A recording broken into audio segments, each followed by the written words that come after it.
Wall got me going bam, bam, bam, bam, bam, bam, bam, bam, bam, bam, bam. I don't fit in, I stand out. I spread my wings, I branch out. I'm happening, Blair. I'm going bam, bam. Yeah, I don't think like you do. I'm too different, boo-boo. They used to think I'm cuckoo. I threw my face on YouTube. 420, more money. Proper better rapper than you, Cloudy or Sunny. Hit the ground like a brown horse running. Why these other motherfuckers sound so funny? I was the first to high five. Swerving, bumping the curb when I drive. Now the pole, they go search on my ride. So bright, no one running circle could I hide. And why would I want to? There's fondue on my pontoon. That whiskey is a monsoon. I party like a blonde dude. So many women like 7 to a friend. All the hard work got them knowing who I am. We can take a picture, get a camera, do a friend. Everybody know I got them going, boom. Damn it, all the bottles going empty all again. Seems to me that easily I'm spending all the rent. We can take a ride, can I go again? Everybody know I got them going, bam. I don't fit in, I stand out. I spread my wings, I branch out. I'm happening, player, I'm going ham. Yeah! Check my game, I need some trouble. Yeah. Check my game, get on my level. Yeah. Check my game, I need some trouble. Yeah. Check my game, get on my level.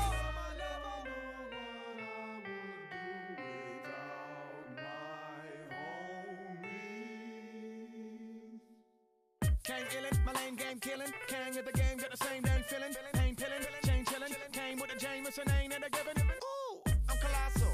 Every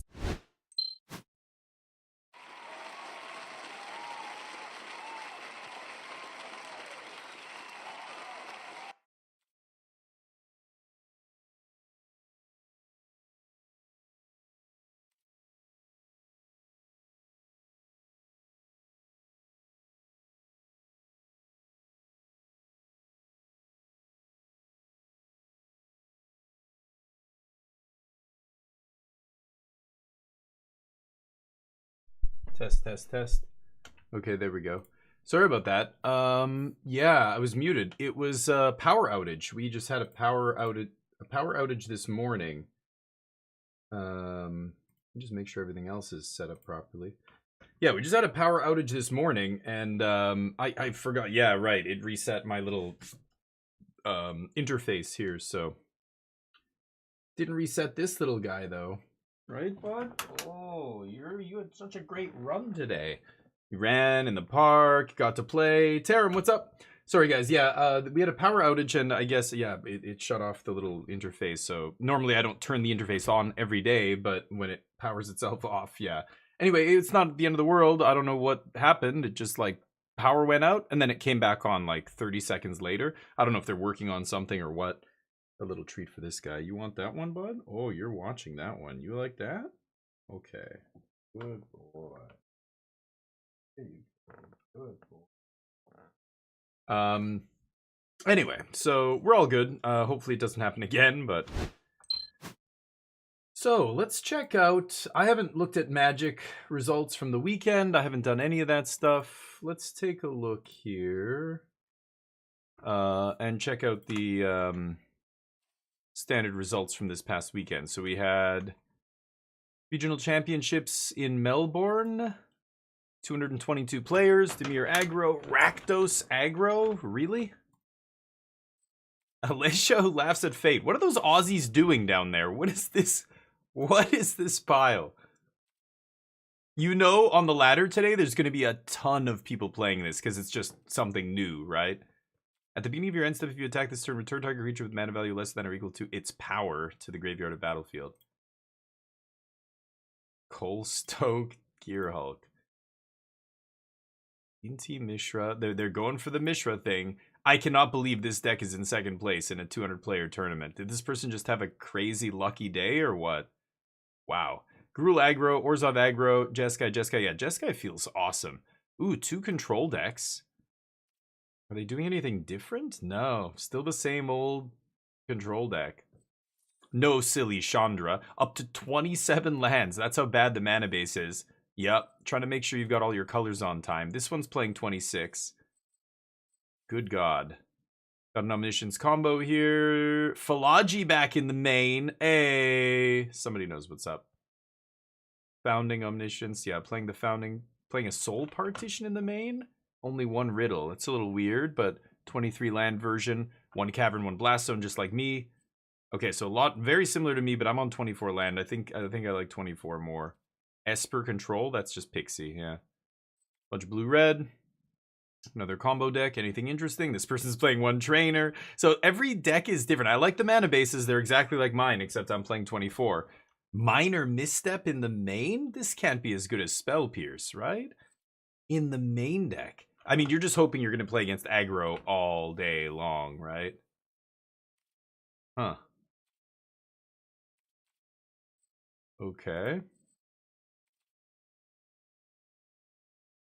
I think everybody's just copying each other when it comes to the sideboard. Everybody's just putting these 2 cards in their sideboard, even though I do not think they are the best choices. I mean, a 3-mana 3/3 is not blocking or trading with anything, right? In the early game, you're just getting steamrolled. It's not holding off your opponent. Blue-red aggro, mono-red, none of these aggro decks are going to stop if you play a 3-mana 3/3, right? They can just plow right through it. Kind of interesting. Anyway, let me catch up with you guys. What do you guys think here? Rakdos midrange, yeah. FOMO and Alesha. I mean, yeah, these things, if they all come together perfectly, can be powerful, but like, you know, I don't know. I'm certain there's a reason nobody's ever done anything with a deck like this. I don't know. I don't know. What is it? Is this 3 mana? Okay, so at least it doesn't get temp locked. You can't get a temp lock off the battlefield. I guess post board maybe you can, but interesting. You're gonna have some bad draws. Sure, I've played many control decks with 27 lands, and it doesn't matter if you have a lot of card draw. So maybe if you're, you know, packing enough draw, but all they have are the 4 stock ups, the rediscover, and the Marang River region. Yeah, I don't know. 3 steps. You know, when I played 27 lands, it was like blue-black control, blue-white control, and they were late game decks. I mean, I'm talking looping Sphinx's Revelations, 1 win condition, those kind of decks. You know, you can play 27 lands, you should play, and every deck did play 27 lands back then. But in this version, yeah, this is much more of a tap-out control deck, right? You're not a super late... Oh, this is in Standard? I forgot this was legal.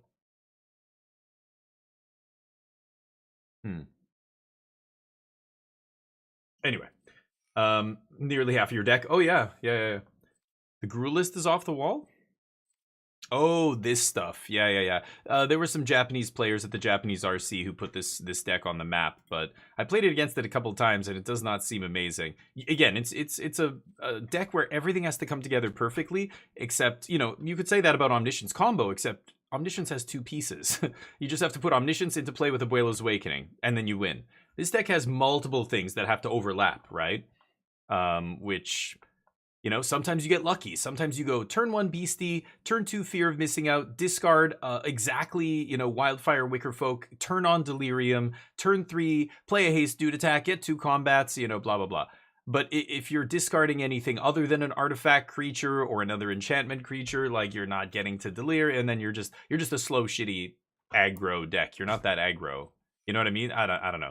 Stuff like Violent Urge is atrocious. Like, this is only good if exactly the right kind of, you know, circumstances present themselves. Seed of Hope. I mean, these are very rough, low impact cards. Double over. Like, why aren't we playing 4 Monstrous Rage?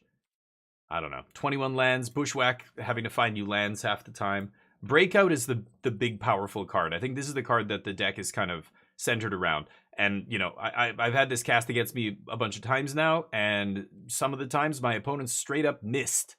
6 cards is a lot, but mana value 2 or less, you can miss. So anyway, they're putting, like, you just hit lands and other crap, hit, you know, combat tricks and whatever. So it's kind of a pile. I don't know. Yeah, there's one of them. One of them did well.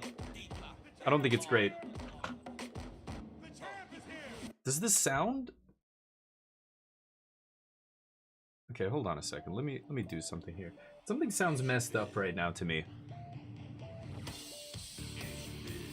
Did it reset? Hey, MTG, what's up? Did it reset my... Oh, you piece of shit.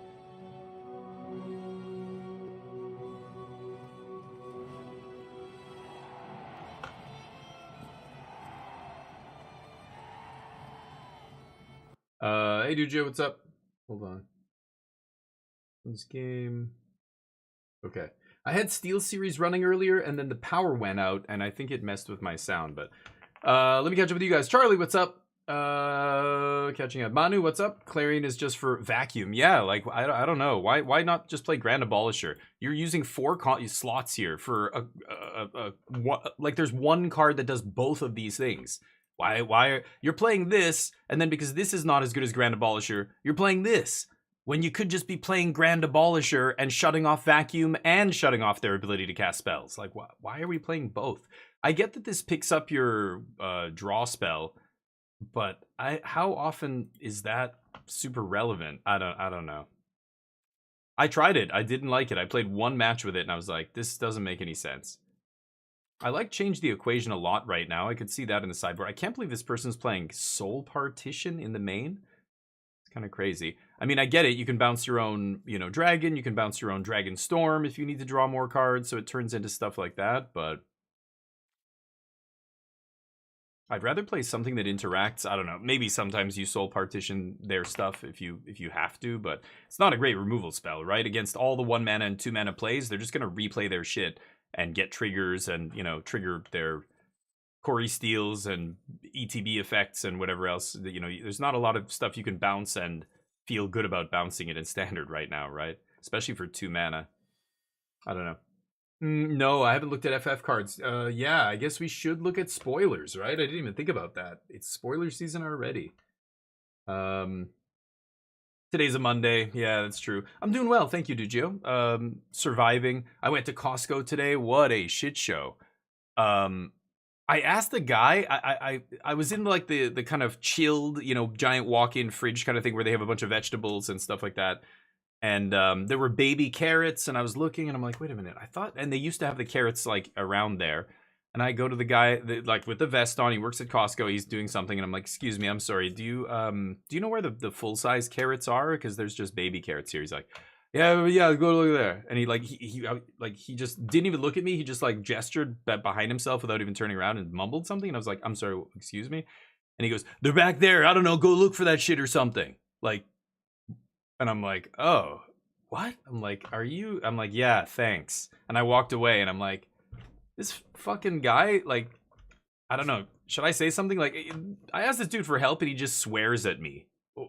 Can you, like, fire this asshole or tell him to get his shit together? I don't know what's going on in his life, but just the most rude employee I've ever dealt with. Costco is stressful. Costco's a stressful time. I get it, but all right, let's I don't think there was any other big tournaments that happened. Leagues, Block 101, 18-player tournament, don't care. League challenge, 55 players, combo takes it down. River Regents, no creatures. Yep. Yeah, with 24 land, that was the version I was rocking, and it felt good. Kutzel's Flanker I like. Again, with Clarion, Conquer, and Voice, I don't love. I have the Flanker as well in my sideboard. I like it. I like 3 Beza, 2 Overlord, 2 Negate, 2 Get Lost. All of that is stock. Day of Judgment. I'm on board with all that other stuff. But look how many slots you could save by just combining Clarion, Conquer, and Voice of Victory, right? Oh, it shuts it off on their turn? Oh, I see. Okay. How often does that matter? So, yeah. That's true. Yeah, because Grand Abolisher lets them have it, but I just don't ever... It never matters, right? Huh.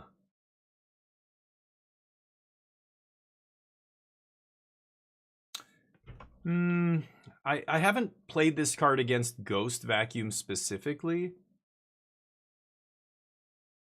But are you really bringing this in against, like, every deck that brings in Ghost Vacuum? Like, I thought Clarion Conqueror was the kind of card you wanted in the late game matchups. You wanted against Blue-Eye Control, Jeskai Control, Domain, right? Like, you're not bringing this... Every deck brings in Ghost Vacuum. You're going to bring this in against Mono Red? Is it? Gruul or whatever? It's just going to get murdered, right? It's weird. I don't know. I still don't see it. I could try it, though. 2 combo decks in the top 4. This one's playing a Thunder Trap. So as you can see, the lists are still evolving. This one's only on 23 land. Everybody's back and forth. This one playing no win condition. That's what I was doing. And I thought it was good. Athar Commando. To eat a ghost vacuum? And authority. Wow. Jamming the Sphinx. What? Really? People are trying some shit out here. I love it. I love to see this, but... Blue-white control? That seems crazy to me. I'm not into this, but could be interesting, I guess. Flashback until end of turn. Yeah, it's just Snapcaster, right? So, I mean, that's a lot of mana for a stock up. What else do you really want to flash back? 2 mana, like Moment of Truth or something? I guess it's a 7 mana counter for Confounding Riddle. Or maybe when you have Omniscience in play, you cast it, and then... But you have to pay the flashback mana. Can't cast that for free, right? Weird. Mike Wood, what's up? Yeah, looking at the results over the weekend. So these are all tournaments that happened. When did this happen?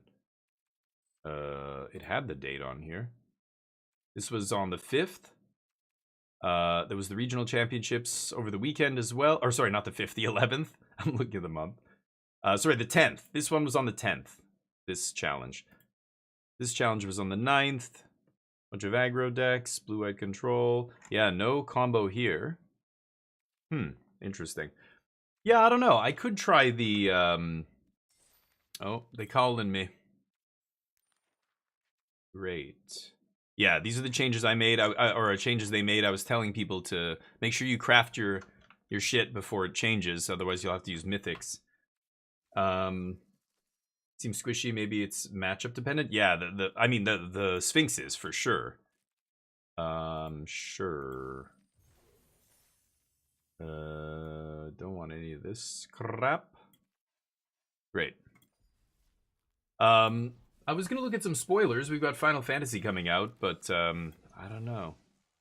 Not super excited about Final Fantasy, so I don't know. Let's see. I guess Sephiroth, Cloud. There's a bunch of them. Yeah. How many of these characters do we get? 2 of each? Is that how that's gonna work? I don't know who this is. Y'shtola Rule. That's a new dude. Anything after Final Fantasy X is new, and I don't know what it is. I don't know any of these people. Okay. Traveling Chocobo. I do know my Chocobos. Okay. Holy crap, they've spoiled... Wait a minute, this is all Commander shit, isn't it? Let's go to the newest spoilers. This FF thing is Commander, right? What is that? Dear God. That's standard? Oh God. Okay, it's the FF symbol is standard. I guess I'll start here, and we'll take a look at some of these. Sorry, I'm trying to move this down. There we go. Matoya, Archon Elder, 3 mana blue, 1/4, legendary. Whenever you scry or surveil, draw a card. That's kind of interesting. Too slow, I think, but Valkyrie aerial unit, I'm not going to look at. I'm only going to look at the rares and mythics. I don't care about the commons. Ishgard the Holy Sea, Faith and Grief. So adventures are in this, I guess. Wow, I didn't know that. Okay. Return up to 2 target artifact or enchantment cards from your graveyard to your hand. Up to 2. Or it's a land. Oh, yeah. Wow. That's kind of sweet. I like that. That is very powerful. I mean, not this effect maybe, but that design, that is very cool. I love the adventure lands. Those are going to be awesome. Esper Origins. You gain 2 life, dispel cards in graveyard, exile it, and then transform it. It's a 4/4 on the back. It's a saga. It's a creature saga elemental? What? So is it a creature and a saga at the same time?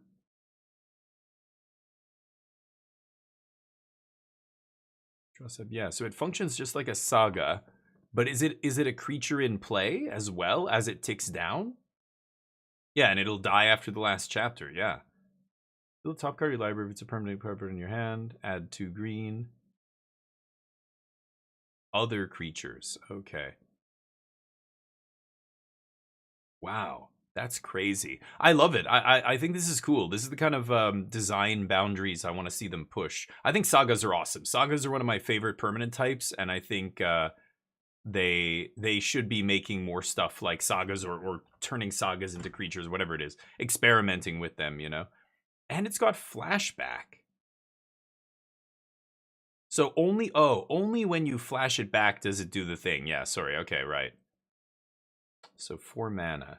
4/4, and then flashback, yeah, it would come in, no haste. Maybe draw, but probably not. That's not amazing, that first one.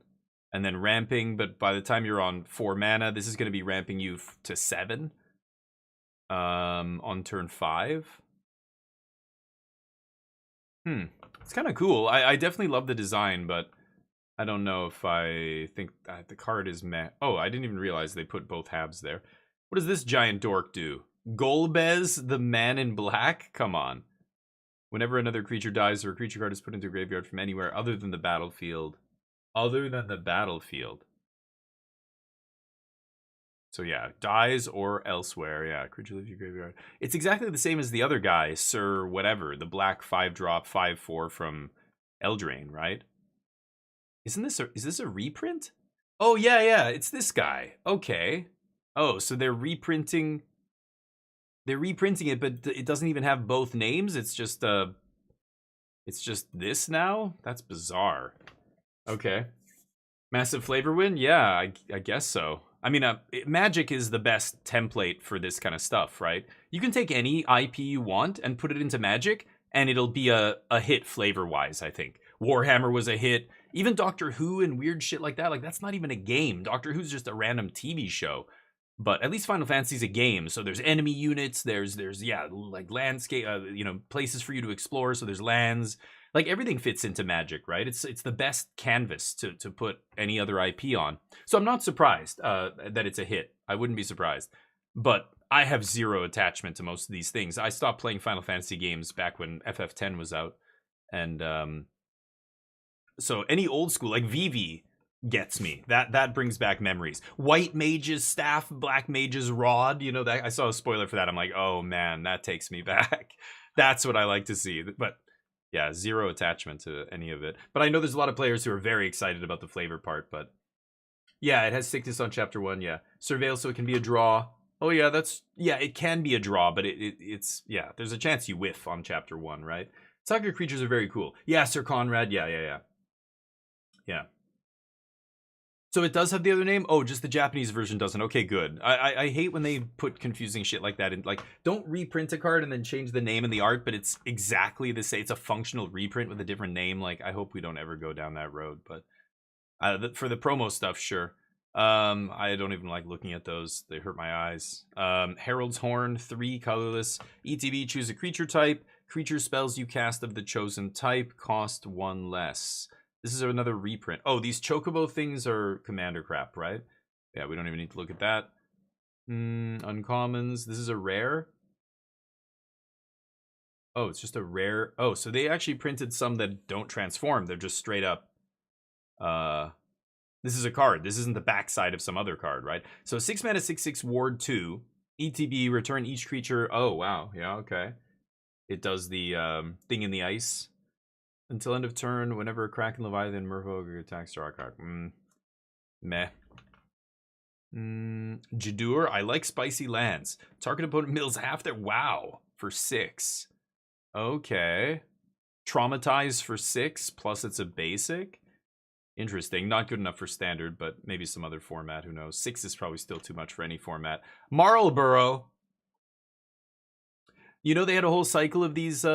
creatures that were named after cigarette companies and cigarette stuff, right? I'm pretty sure that's the rumor anyway. There's a whole cycle of them, right? They're in original Final Fantasy and stuff. But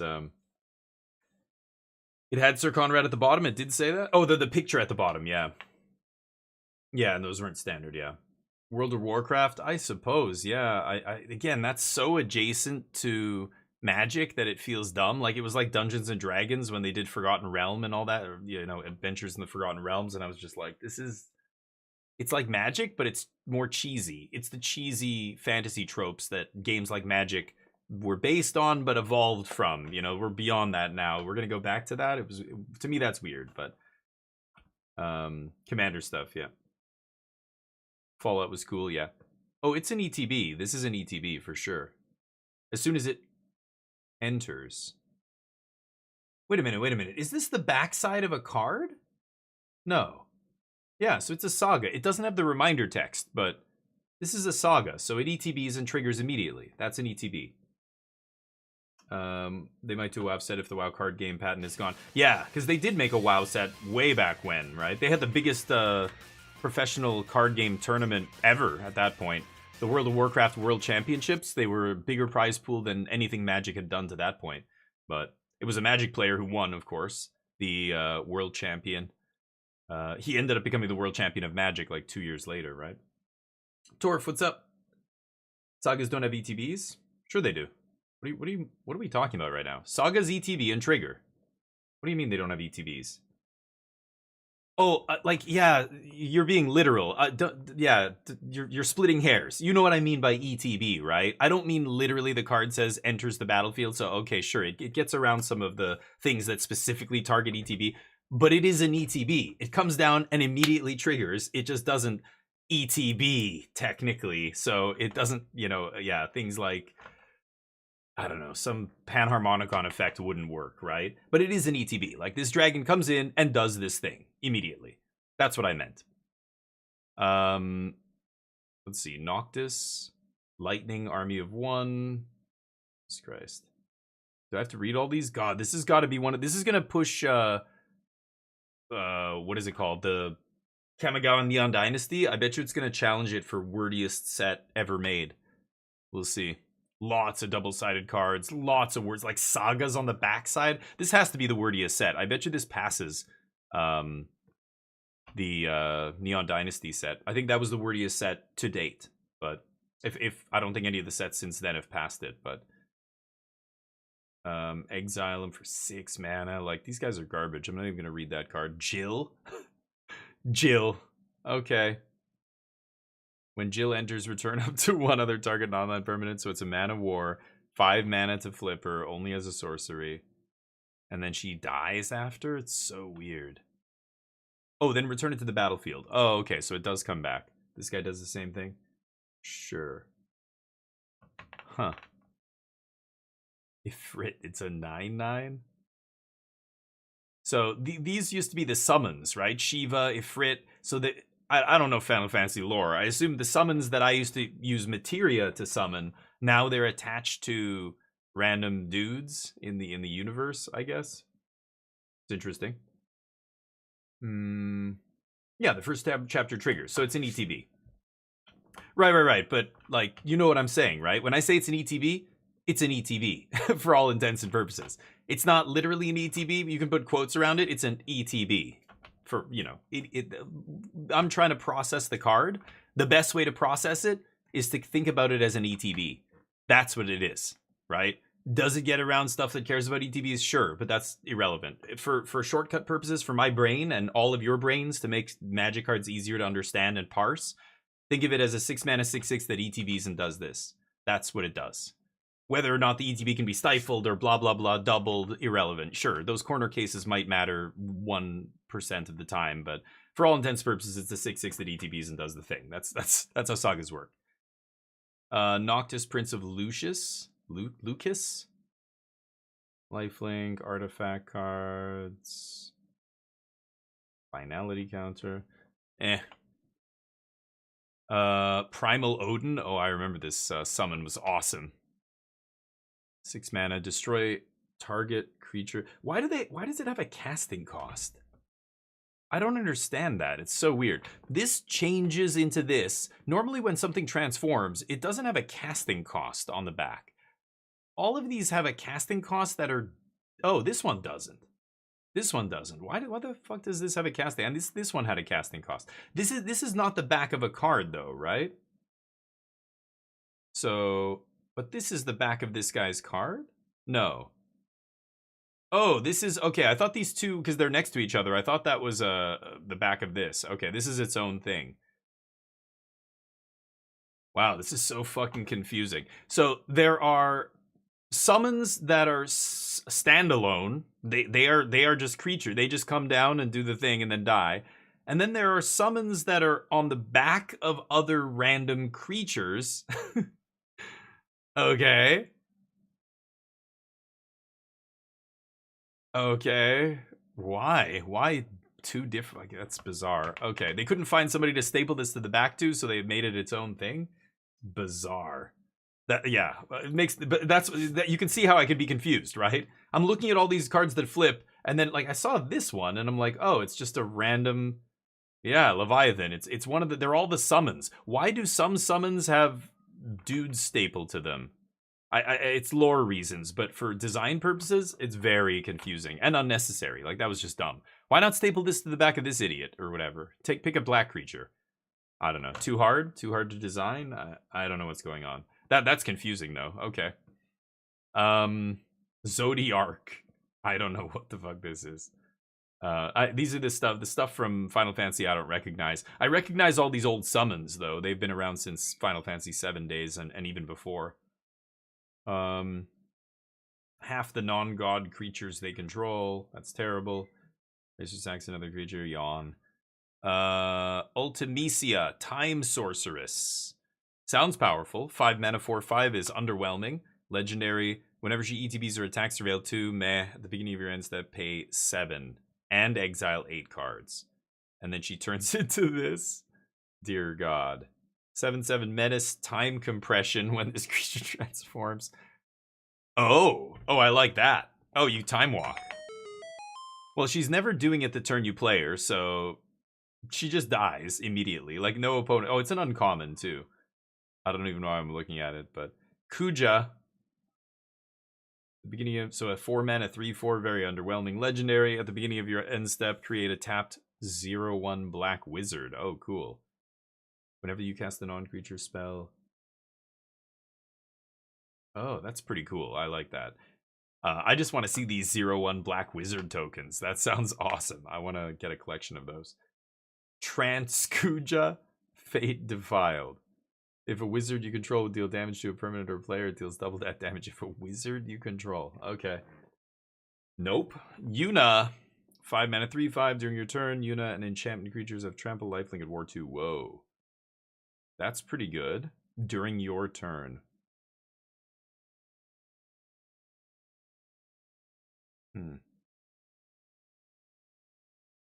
Legals matters, which means it's never going to matter. Absolute Virtue. 6 mana, 8/8, can't be countered, flying. Protection from each of your opponents. Whoa. Oh, that's sweet. I like cheating that into play.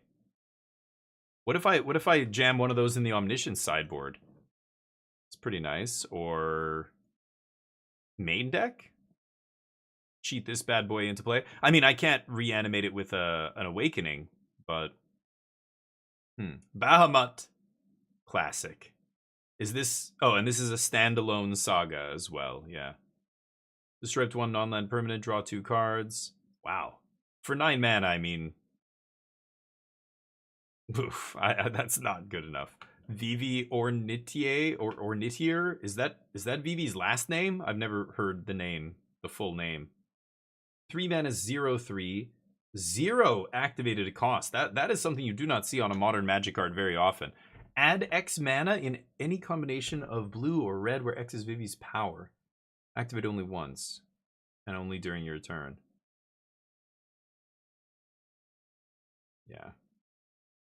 Interesting, but a little too slow. Fabled Soldier.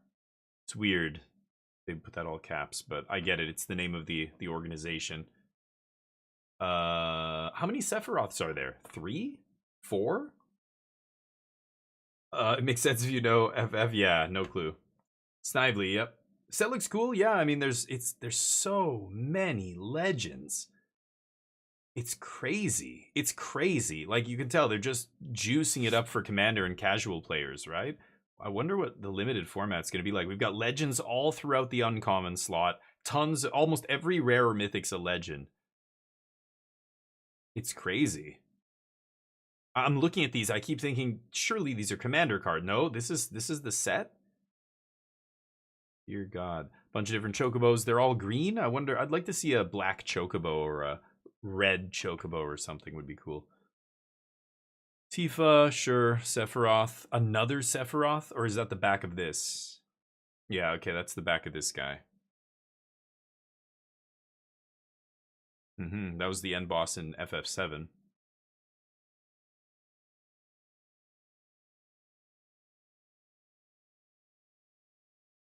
Fourth time? You've got to sack 4 things. Dear God. Nope. Terry, 2 middle 5 cards, 6 mana. Okay. Oh my God. They want you to play Door to Nothingness. Okay. 8 mana to flip. Jesus Christ. Gilgamesh. I recognize some of the names, but... So, Adventures in... The Darkness Crystal. Oh, wow.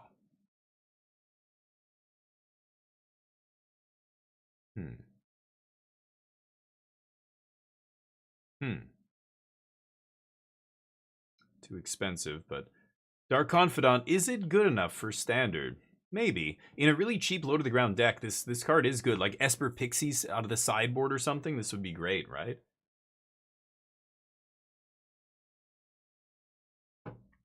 Another dude that flips. So many words in this set. The lands look interesting.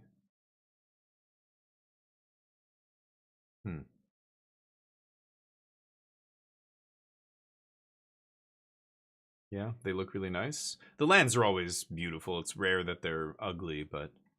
Okay. Yeah, that's a lot of legends. Holy shit, man. That is crazy. They're reprinting it in the set, yeah. Yeah, I heard about that. Yeah, that's a lot of stuff. I don't really know what to think yet. Most of it seems like it's not going to be good enough for standard, but, what do I know? White, blue, white, red, white, blue. This is a good little lineup here. Let's jam some Omnish. Wastes is standard legal. Did they put wastes? Oh, I didn't notice that. Is that in the set? Wastes? Weird? Why? Just for flavor, I guess? I don't know. So 3 moment, 2 riddle. Like, I've got Thunder Trap here, which I don't even know if I want. 24 lands. I could try the dragon, and just see, but God, I've got to give up so many slots for that dragon. Because if I cut Abolish, you know what? I'm going to cut Disenchant. Oh, I love Defab, though.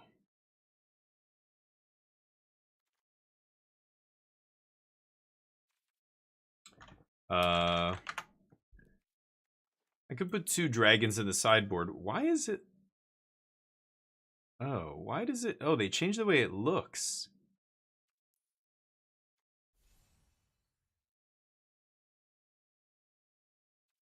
Yeah, they changed the way these look. Oh. Okay. I've got to find a spot here in the sideboard. I really want to keep the defab in here. Could cut the flanker, I guess. I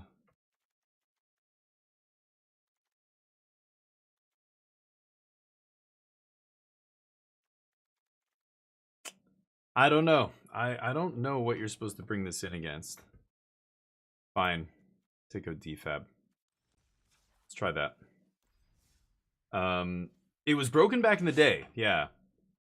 Good with mono black, take 8 flipping. Yeah, I don't think you're playing it. I would see it in like Esper Pixie type stuff. I got the 100% earlier today. An expedition, nice. Good for you. The showcase, yeah. What's the showcase? The showcase, is it a challenge? The only showcase challenge I know is on Magic Online, but I'm pretty sure you don't play Magic Online, right? Sorry, I just want to make sure this is, yeah, standard ranked. Okay.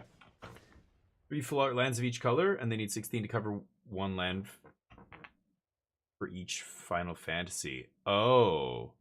Is that what they decided to do? I didn't even know that. They need one. They want to put 1 land for each, like a different piece of art from each Final Fantasy. I see. Trim and negate. Yeah, I could trim and negate. I was thinking about doing that, but I just feel like they're so important in so many matches. I don't know. Maybe. I think we're going to get Mythic very soon here. I was on a bit of a tear, I think, when we stopped on Friday. I don't remember, though. We played... I remember on Thursday it was brutal. Yikes.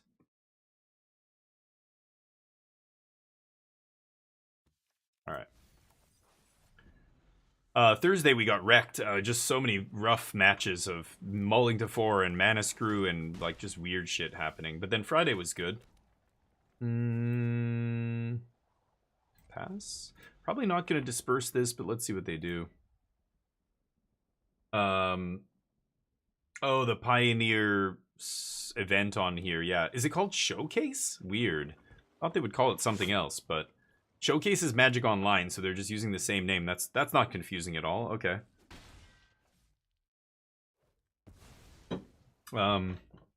Yeah, I don't know what's going on with the yeah. I don't know what's going on with Pioneer on Arena. Pioneer's dead to me. I think for most competitive players, it's not really a format anybody is playing. But I know people are enjoying it now that it's finally on Arena, kind of, mostly. Not really, but you know what I mean. I'm kind of wanting to keep this Spell Pierce to force the combo here. So I could ditch a Roiling, I guess. See what happens. They had ways to complete. Yeah, after what you said, I didn't know that. So as soon as you said they needed 16, that's why. Okay. Could Spell Pierce this? I think I will. See if they fight. I know they have a Pierce, right? But they can't use it right now, can they?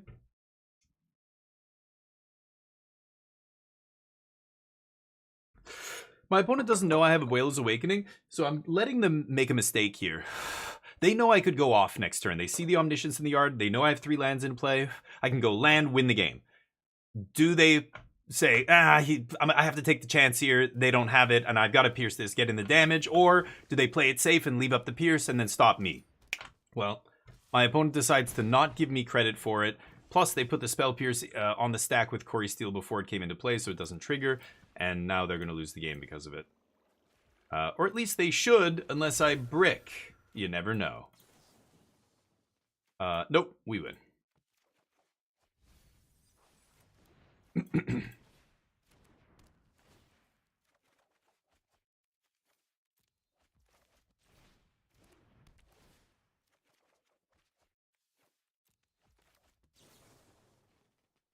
Oh yeah.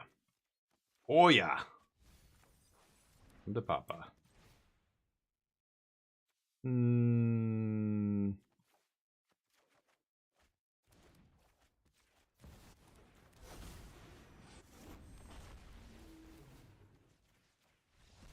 Yeah. Okay. Let's go to the sideboard.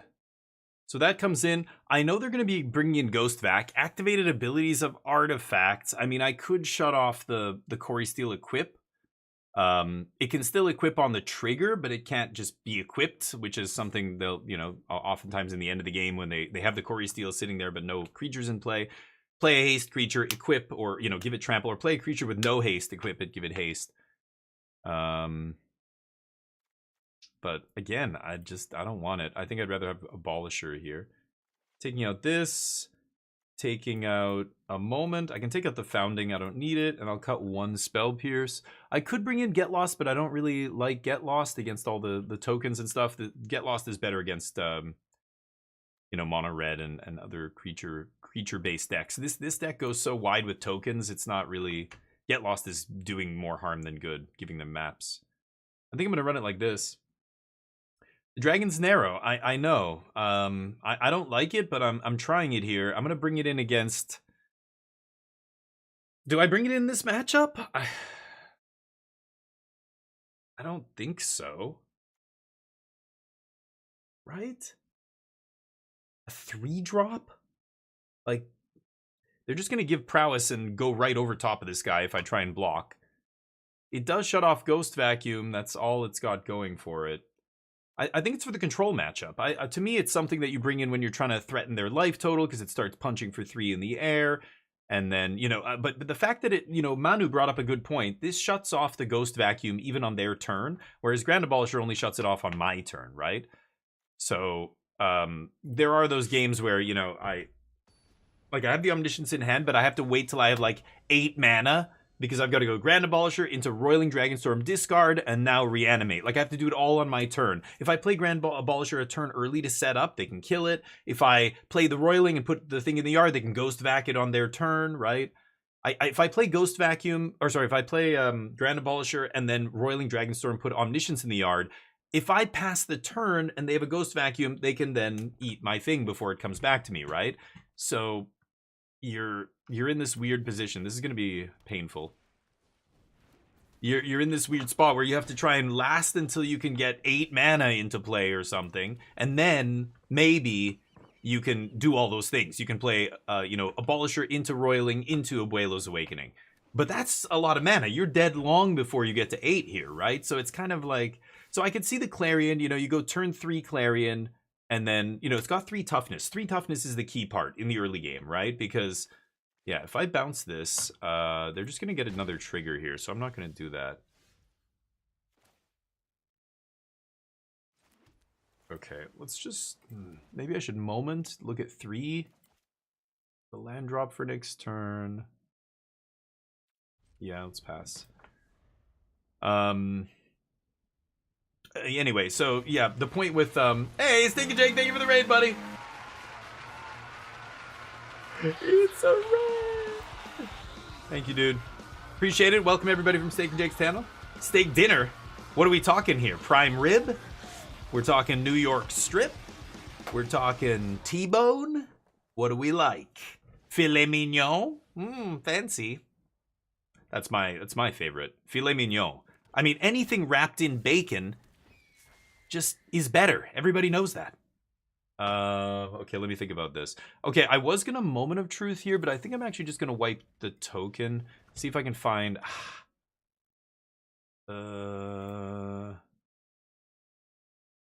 Blast Zone? Blast Zone's too slow here. I'm gonna ditch both of these. I'm gonna be drawing more cards off Roiling. We're playing Magic the Gathering right now. Let me give Steak and Jake a shout out here. Go give him some love, give him a follow. He's delicious, he's medium rare, and he's probably got a huge carbon footprint. That's all I'm saying.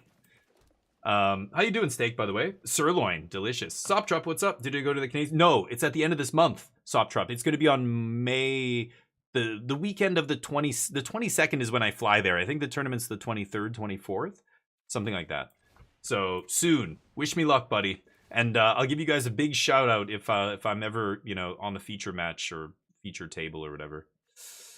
Yeah, I go up to 4 next turn. I don't need the archive here. I really would love to find an Omniscience and end this game, but I'm going to continue to get punched in the face by my opponent here. Ribeye medium rare, nice. Filet mignon, well done! Well done? Well done steak with ketchup? What is going on with you? What are you talking about? Bro, what are you doing over there, Torf, in Germany? What are you eating? Huh? Impossible, can I bet? No. I applaud your zeal, but no. Wait, well done steak? Any kind of cut? About that? Really? You sure about that? You sure what are you talking about, bro? Hold on, who am I countering here? That resolves. I'm gonna die now, I think. Yeah. I could make them tap their last 2 mana here. You sure about that? You sure about that? I gotta do it, right? You sure about that? With mayonnaise, dear lord. Mayonnaise. You high. Learned how to not insta-die on Clair Obscure? Yes, Steak and Jake, I'm playing Clair Obscure as well. If you guys want to see our playthrough, it's all up on YouTube. The first channel. The other channel is mostly Magic, and I only live stream to that one. I don't even post videos really anymore, but I die. Okay, let's try this again. I'm not going to change anything. What the fuck? Okay, take it easy. What the fuck? I know, he eats steak well done. That's I know, gonna dude. kill me. That's real. That lives with us on Earth. It's real, people do it.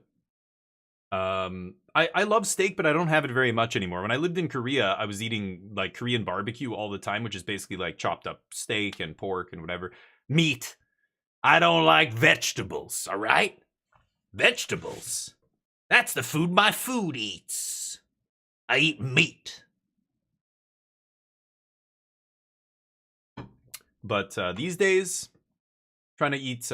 you also eat well done? Wow. Hey, to each their own. I used to eat well done when I was a kid. When I was a kid, I was like, ugh, blood, it's gross. And my uncle, like a couple of my family members, one of my uncles, he likes it blue. He likes his steak basically like 10 seconds, flip it, 10 seconds, like 20 seconds, something like that, 30 seconds, I don't know. It's less than a minute on each side. Just give it to him like that. And his plate is just like a pool of blood. As a kid, I'm like, oh God, no.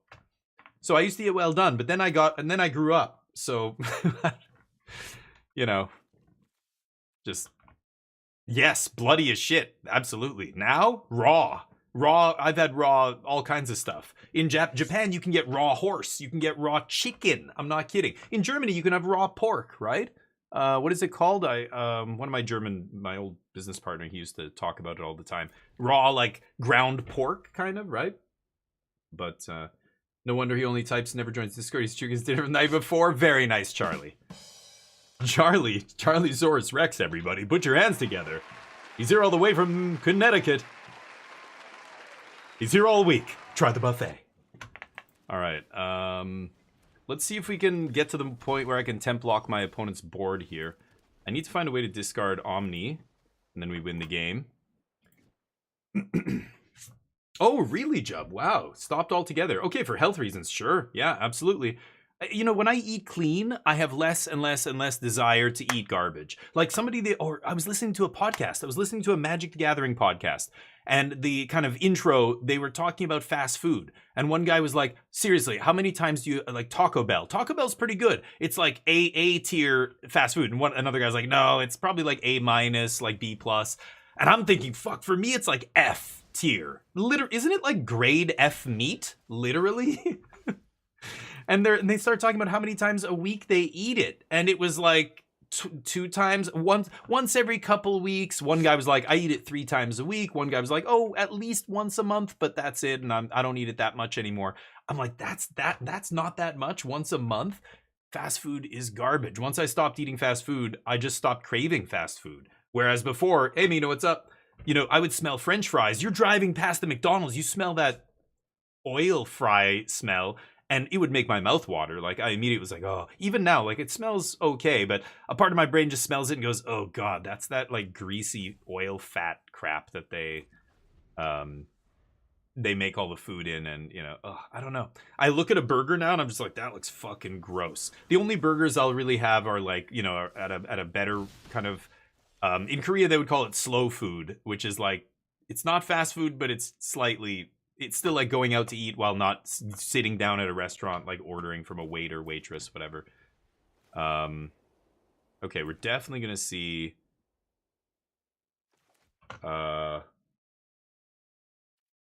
Spell Pierce here. So I'm going to pass. I could go for the first lockdown and just get it pierced because I have another one. Plus, I still get to leave up the Dispersal. But I'm going to try and let them overextend here. If I find an untapped land, I can play around Spell Pierce. So, you know, In-N-Out Burger, Culver's is what I've heard. People have told me about these kind of places. Like, that kind of burger, I would do, you know? Okay. Man, I wish I had Spell Pierce here. Yeah, those kind of things are good. But, like, McDonald's burger, I used to love Burger King. Or any of those, like that rank, Wendy's, you know, whatever. Ugh. They're nasty. Every once in a while, I'll still eat them, and you know, I'll be eating it, and I'm like, this tastes good, but I just like some voice in the back of my brain is like, it's garbage. It's total garbage. Yeah, but it tastes really good. I know, but it's making your heart stop. I know, but I'm healthy. My heart's healthy. You're not gonna be healthy for long, bitch. Keep eating that fucking double bacon quarter. That what is the Wendy's? Oh, the Baconator. That's what it was. The Baconator was my fave. The Baconator. Even now, I will sacrifice my ventricles for that thing. Okay, I like Spell Pierce, and then another Temp Lock. I think I could ditch that Temp Lock.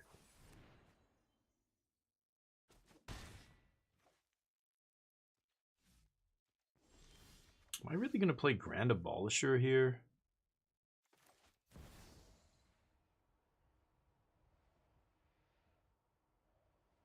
I am. Okay. Yeah, they were arguing about Taco Bell and how often you eat it. Extra Humor, what's up? Once a week? Yeah, it's, you know, and once you stop, make a bet with your buddy. That's how I did it. Me and another guy I used to work with. We used to do tech support. I was working at a tech company, and what are they doing? Opt. Sure.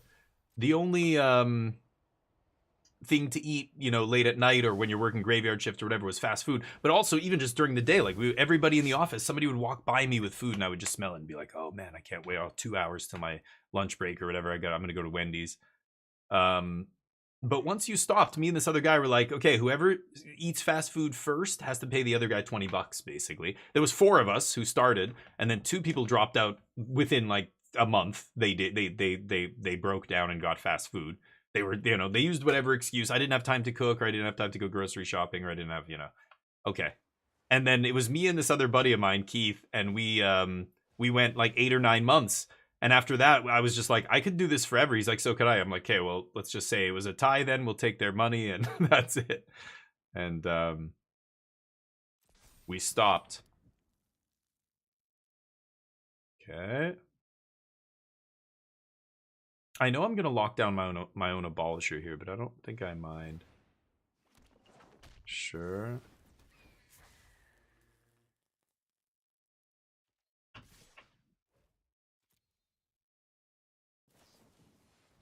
Mm-hmm.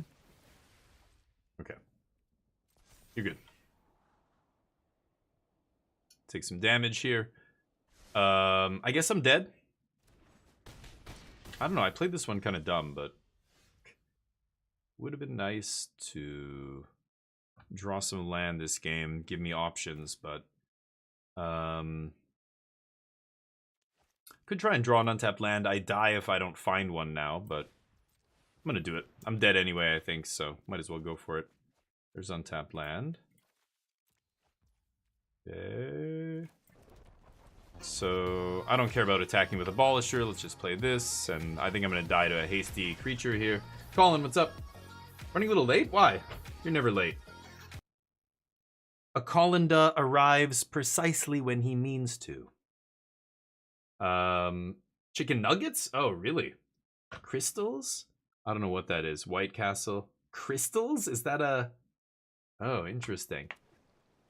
Pork roast can make me nauseous? Oh, I love pulled pork and stuff, but... A Baconator after every football practice, then wonder if I got fat. Yeah, and I used to do that too. I used to eat lots of fast food. We would work out, me and a buddy of mine, when I was in high school and we were just getting into working out and everything. We would go to his house. He had like a bench and a bunch of stuff in his basement to work out. I think I'm dead, but uh-oh. Yeah, I'm very dead. And as soon as we were done working out, we would go to Burger King right after. It was like our post-workout like tradition. We would go to Burger King and get Whopper combos, and that was my, like, now that I'm thinking, like, now knowing what I know, thinking back on that, I'm just thinking, oh my god. Yeah, I had zero understanding. The good thing is I educated myself. You read books, you know, books are great. Not a TikTok video, not some fucking short. Read a goddamn book written by somebody who knows what they're talking about. It's illuminating. Nutrition, working out. I told you guys about this book. I should go try and find the name of it. I can't remember the name of it. It was written by this guy who like used to train militaries and stuff, and he traveled around the world. He's trained like he's worked in the Baltic states and stuff, like training dudes. And he said when he was in Bulgaria, he came across all the Bulgarian powerlifting and all this stuff. And he wrote a huge book about Bulgarian powerlifting, and not just that, but other aspects of weightlifting and training and stuff like that. It's really interesting and really, it's crazy what some dudes will do. Onion juice, like this is the kind of stuff, like, you know, the dietary stuff is wild. But just even their approach to bodybuilding, like they wouldn't use any, you know, a belt or straps or, you know, any kind of assist. It was deemed, you know, if you couldn't do it, then you like, these are my straps. This is my belt, my core, you know, not, I don't need that. If you need that, that's the problem. You're not making your problem better. You're using a crutch, you know what I mean? Really wish I had Omnish here. So it was really fascinating read, and I don't know, I learned a lot from it, but yeah. I don't know, because I think I'm dead no matter what, but I needed to untap and try and win the game. I don't know how I was going to do that extra, but I don't think blocking was going to save me, because then that turns on all their counter magic and everything. I'm going to draw some cards with this, I think. Mono black. I could ditch Omnish. I feel like they're going to have... What are they going to have here game 1? It's just a bunch of discard, right? Oh, they don't even have land. I'll moment here. I can moment into a Spell Pierce and counter an Unholy Annex, for example. See if they go for it. Feature. Deal. I don't need any of these. Okay. It's just gonna be River Regent, I think. Let them draw a card. Yeah, let's just pass. I could Dragonstorm there. Maybe I find Ifara's Dispersal or something, but I don't really care. Used to drink a quart of eggnog. Eggnog! Oh my god. Yeah, but didn't it like make you almost puke sometimes? Because it's like thick and heavy. That's hilarious, Valari. You're about to do a heavy workout? Here, have a huge glass of milk. Milk is like my personal trigger. I'm not a fan of milk. I remember going to my friends' houses for, you know, sleepovers and stuff. You wake up in the morning, here, breakfast, have it, drink all your, and then drink the whole thing. It's so good for you. Like big ass glass of milk, and I'm just like, my mom's lactose intolerant, so we would eat cereal, we would have milk and stuff, but she never really would, you know, eat cereal and stuff like that or drink milk. But we always had milk in the house for baking, cooking. You know, my parents did a lot of cooking and that kind of stuff. But going to a friend's house and just drinking a glass of milk, I hated it. I just didn't like milk. But now we have almond milk, and it's great. There's so many great milks now that didn't exist when I was young, because people were like, you know, drink what this other animal produces. Like, no other animal on Earth does, and it's good for you. Calcium. You can get calcium from a lot of different places, right? Straps or cut. Yeah, right. But their whole philosophy was you're missing on that grip strength then. You know what I mean? You're like, these guys are deadlifting 400 pounds with no straps. And their grip strength is crazy compared to yours or anybody who's using straps, right? If your grip strength isn't to the point where you can do it, then you can't do it yet. You keep going until it's there, you know? It's like some power lifters and stuff have this kind of philosophy as well. But I see your point. Like, if you're trying to train another body part, and, you know, you could lift more weight with that body part, but you can't because your grip strength is the bottleneck. You know, their whole approach is then you should be fixing the bottleneck, not just using an assist to get you through the bottleneck. You know what I'm saying? Like, it was interesting, but right. Yeah. And I mean, these guys were power lifters, but there was the guy who wrote the book wasn't a power lifter. He was like a jack of all. He did powerlifting. He's done this. He did all these different things. He's like he's a jujitsu guy. He's got all these like other martial arts certifications and crap. I should look it up. I can't remember the guy's name. Anyway, there's a few good books on working out. That was kind of a weird one. It was just funny, or it was interesting because it was so different. Like, some of the stuff these guys were doing was weird. I still do like Bulgarian split squats. I love. If you guys have ever tried those, the one-legged kind of squat, you're holding dumbbells and you're, you know, elevating your other leg. Man, the first like couple times I do them, I'm just like, you're wobbly, you know, until you get good. I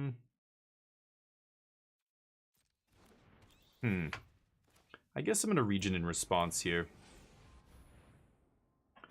You drink milk with every meal. Holy cow, Snively. Yeah, I think these days you probably shouldn't. Most people shouldn't. You know, a lot of Western, like European and North Americans have evolved to be able to handle it, but even in North American stuff, like the rates of people with stomach problems and digestive issues and stuff, they're tracing a lot of it back to milk. Like, we really just shouldn't be drinking another animal. But all kinds of other soy milk, almond milk, there's a million, right? I like I like almond milk. I'm not a big fan of soy milk, but the almond milk is good. And it just tastes like milk. It just tastes like, like there's zero difference. Like literally, it's, I don't know. I think the dairy industry is, I don't know. I love cheese, but you know, I like other stuff, yogurt, I don't know, ice cream. I love stuff made with milk, but milk itself, I'm good. Can they stop me from winning the game? I don't know. I don't think so. And the only question is, does Roiling Dragonstorm draw me enough action to keep going, or do I have to pass the turn? Either way, Omniscience is going to come into play. They're going to have their removal spell ready to go. I'm going to, you know, play second Omniscience, and they can't get this off the battlefield. Instant speed graveyard hate? It's possible, but I would be shocked. I think there's only a black-green split card that can do it instant speed, right? For black. Mother's milk, your own species milk, sure, but no other animal drinks another animal's milk. Nobody. Oat milk, that was the other one I couldn't remember. Oat milk, yeah. Oat milk's good. What's that? Daza never had a mother. Do a front foot elevated Smith machine reverse lunge. Wait, front foot elevated Smith machine reverse lunge.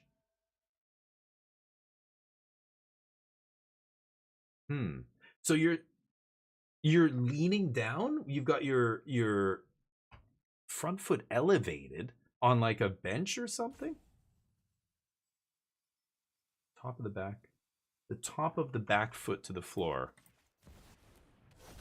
Interesting. Hold on. Let me just get this done. Can't push off. Yeah, I see not using your toe. Yeah, that makes sense. And then you wouldn't be able to push off. Yeah. Play this. GG. No? We Gucci? Not yet.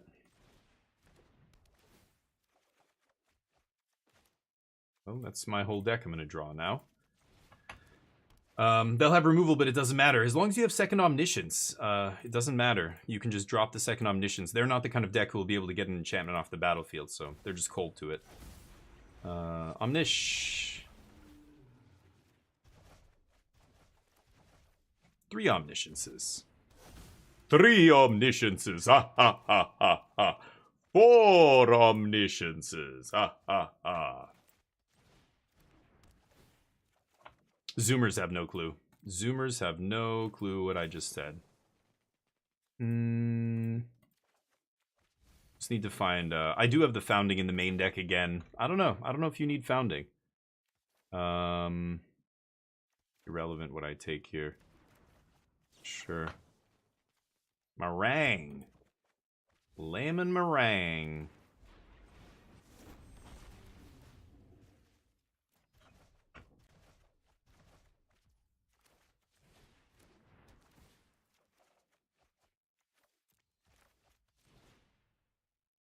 No. Come on. 4 Omnisciences. Ha ha ha ha ha ha. Where's the Founding?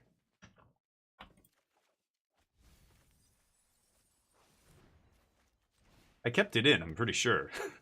I'm not going to double check now. I'll just look like a fool. It's in there.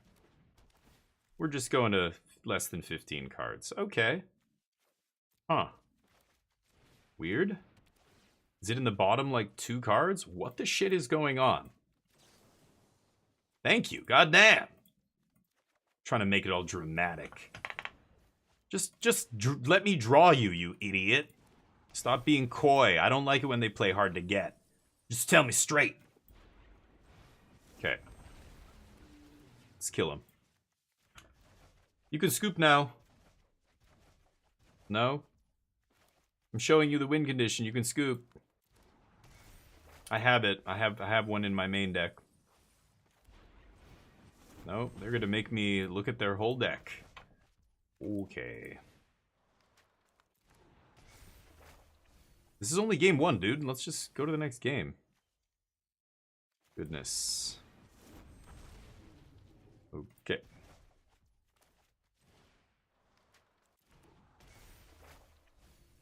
So, what's new with you guys? While I click here. Maelstrom Pulse? Nobody's playing that card. It's terrible. Then I poop. I show you a loop. That's when you scoop. Go take a poop. I could misclick, but I don't know. It won't matter. I've drawn most of my deck. If I misclick, I'll just play another Regent then. You know, I forget to bounce my Founding, or I set it to the wrong chapter. I just bounce it again and do it again. There's no fucking it up here. There's no misclicking that could possibly happen. Anyway, the bad thing is they're just showing me their whole deck, so I'm getting a bunch of info, which is actively bad for them, but you know, they think it's worse. They think that they're making me suffer right now or something, right? Whoa, what was that? Bandit's Talent. Oh, interesting. Good to know. Sure. I don't think those mono black decks are typically playing Bandit's Talent, are they? 13 left. He's begging for the misclick. I can't misclick now, though, right? Anyway, you're just giving your opponent the info, and you're being a passive-aggressive fool, right? You're just being an immature fool. Like, don't. If your opponent demonstrates a loop in real life, you just scoop. If they want, they could even call a judge, and the judge will look at you like a child and say, "He demonstrated a loop. Can you interact? No? Okay, the game's over. He wins, he or she." But on Arena, there are no judges. I have to go through it.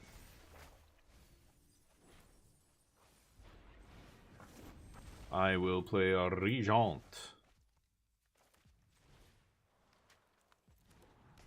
Microwaving ramen.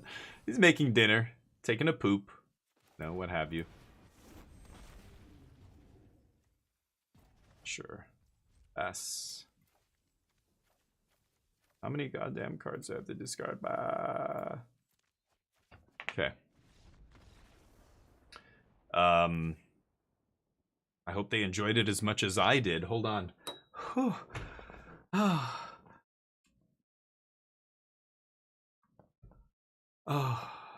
Was that as good for you as it was for me?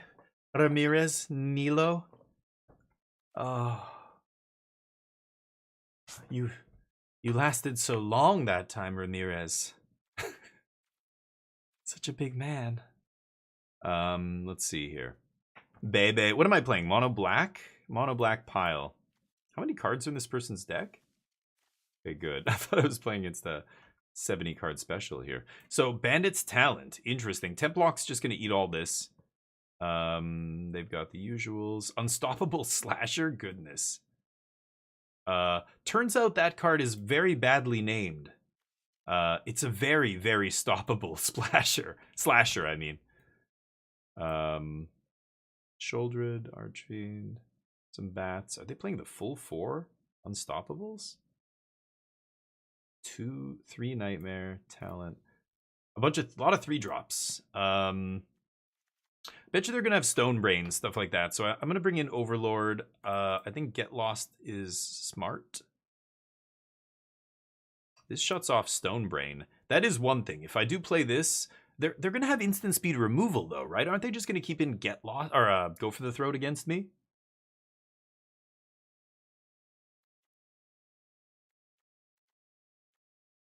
I'm not sure how good Templock is. I think I'm gonna cut it. I mean, all I'm really hitting is a bat. Everything else I don't really care about. I'm gonna cut Confounding Riddle as well. I like Negate. I like Day of Judgment as well. Spell Pierce. I don't know. The Butcher of Aklizots. Yeah, right. Yeah, people tried that stuff. It was never very good, but the Aklizots guy and yeah, the Slasher and what there was some enchantment. Oh, they don't even want to. Okay. They made us wait through the entire game 1 and do the combo, and then they just scooped in sideboarding. Humans are fascinating creatures. I can't claim to understand how anybody thinks. People think in such fascinating ways, like just illogical, irrational ways. You know what I mean? It's crazy. My green screen glitchy? Oh, because, yeah, let me know if that ever happens. It depends on the lighting, right? So, there we go. It depends which game I'm playing. I was playing a game where I changed the contrast in the back to kind of like... Because my screen is very close to me here, and it's a big monitor. So it's when the screen is white or some, you know, I'm in a, like, I think I was playing Clair Obscur, and the world, the region we're in is all very like brightly lit and white and blah blah blah, bright colors. So it was kind of making the green screen glitch out a little bit. So I adjusted it, but then yeah, I didn't adjust it back. So thank you for letting me know, SP. I keep strategic betrayal. Oh yeah, that was a new, isn't that like an uncommon or something from the last set? Sure. Don't know what I'm playing against here. They just left. It's fine. Yeah, I didn't realize they just left. Kind of awkward. I'm gonna go for this. Looks like we're playing against blue-red. I want the lands, but I want everything else as well. I guess I don't need Regent. Yeah, I'm gonna ditch Regent. Okay, lucky. Their mana can be really bad for a 2-color deck. Yeah, this is great. The worst. So blue-red, you know, people who complain about variant or the format being stale or whatever are wrong. Blue-red is not one deck, right? There's like 3 different versions of blue-red. There's like a few versions. And as they mutate and evolve, like this version is better in the mirror. So you see a lot of them packing Draycatcher now. 2 Draycatcher, 3 Draycatcher, maybe even 4. I would be surprised. But now they're down to like only 2.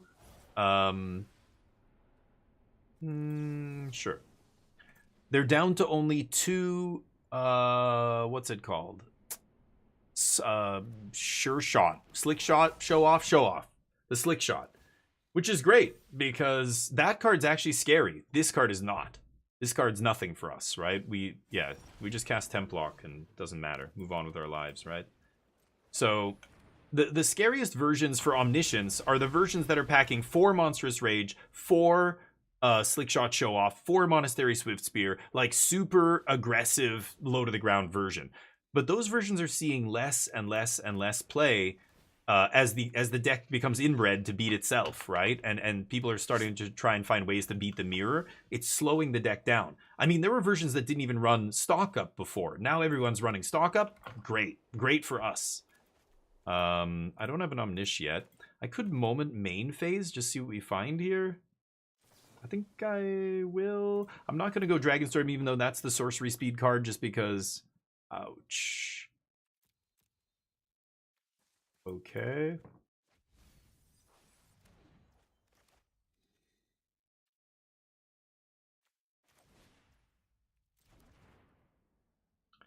Go.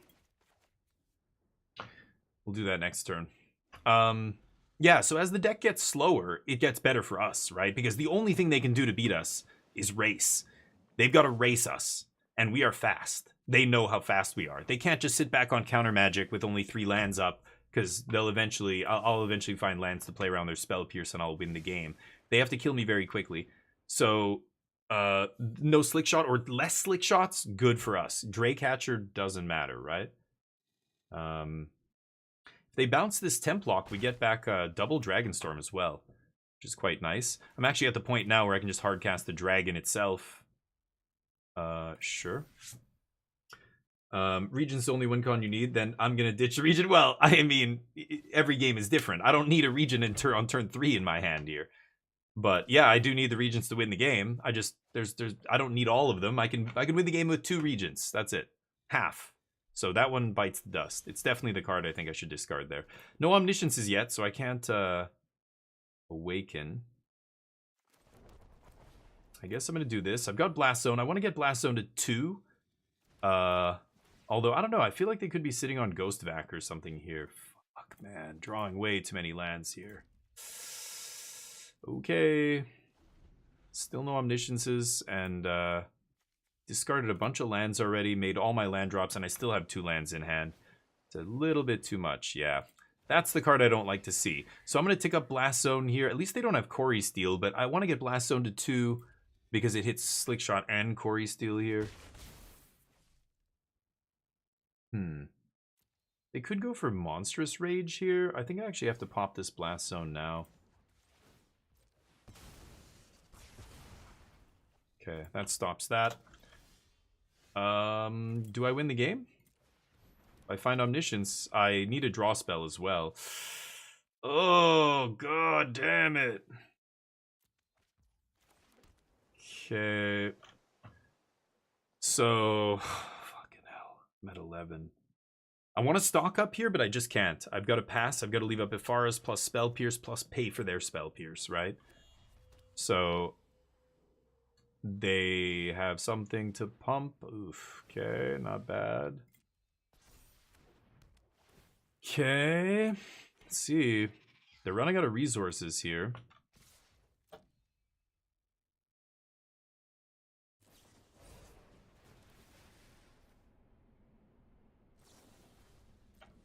Yeah. This is still the play here. They can't pierce me. I just need to find an Omniscience. I don't know. I don't think I'm going to be able to do it now.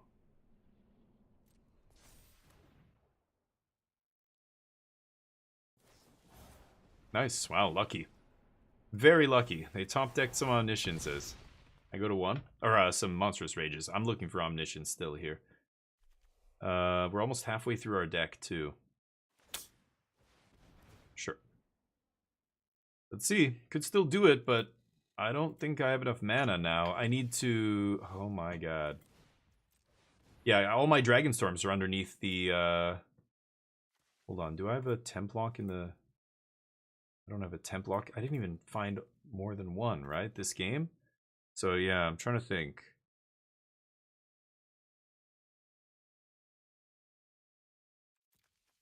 Sleight of hand. So I could take a Darkar Wastes Moment into a Templock to stay alive.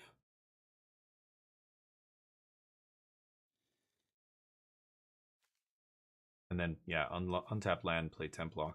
I think that's the only way I survive this. Oh, what am I saying? No. Yeah, I only have 2 mana here, so I'm gonna die. Well, that's unlucky. A little bit too much land there. No Omnisciences till halfway through our deck. No bueno. Grand Abolisher. So I was trying Grand Abolisher. I don't know. I could try Clarion Conqueror here. I guess it does get in front of that other guy, right? Gets in front of the Slick Shot. Take out a Moment. I could even take out a Stock up here. Keeping the Spell Pierce. Could put Grand Abolisher in. I think I'm going to run it like that. Let's try. Tabletop, no, I have nobody to test with. So I'll be testing when I get to Montreal with the people that I know in Montreal, but until I go there that weekend, I won't be doing any real-life testing. My deck is, I don't have a deck. They have my deck. They're putting a deck together for me because I don't have cards. I sold all my cards years ago. So I only play Magic Online now. I have a trade binder over here with some of my more valuable stuff, some, you know, revised duels and Wasteland. I have a playset of Force of Will and that kind of stuff, but I'll keep this. But all my standard stuff, as soon as the pandemic hit, it was gone. I moved back to Canada. I had to get rid of most of it. I wasn't shipping my Magic collection anywhere. Okay, good. I wanted to draw this. Let's see if this is any good. So yeah, so I don't have any cards. So the qualification, the RCQ that I played in, somebody who came out here to play in it brought a deck for me. An awesome dude from my channel. I'm just gonna do this, I think. Okay. Too many lands. So yeah, they brought me the deck I qualified with. So now they're also giving me the deck that I'm gonna play in the RC with, which is great. But the problem is I have to let them know, you know, a few weeks ahead of time. So I had to kind of choose a deck. I'm happy with this choice though. I think this deck is one of the best decks in Standard right now.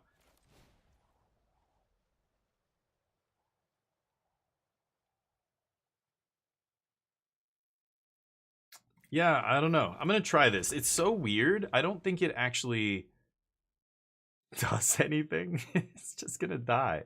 It trades with Slickshot, I guess. Because, you know, Slickshot doesn't have prowess. but it doesn't die to lockdown. There's that, I guess, right? So now I can lock down. I force them to overextend, but they're just gonna swing here, and what? I'm not gonna block. Yeah, no blocks. Do the dirty. Triggered. Yeah, it's triggered. Oh yeah, this isn't for slick shot. No, I meant I can block slick shot. That's why this is good. I can just trade for slick shot. They can't pump slick shot's toughness, right? Even if they monstrous rage it, I'm still trading. So they can't, like, they need like double monstrous rage, and then it's a 3-for-1, and that's probably still fine, right? Okay, so I know they have some counter magic here. I'm just gonna play Sea Chrome. Next turn we can play Templock with 2 mana up to pay for Spell Pierce.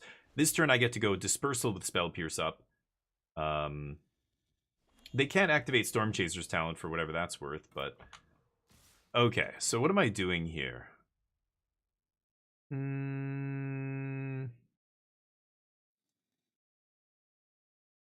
Nothing.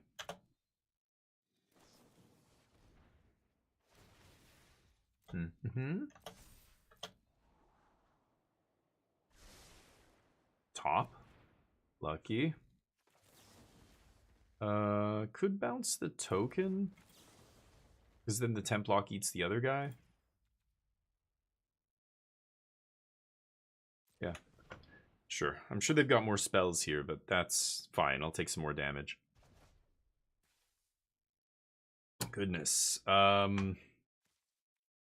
the fuck? I really don't want to leave one of these on top. I'm going to 5.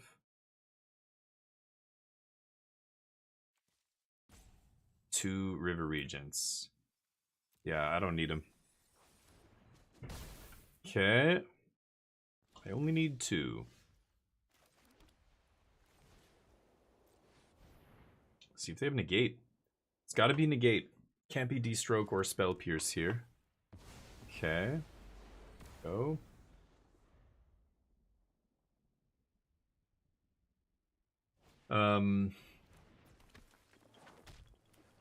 Yeah, betrayal. Stock it up. Okay, I am going to put this guy in front of Swift Spear here. I know it's probably just going to eat my guy, but I don't think I'm going to take damage. Well, that's interesting. So I go to 6 here. I've got Marang River Regent.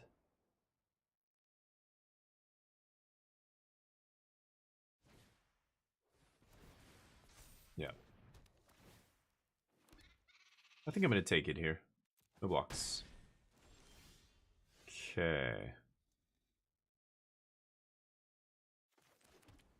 Well, I would love to find another Templock here, so I think I'm going to go with Stock Up and see what's on top. Of course not. Okay. Yeah, not amazing. So I've got the Dispersal up, but yeah, I think I should just leave up Dispersal, pay for Spell Pierce here. I obviously want to get Omniscience into the graveyard. If I top deck an Abuela's Awakening, I win the game, but I'm not going to be going for that here. I need to actually survive this turn. They've got so many cards in their hand. Not amazing. They can't activate talent, which is nice. But I did forget about that. This does shut off talent, I guess. Oh, is it not enchantments? Artifacts future. Oh no, they can activate it. I thought it was enchantments as well. Okay, great. Uh-oh. Okay. Think Ral. Wow. But they played a land. They just tapping out here? Wow. They can't even swing with Corey Steel. No blocks. Bounce this. Can we find Abuela's Awakening? I'll take a Templock. Yeah. Goodness. Okay, they can't equip Corey. They can trigger equip because the trigger equips, right? But they can't equip it. Yeah. 2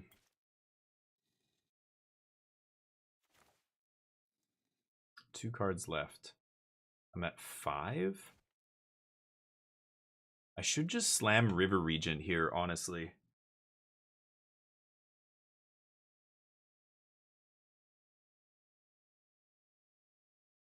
What do I do? Bounce. 6 mana. I just want to get 2 bodies into play to block.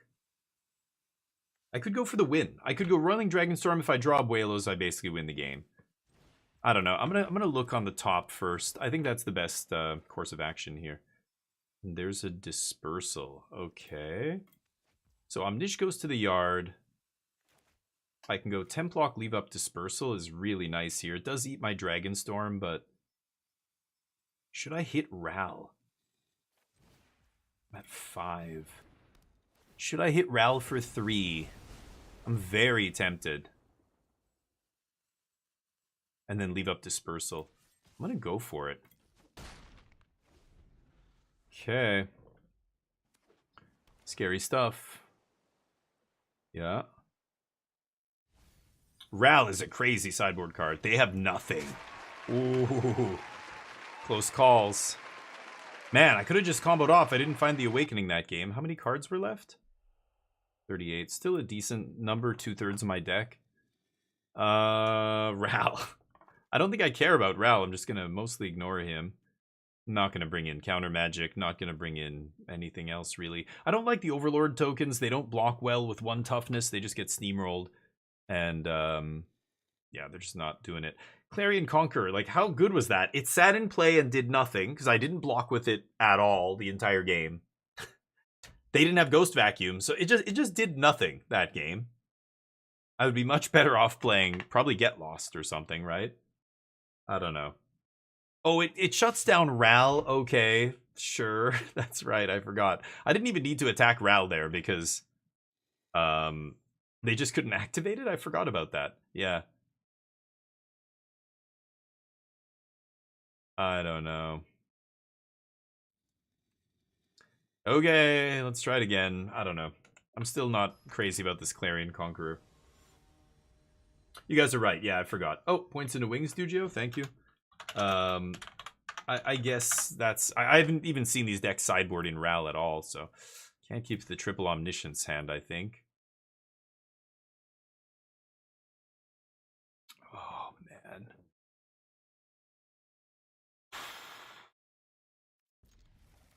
I really want to keep Omniscience and Awakening in my opening hand, even though they don't do anything here. This is awesome early. This is awesome early, so I want to keep those. Moment is my only card draw, the last card. So I'm obviously not discarding a land here. So which spell do I put on the bottom? Not discard, I mean, you know, mulligan. I don't want to put a combo piece on the bottom, but at the same time, I guess maybe I don't need a Dispersal if I have the Templock.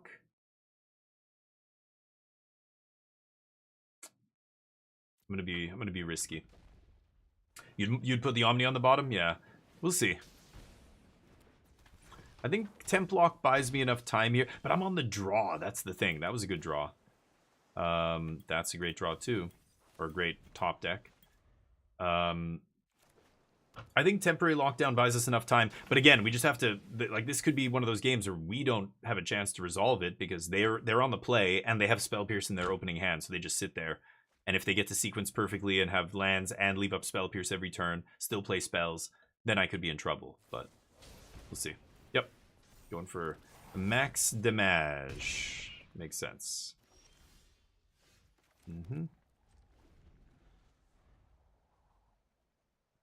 Well, take 2. Nice. They miss a land drop. They have 2 pain lands as well, which means none of their verges are turned on. I have the Omniscience already. I guess I'm just taking River Regent here, right?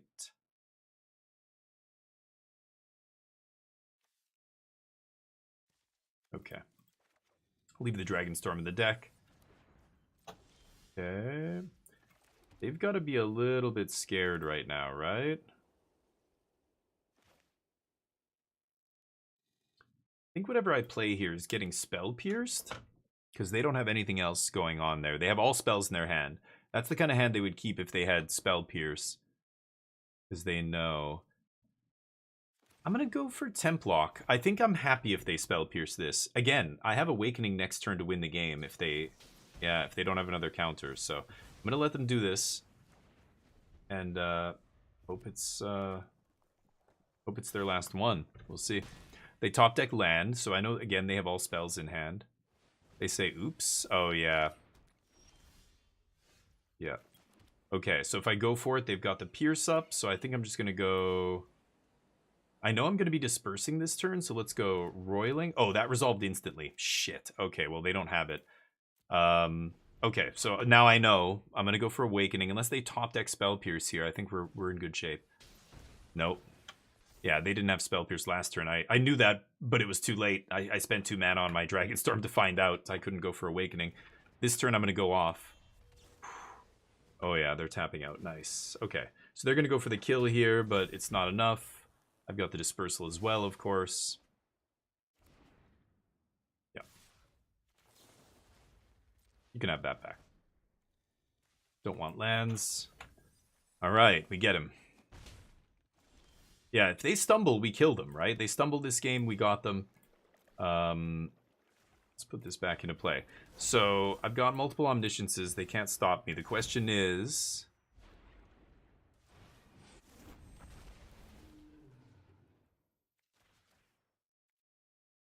Sure. Could have drawn cards with the dragon instead, but I like getting a big body into play when I'm at 7 life like this. And there's Bebe. Hell yeah. That draws me a card, gains me life. That's huge. Okay, leave up Pierce, so I can pass here.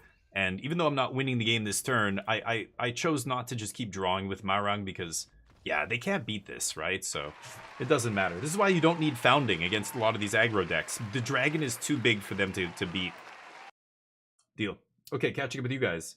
You'd mull Omni, yeah. So that could have worked out badly. You know, we got lucky with the lands, but, you know, lucky, like we were 45% to hit lands, right? On a mull to 6 and then keep 2 land. We're like 44%, something like that. So getting lucky just means hitting a coin flip in your like first 2 draws. I'm on the draw as well, so we have 3 shots to find a 3rd land. We got the land right away, which is perfect, right? Lets us play the Surveil land early, lets us set up. But yeah, the combo deck, I think the versions of blue-red that are problematic are the fast versions, the ones that are really aggressive. All the slick shots, all that crap, that's dangerous. That's I don't know, I'm just gonna use a bunch of these. Those decks can race, they can kill me before I kill them, right? But the slower versions, like if they stumble, like that deck stumbled a little bit on mana one turn, and then they drew out of it, but it was just, that was too late. I was able to go off, and that was it. Good game, yeah, that worked out well. You know, there's so many things, like when you level up as a Magic player, you know, one of the big moments is when you start thinking about what your opponents have. Like when you're playing a deck like Omniscience, so many times, even on camera during tournaments, I'll see a player, you know, playing a deck like this, and they'll have the combo, and their opponents go land, Shivan Reef, and then miss their 3rd land drop. And some players are like, oh, they missed their 3rd land drop. I'm going to kill them. I got to kill them before they find more land. Like, they just want to... They think that's a reason to step on the gas and try and combo off. So they just go for the combo. And of course, the opponent has Spell Pierce. And then another Spell Pierce. And they're like, what? It's impossible. But it's like, no. It was totally... Not only possible, it was likely... But you never considered what your opponent kept. You know, think about the fact that your opponent kept a hand on the play with only 2 lands. You know, it's like if, you know, debating or not whether or not they have a counter spell or whether or not they have some good, you know, hate card against you out of the sideboard.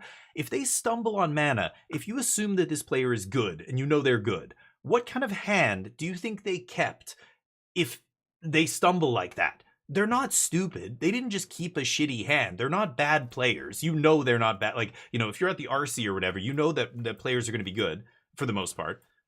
What do you put them on? What do you think they kept against you? Obviously, if they kept a bad hand against you, it's because they have some silver bullet card for you. Or a Spell Pierce, or, you know, depending on the matchup, right?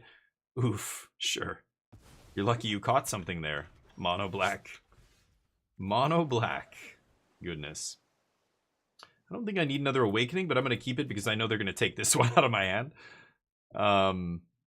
You know, I think a lot of players don't consider, especially when you're playing a combo deck, people are siding in silver bullet cards to stop you, like Stone Brain and like Ghost Vacuum or whatever. When your opponent keeps a shitty hand and it's clear they're not executing their game plan, like your turn 1 Corey Steel opponent goes land go, and then turn 2 goes land go, Do you think they kept a hand with no 1-drops and 2-drops? Really? I mean, obviously they have stuff. They just are saving it to react to you. They're not, you know, they have spell. They've got to have counter magic here. I see too many players just like go for it sometimes. And I'm like, what? But that was like, ugh.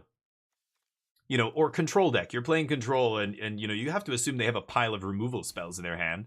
But I see people play sometimes like your opponent doesn't have it. And it's like, wait, what? It was pretty clear they did. Oh, I really want to take stock up here, but I kind of need the land. I'm going to take stock up. Against mono black, stock up is just lights out, right? Sure. I could counter something here. Or I could stock up. Let's pass. I'll leave up something. Maybe they do 11 to me. I'm over it. Do they run any sideboard graveyard hate? They run a bunch of counter magic, but they also run Ghost Vacuum for sure. At least every list I've seen runs Ghost Vacuum, but yeah.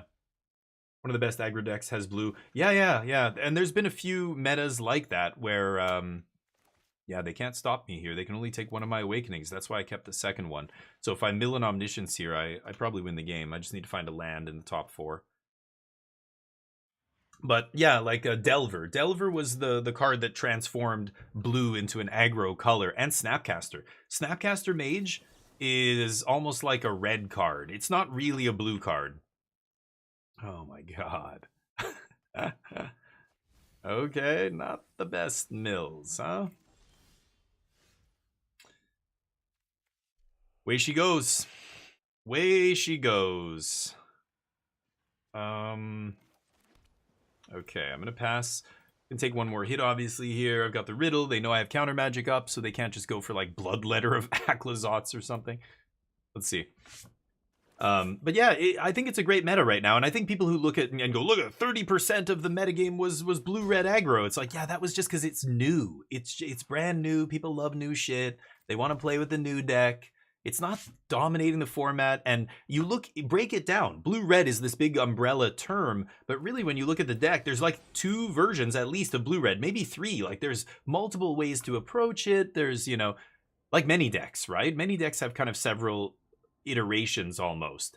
Mono red, you could be mono red splash green. You could be, okay, there's the Omnish, so I think I just win. I need a card draw spell. Oh, thank you. See, that's the kind of opponent I appreciate. Overlord, Beza, I don't know, Clarion Conqueror, I guess. Clarion Conqueror does shut off the, what's it called? Stonebrain. I think maybe that's why people are playing this, because they fear Stonebrain so much. I don't know, it's weird. Do I need Founding to kill them? I don't think so. My opponent demonstrated a clear desire to get it over with, so I'm gonna take that out. I don't think I want lockdowns either. Cut a couple moments. Ifar's Dispersal is just whatever. It's amazing against that shitty 3-drop they have. I could also ditch Spell Pierce. I know they're playing Unholy Annex. Unholy Annex is really the card that matters. Nothing else really matters. But Spell Pierce, I don't know. Maybe I cut Spell Pierces. I'll leave in Dispersal is so good. Against Demon, it's insane. It's insane against the the very stoppable slasher. I'll try this. Let's go. Omni beats weak mentals? Is that an autocorrect error? Mentals? You mean weak metagames? Weak mentals? Do you mean mentally? People who are weak mentally? Is that what you're saying? Omni kind of beats up the fair decks, right? Sure. Ghost Vac. You know, anybody who's just trying to like beat you up in a fair game that's not super aggressive, it's not doing it. Oh, Bandit's Talent. What? Oh, I discard non-land or I discard, yeah, 2. Okay, sure. Sure. Maybe I should have left in Templock. I forgot these. I don't know if all these decks run Bandit's Talent, but some of them do, I guess. I'm just going to double stock up and all their discard is going to be atrocious, right? They have to take some of these now. Because if they're just, yeah, they're just making me discard 1 for 1 here. I'm going to start drawing 2 cards off my... Like, as soon as I start 2 for 1ing, none of these are 2 for 1s, right? This maybe eventually does something. But there's a Get Lost. I think I'm just going to stock up here. That just undid their discard spell. I need the land. Too bad it comes in tapped. I guess I'll take Overlord here. That's pretty good against them. And if I draw untapped land, I'm just going to slam Overlord. If not, I'm going to stock up again and Seachrome. Suck it up. What else you got? So this does damage if I have less than 1 or fewer cards, right? I could just Get Lost that guy, but I like Overlord here, right? Get the Overlord going. Put some blockers into play. And, pass. Next turn, if I draw an untapped land, I can double spell. If not, maybe I Beza, but probably not.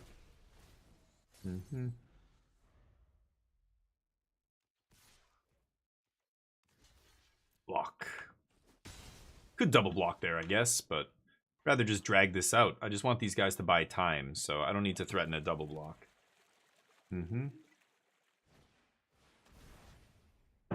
I don't even want to tap land, so that's fine.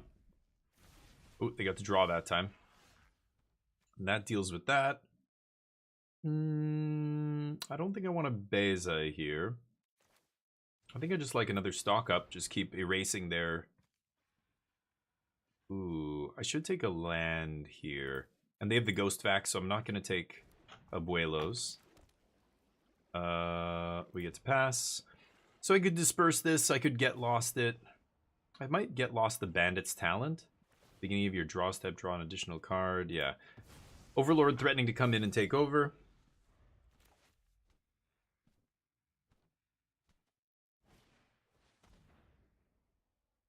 Artifact or creatures. They're going to take Beza? Okay. Beza wasn't doing much anyway. Still got 2 more either way.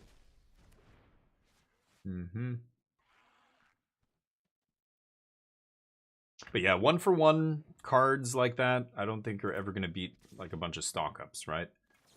Here, you can have that back. I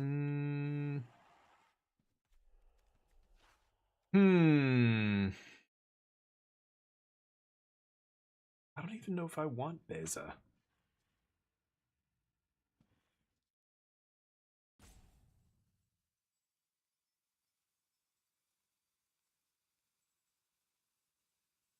Yeah, okay, fine.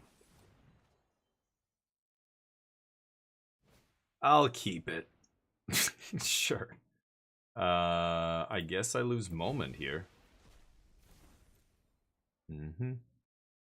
Good lord. I don't know how... I guess, I don't know. To each their own. There are people who look at my deck and go, how does anybody enjoy playing this kind of a deck? I get it. Beza not drawing me cards. I think I'm just passing here. Overlord's just going to come in and win the game. Because they don't have removal, it looks like. I could just play Beza just to get another creature in play, I guess. But, yeah. All they have is spells under there, so Vacuum doesn't turn into anything here.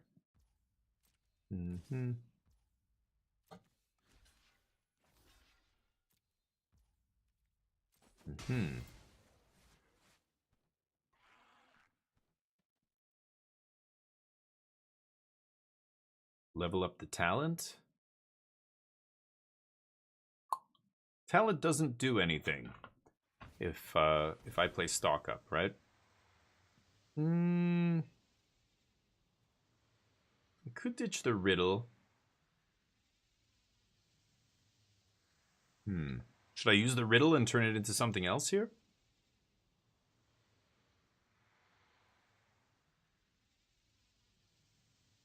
Countering this stops them from drawing a card, right? Sure. Let's do it. I could discard it. I think it's good here because it draws me a card now, right? If I make a land drop. Could also just Get Lost something. I'm going to get Overlord next turn. Yeah, I want Beza to draw me a card here, so I'm going to use this. If that thing they just didn't draw them a card, then I wouldn't have countered it, but the fact that it does, yeah. Sure. I don't care about the life. Okay, Beza draws me a card, and Overlord comes into play. It's going to be tough to beat. They have 1 mana here, unless, yeah, they cut down their own stopper or slasher. That would kill it permanently. They're not going to do that. I wonder if they leave in stuff like cut down. I wouldn't, but people do it against me. I get to draw. Thank you. I'll leave a moment here. Go. We get our Overlord. Sorry, catching up. Small Omni. Weak mentalities. Oh, that's what you meant, that's it? Yeah, maybe. I don't like opponents build mono black. Yeah, it's good against blue-red right now, right? That's really its claim to fame. But then it gets trashed by basically everything else. I don't even know. I don't know how bad the matchup is against some of the other decks, but all the late-game decks just trounce, you know, mono black. And I think, I don't know, I can just imagine the draws being really awkward against red or something. You keep a hand with a bunch of discard effects and you just get steamrolled by mono red. Sure. Well, now it's got a permanent counter. You've got to be careful with Slasher. If Slasher picks up any counter, I can just kill it and it doesn't come back, right? But, sure.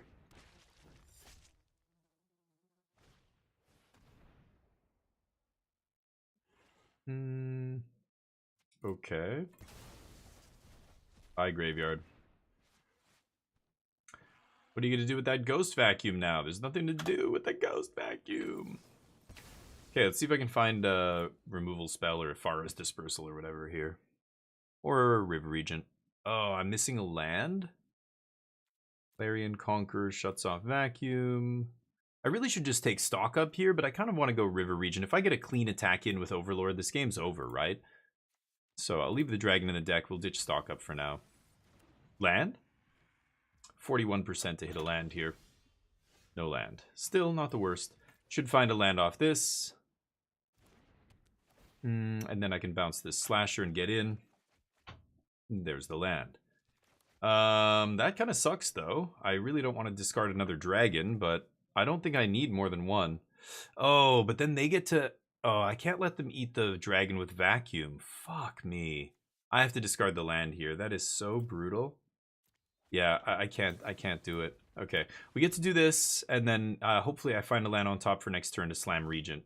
The best I can do here. Nope. I'll take another Overlord, though. Okay, that should also do it. If I just get one clean swing in here, and you know, the next turn, even if they have a Slasher, I get to attack again, and I end up with 4 flyers, that's going to be lights out, right? They needed to trade here and just leave me with 2 flyers. Next turn, I'm going to make 2 more flyers, so then even if we trade, it's too late. And, you know, I'm not even going to trade, because I'm going to... Well, actually, no, I know I'm not drawing a land next turn. I'm going to make 1,000,000 flyers here. Sure. Oh, look at that. Ghost Vacuum's thirsty. Ghost Vacuum is thirsty. Gonna be making a Marang River Regent next turn. But they're not gonna beat the Flyers.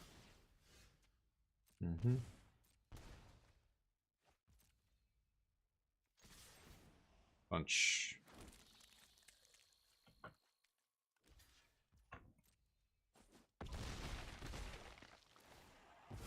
Alright, I'm putting lethal on the battlefield. Yeah.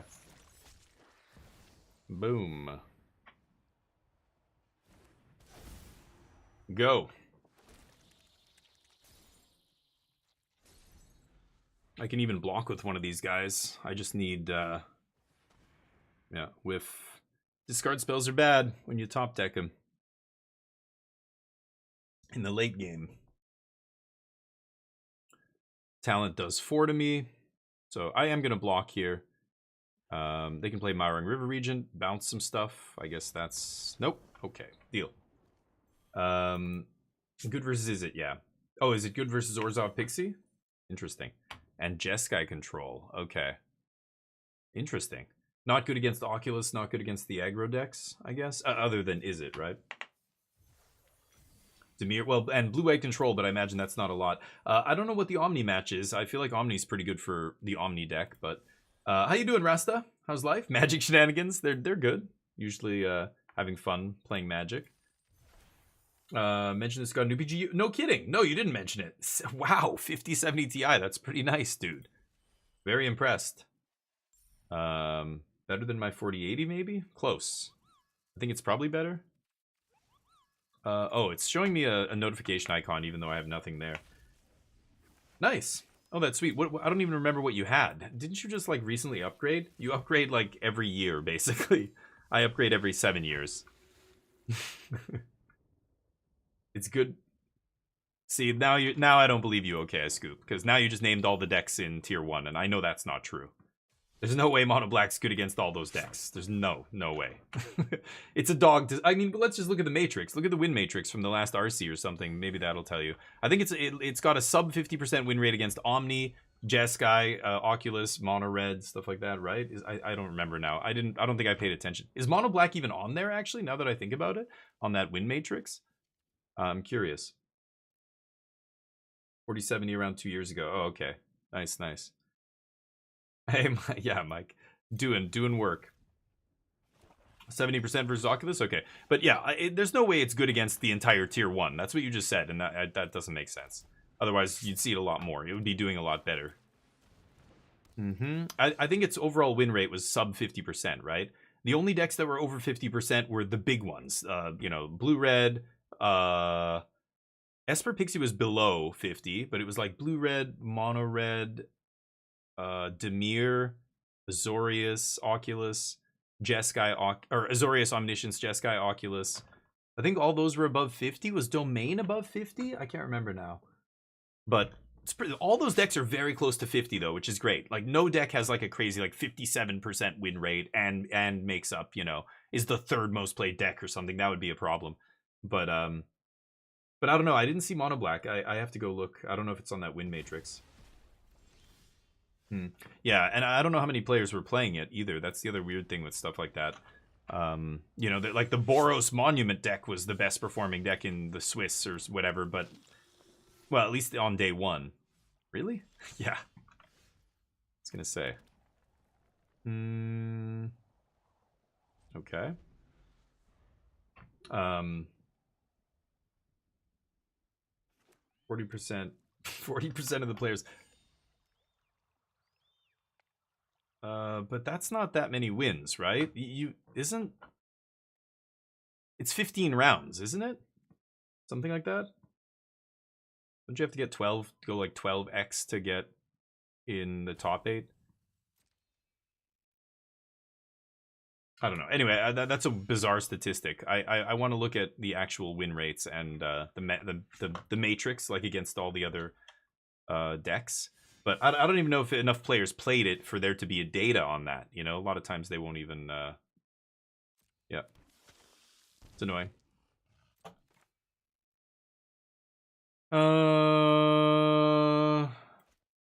Time for the Kaito. Okay, let's find Omniscience and win the game. No.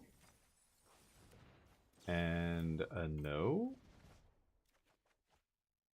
Fucking hell. I'm gonna keep another Ifara's on top. Okay.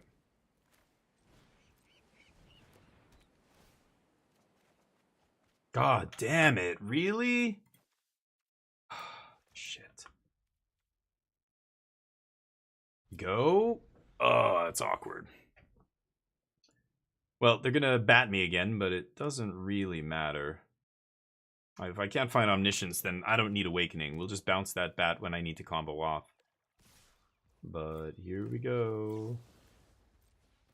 Let's see if they take their whole turn to replay this guy. I would be very surprised, but they might. There's the Omnish. I get to go to 5 and Spell Pierce up. Yeah, I like that. Okay. Flash it in. Whoa. just to draw a card, huh? Okay, I think that means we win the game now. Yeah. Abuelos. Pierce your Pierce. Oh, you don't even have a Pierce? Deal.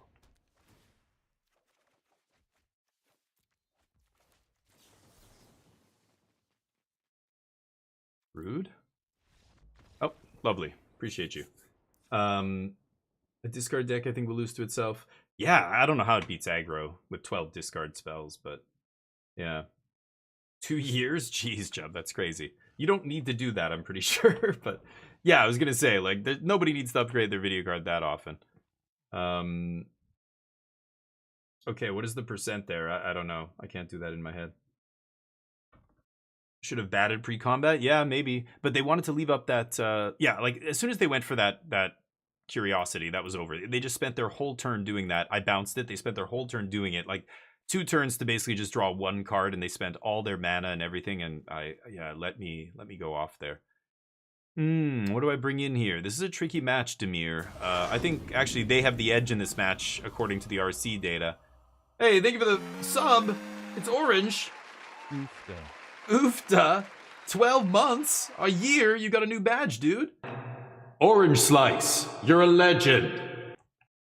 Goddamn legend. Citrus, get your vitamin C, mother. Beep! Orange. Orange Slice 54. Am I gonna bring in Beza, Overlord, this kind of stuff? Beza's interesting. I know they're gonna have Ghost Vac, so I don't know, Clarion Conqueror? That even worth? Ugh. I never know when to side that card in. I'm gonna take out Founding, I'm gonna take out Spell Pierce, I'm probably taking out Confounding Riddle here as well. I like Overlord. I think I'm going to bring in Overlords. They're going to go Negate, Spell Pierce, all that stuff. I like sidestepping them there with creatures. And I'm going to cut a couple of these other things. Maybe cut a couple of Faras and find room for Beza like that. Something like that. I think I'm going to go for that. I love mangoes. Oh, yeah. I still like oranges. I just don't eat, like, there's so many different fruits out there. The fruit that I eat a lot of is apples and bananas. Every time, I just bought some today at Costco. Every time, when I eat breakfast, every single day, the first, I don't know if I call it breakfast. It's the first meal of my day, but it's basically just super light. I'll eat a banana with peanut butter or an apple with peanut butter. Then I go walk Neo. Then I start doing my shit. I'll make coffee. And then at about 11:30, I'll eat lunch and I'll have like an actual meal. I'll make something, you know? So I almost have like an early breakfast and then well, it's basically lunch though. I shouldn't say second breakfast. It's still kind of in the morning because I start my stream at 12. Oof. I should have maybe sided out some temp blocks actually. I didn't think about that. I don't want that many in this matchup, right? And then I'll eat dinner and whatever, but banana or apple with peanut butter, oh man, you get, gives you a bunch of energy and it's light, you can go do stuff. I'll go work out or whatever, like, 30 minutes after I eat it, even though, yeah, it's not like eating a big breakfast. I don't like eating a big thing. Oh, that doesn't, okay. My temp block looking real good here now. I'll stock it up for sure. Ditch the land.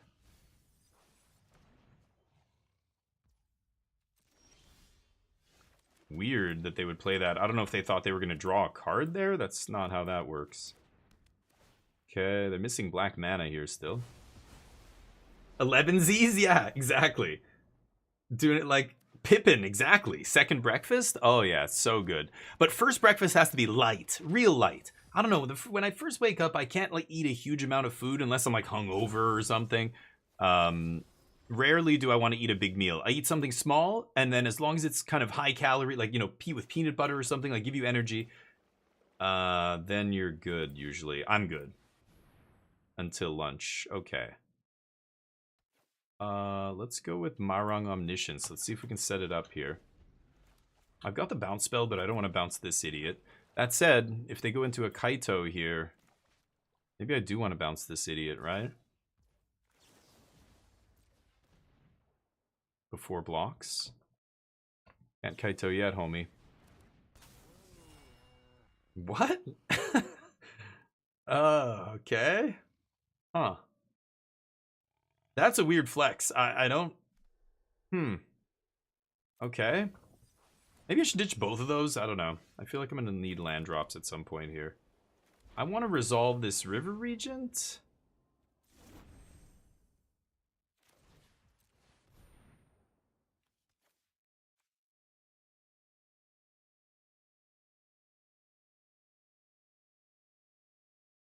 It's interesting.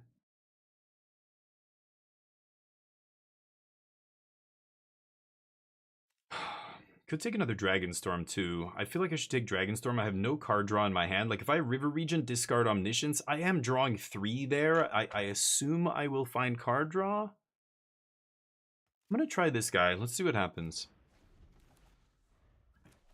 Let's see what happens. I'm gonna take some damage here. I was hoping to maybe find a bounce spell, but no such luck. Hummus, spinach, feta, tomato slice. Nice, yeah. That does sound good. Yeah, that sounds solid. Hummus is great. I love hummus. Oh, rude. Okay.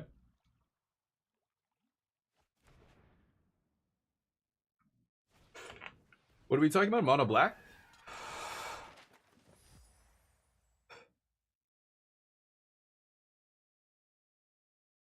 Yeah.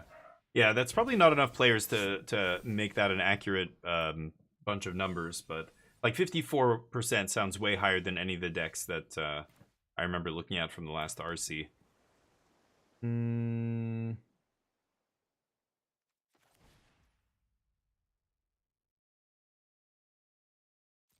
Okay. Yeah, no. Yeah, Conqueror does shut down Kaito. That is pretty nice. Like, they can flash it in, I'm pretty sure, with Ninjutsu. Yeah. Overlord not bad either here. They can't negate or spell pierce this, so I'm gonna go for it. They have to have D-stroke. Nothing else would do it. And then I get to start chump blocking as I bide my time setting up the combo. I have an Omniscience in the yard, which is ripe for a Ghost Vacuum to suck it up, so the sooner I get Conqueror down, the better. They have 1 turn here to resolve a vacuum if they find one. But yeah, okay, Scoop, that's interesting, because yeah, I don't remember any deck having a 54% win rate, but that I think it's because they weren't counting the decks. There were decks with 60-something%, right? Like Abzan, Pixie, and stuff, but it was literally 1 dude playing the deck, or like 9 players out of 1,300. You know, when there's like 1,300 players and it was only like 8 dudes playing the one deck, like even if 3 of them do well, they're you know, the numbers are going to look so super skewed, right? It's going to look like the best deck in the format. But it's, yeah, it's hard to, that's why it's so hard to parse this, right? Half the players of Omni. Okay, so that's still, okay, so it was about 3% of the metagame or something, right? I think Omni's about 5 or 6%, I want to say. Again, these numbers change day to day, week to week. But, so yeah, like 3%. So, okay.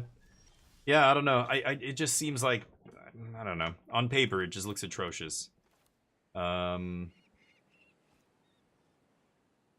So I could just slam the dragon here is kind of nice. I could even pick up my own Overlord.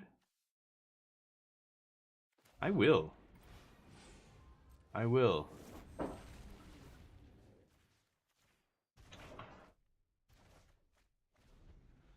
Okay. Kill my dude.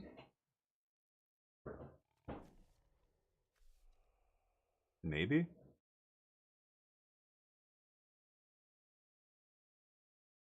They're debating firing up Restless Reef.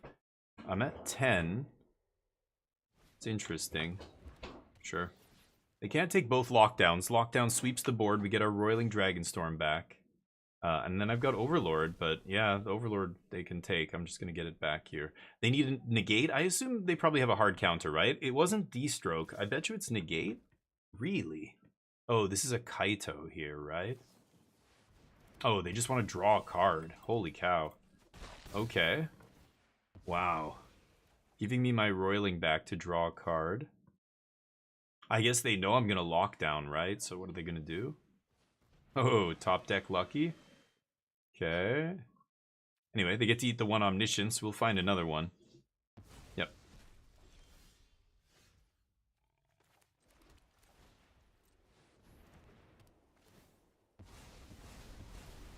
And I think it's just Overlord here. Let's get those bodies on the field and pass.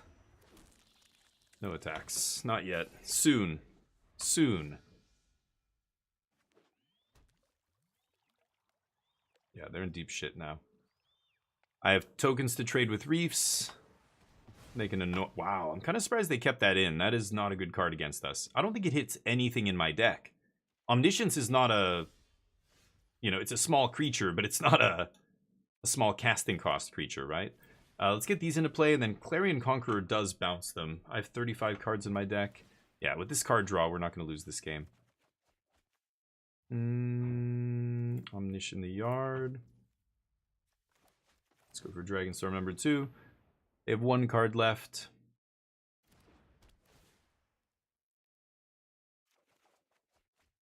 Sad times. Not a big deal, though. Clarion Conqueror. Get to pick up those Dragonstorms. And I guess I'm just going to leave up Ifara's Dispersal here. And I'm not going to attack with the River Regent. Yeah, let's pass. I could replay a Dragonstorm here, but there's no need. They're on top deck mode. They're going to activate that Sanctuary? Sure.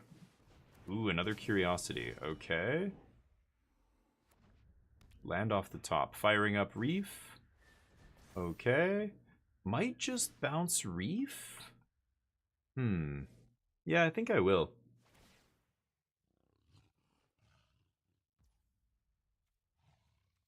Sure. Cool. Let's go to blockers. So I can eat one of these. Oh, they didn't attack with this? Oh, okay. Well, in that case... Yeah, I'm just going to bounce this idiot. See if we can find Abuelo's Awakening to win. No. I think if I just keep playing dragons, I'll also win the game. So let's do that.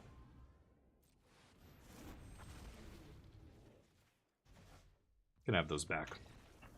GG. 2%. Yeah, 3. I said 3, so close enough. But Mythic. Hey.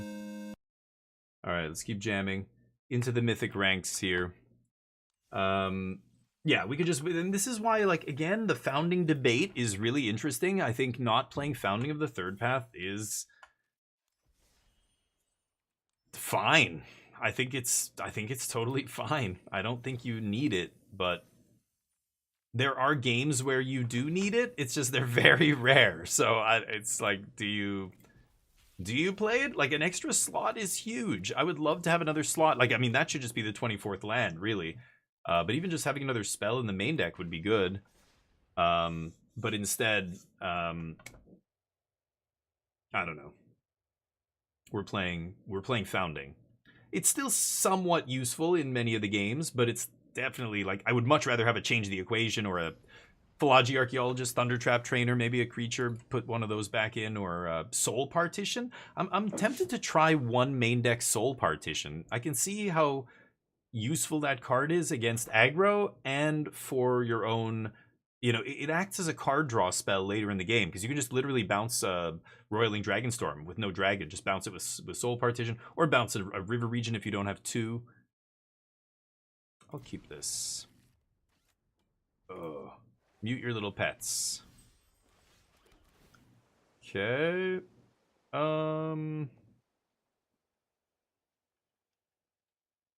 My opponent leads on Restless Bivouac. What does that mean? Is this, Restless Bivouac? Is this Boros aggro? I'm gonna ditch Stock Up here. I want to try and find, that's weird to dump a Stock Up. You know, obviously that card's amazing. But yeah, they're gonna be aggressive, yeah. So I think I just want to try and combo as quickly as possible. Yeah, there we go. So I can go Roiling, get Omniscience in the yard. Next turn I've got Ifara's Spell Pierce up. Yeah, I don't need that Founding. Okay. Tursa. Sure. Not a super small sample size. It is interesting. Like, Mono Black, I think, has, you know, some good matchups, but I definitely don't think it would be a favorite to win any tournaments. I just don't I don't think it has the consistent good matchups against all these other decks. Like, look at the win matchup, the matchup spread for like Jeskai Oculus. I actually secretly think that's the best deck in the format. I could leave a Dispersal plus Pierce, but now I need to find that Abuelos to win this game because they're putting pressure on me. They won the die roll. Okay. Awkward.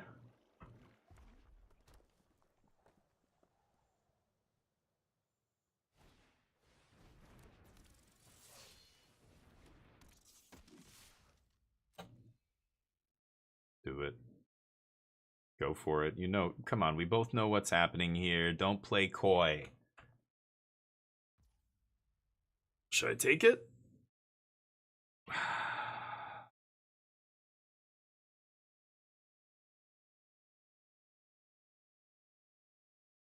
Should I take it? By Dispersal, then they rage. I'm gonna go full control here. I am gonna take it. Just gonna bounce this idiot. I want to surveil, and I don't want to take lethal here. God damn it. Okay.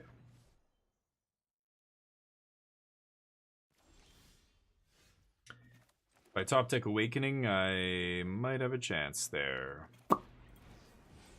Nope. Unfortunate. But mono red on the play. They're fast. I need to be as fast as them, but we were not.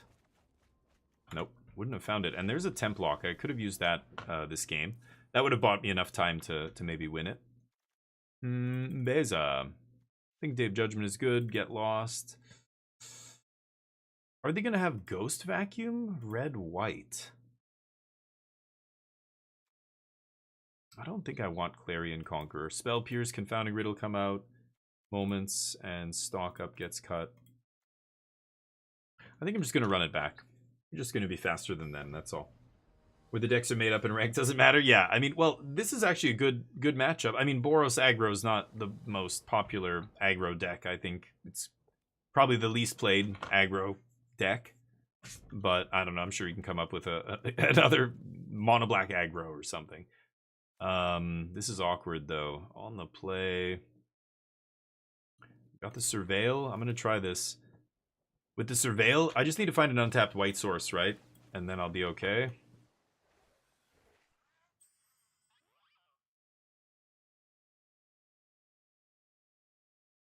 Okay.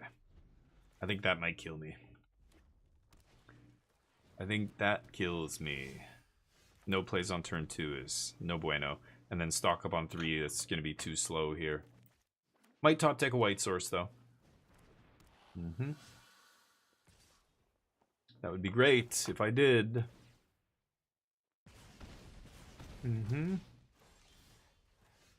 Easy. Okay, nice. Helena, what's up?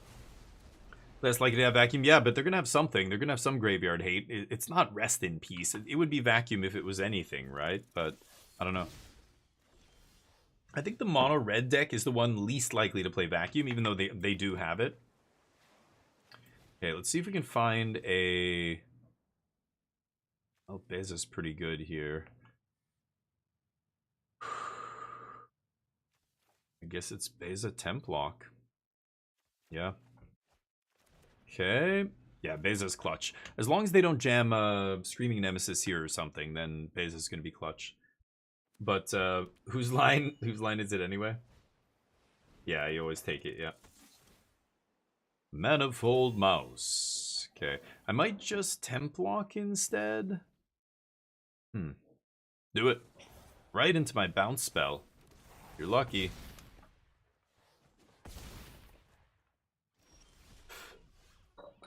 Yeah, now I might die. So I think I have to Beza here. I don't know if that's going to be good enough. I don't think it is. Man, rough draws. Would have been better if I had found a way to discard early, like one of those Dragon Storms, but not this game. Last game we didn't have Temp Lock. This game we had the Temp Lock. I could have double Temp Locked there just to get rid of this guy, but yeah, I guess that kills me. Sure. I'm not doing the math. I'm assuming I'm dead here. Yep. Nice job. So they had the nuts. They didn't even draw a fourth land. They just drew all action there. Not much you can do about that. I could have Temp Locked, but then I die to a Lightning Strike or Boros Charm or whatever they have. So I assume I'm better off going for Beza than and trying to survive damage, I think, than passing with 3 life up. But either way, it's a coin flip match. Whoever combos off first, I can win on turn 4. They can win on turn 4. It's a matter of who draws better. Red decks, it's okay. I'm the same. I'm just as fast as them, so it's the same when people bitch about Omniscience. It's like, no, it's a fast deck. There's many. But it's funny that people are much more likely to bitch about a combo deck like this than they are to bitch about an aggro deck. Like, aggro decks are still fair, so it's okay. They're fair game. But a combo deck that kills on turn 4, whoa. Fun police. Nobody likes that. People start bitching, right? Calling people the fun police and everything. It's like, no. That's not... Combo's an important part of the game. Ooh, I can Spell Pierce a Corey Steel here. They usually save it for turn 3, but yeah.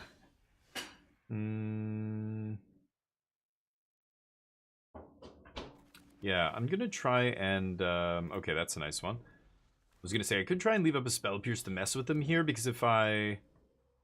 Yeah, like, they go for this, they play... Well, I thought they would play Steel first, but ooh, that's huge. Getting to pierce the stock up's also amazing here. Yes, cut off their gas supply. Okay, and this guy obviously dangerous enough to warrant a lockdown here. Dragon discard? Oh, I don't know. What was the reason? I'm sure I gave one, but I don't know. I just lose in turn 3 against Slickshot. Turn 3?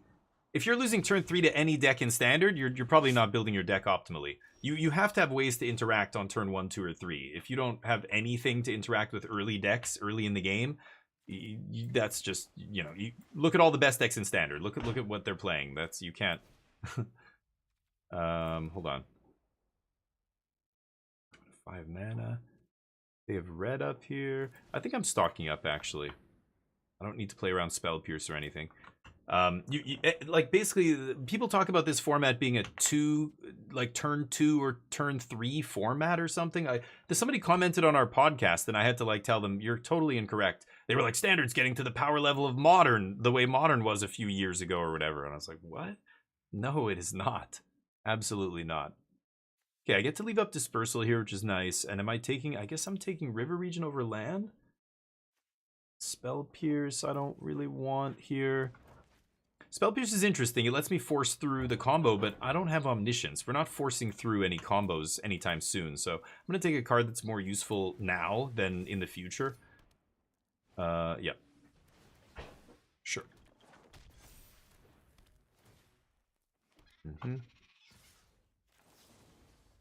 Could bounce the Otter here, but I think... yeah, I will bounce Otter, actually. I don't want any of this crap. Okay. Land is also not what I want. Let's look for a Temp Lock here if we can. And find an Omniscience, maybe? No. Still. Temp Lock acceptable. They're out of gas. Let's pass. Next turn I've got Marang River Region, basically seals it up. If I can last till turn 6 and just hardcast a dragon, then usually I win the game. But Slickshot, like, turn 3... Yeah, like, they have to get lucky. Like, that shouldn't happen very often, and especially if you have interaction. Like, every deck should just be packing interaction at this point, right? I'm gonna Awakening a Dragonstorm. I could have it come in as a 3/3. Then they can pierce it. No, I'm just gonna have it come in as a 1/1 play around Pierce. If they want to shoot it with a Burst Lightning or whatever, I don't give a shit. 3 toughness is the magic number against their deck, right? That's why a lot of these decks are switching to Drake Hatcher, because it's got 3 toughness. There we go. I was waiting for you. Alright, see what they do. Yeah, if you have an extra awakening, you can always use it to bring back a Dragon Storm or a temporary lockdown. You've got to remember. So when you're discarding or you're choosing what to put in the graveyard off a Moment of Truth or whatever, a lot of times it makes sense. If you don't see the Omniscience, throw a temp lock in the graveyard, especially if you have multiple awakenings, or you have one already, and you might draw another one, and if you draw multiple awakenings and no card draw, you're screwed. So tossing a Dragon Storm early so that you have some way to draw cards if you hit too many awakenings is huge. Okay, they're all in. Block the one without trample. Take damage. Sure, win the game. Let's not bring back the roiling this time. Storm it up. Yeah, they know. Alright. Thank you for making me not do it. Beza comes in. So, Clarion Conqueror, I was trying last time. I don't know. I just feel like you play it, and then you put it in front of a little dude, and it dies. But, I don't know. I don't need Founding here. I'll try the Conquerors. I could cut Moment. I could even cut a stock up. Like, I can't take turn 3 off to do nothing. I'll just die. What do I put in, though? Day of Judgment is not amazing. It's okay. It's just super bad against Spell Pierce. It's just too expensive at 4 mana. You're going to get Pierce. You're just never going to find a spot to play this, right? Get Lost, I don't want to give them because, killing a token with any of these spells is bad. Even Day of Judgment, just killing a few tokens feels like you're not doing anything. Grand Abolisher. I don't know. What should I play here? What do you guys think? Really? I had Omni in my hand with the Awakening? When? 2 games ago? Not this game. You mean the previous match? Oh, did I miss it? Really? Maybe I'm hallucinating. Doesn't get sweeped under lockdown. Yeah, right. I like Pierce too. I like Pierce on the draw even, which is what we are now. But yeah, it's a tough one. The last couple slots, I'm never sure exactly what I want. I still don't love Overlord. Day of Judgment, I'm like right on the fence with Day of Judgment. I could see Pierce. I'll try. I'll leave the Pierces in, sure. Because on the draw, I'm going to play, that game, I pierced the stock up. That might have been the game there, just not letting them have more cards. Because they got stuck on 3 land, right? That's not even that bad in that deck. That deck can obviously operate on 3 lands, but... when they have big turns, like they play 3 or 4 spells, you're just in deep shit. They can't do that if they're starved on mana. The mana is really atrocious in that deck for a 2-color deck. I think Spirebluff Canal, it's funny, that card, when it was spoiled in OTJ, and we were saying, yeah, like I was saying, like this is one of the most important cards in the set. At some point, Izzet Prowess is going to be good. And it took multiple sets coming out until finally we get to Tarkir. They print Corey Steel. And suddenly it's like, yep, here's the blue-red deck that I think Spirebluff Canal has been waiting for. If it wasn't for Spirebluff, this deck would not be good enough for Standard. I'm serious. Their mana is that bad. Stock up. I don't... God damn it. I don't want this. I'm gonna try and find a temp lock or something. This is just... we can't take it that... Like, we're just never casting that. This is like a 6-mana card, basically. For all intents and purposes, right?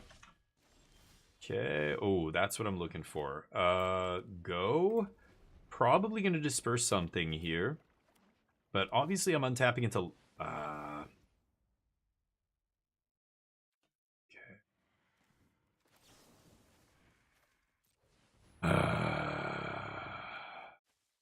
Okay. I take a hit, no big deal. And then we lock it down. But stock up's awkward because I was hoping they'd play, a couple of creatures and I get to bounce one here. But they play 1 spell. I mean, it's not that bad for us. We're not getting Corey Steeled, which is nice. Obviously, we've got to lock it down. Next turn, I could go Clarion Bounce, or if they double creature, I'll play Beza. But Beza's nice. Oh, no, yeah, never mind. Okay, they're setting up for the big turn. So I like Clarion Conqueror into Dispersal here. Beza gaining me life is nice, but let's do this. And I could trade for Slick Shot. Or I can bounce it. I can force them to overextend, basically, and maybe get some value here. Maybe keep my Conqueror alive.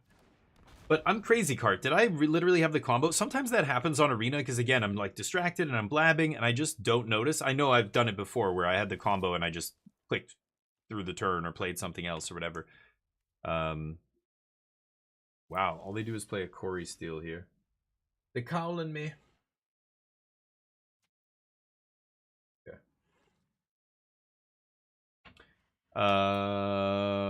What do we got? Land. Okay, so the world is my oyster.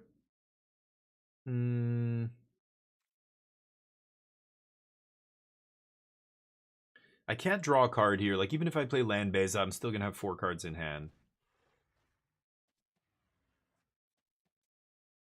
I really should just Moment of Truth before I Beza, but I kind of just like gaining the life here. I know they have Spell Pierce, so I can just basically play around Spell Pierce here. And jam Bebe. You can opt now or whatever. No? Could leave up Dispersal, but I'm at 19 now. Much less likely to...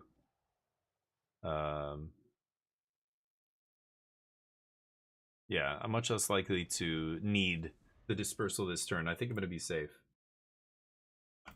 Clarion Conqueror is interesting. So now that I'm seeing it in the game, in this matchup specifically, it does trade for Slick Shot, and that is the scariest card. So...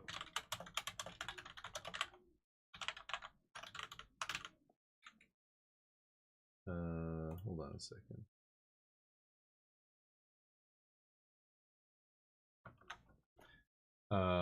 Letting my homie know. Okay, so let's swing with Bebe. Yeah.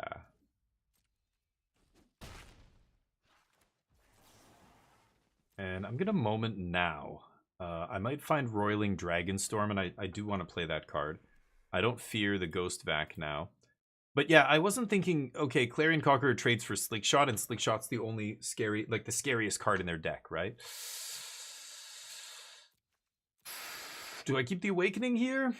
Templock's mighty good.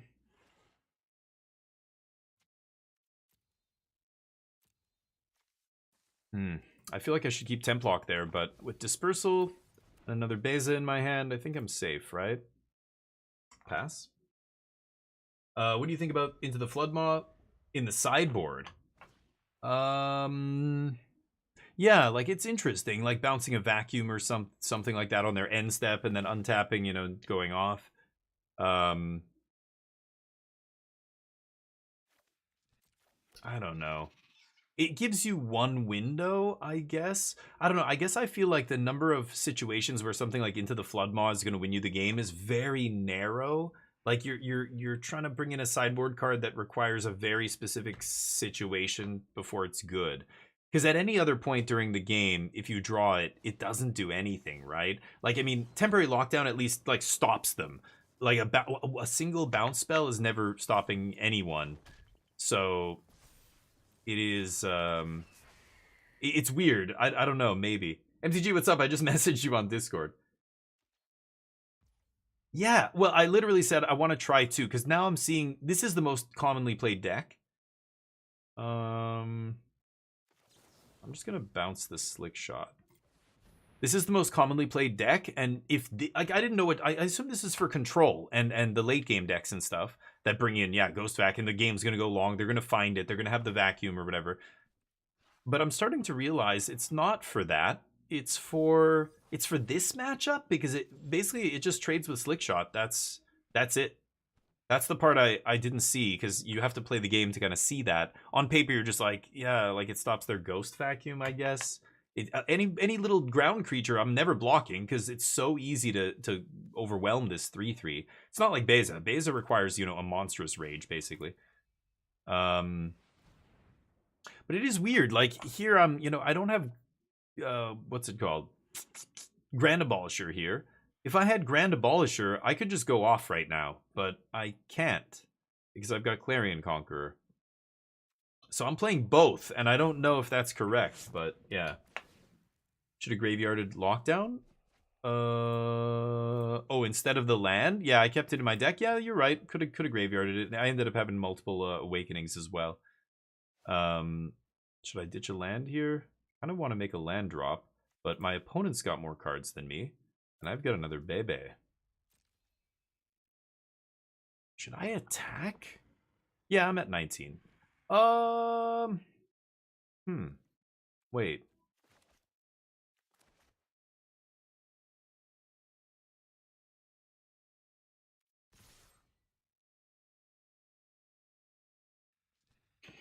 There's a hole in your plan. Yeah, maybe that was greedy. I'm being a little greedy here. I just want to draw a card. I'm not gaining life, but I'm just going to sack a Beza to draw a card here. And then I'm going to let them hit me with Slick Shot. I have another Beza in hand. Ooh, D-Stroke. Okay. Let's see if they can do 19 damage. They've got Slick Shot in hand, not plotted, so I don't think they're going to be able to kill me here, but... Oh, shit! Let's see. They've got to do it this turn. See if they have enough action. It's a lot of dorks. 19 damage. That'd be sweet. Yeah, I attacked, which was pretty silly. I could have just left my guys back and left Beza in my hand, but I wanted to play Beza post-combat and draw a card. I could have attacked with just Beza as well and left back Conqueror, but let's see. It'll be an interesting game if they can win this. This is only game 2. Give you a list? It is the same list. I'm just giving you alternates, MTG. The list is the same. The list is not changing. It's just like 2 slots, 3 slots. That's it. So I'm going to give you, like, I have to give you a couple other cards maybe, but, because I don't remember which version I gave you initially. I'm going to have to go back in our chat and look, but, yeah. Oh, by this Friday. Okay. Yeah, I guess we're getting close, huh? The emo? Oh, what emote did they do?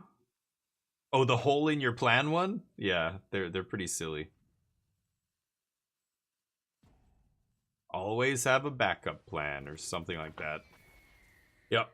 They're trying to do the math. That's why I hate decks like that. Hate math. Let them do the math. Let's see if they have it. Oh, I will, MTG, for sure. I'll send you a couple cards.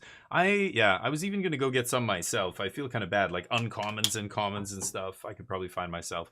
I imagine stuff like stock up is hard to find, right? Like everybody's hoarding their stock ups. Shops are probably sold out of stock ups, right? It's like a $10 uncommon. Whenever there's an uncommon like that, it's just impossible to get. Yep.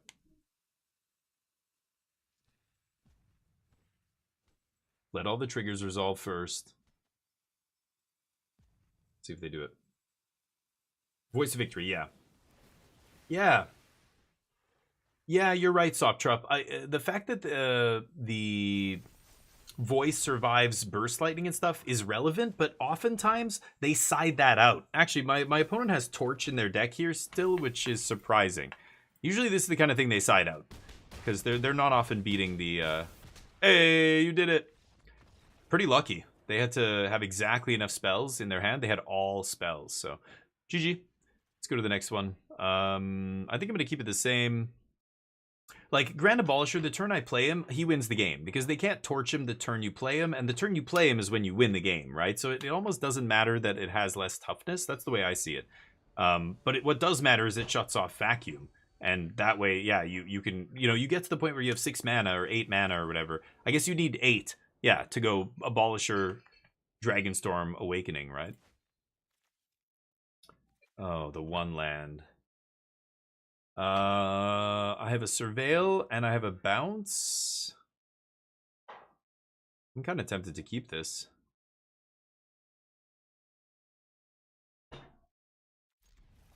Let's get crazy. Let's get crazy, baby. It's 20? Wow.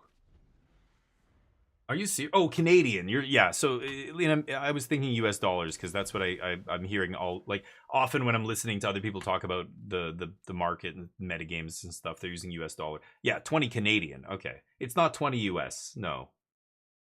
An extra meticulous. Nice. Yeah, I think MTG's got most of them, but you bought them? You bought those, MTG? I hope. Well, you're gonna use them anyway, I imagine. But yeah. I hope you didn't buy them for me. Otherwise, I'll buy them off you, I guess. But yeah. Yeah, that's right, Cart. Like, it just, like, yeah, the reason I'm playing it is for its ability, not, like, it never needs to survive. But you're right, there's the odd time where you kind of do need to survive. And, you know, you have to play your Abolisher early. You have to play it on your turn, hoping to untap and have whatever on the next turn. They say nice. Yeah, that's what our deck does, right?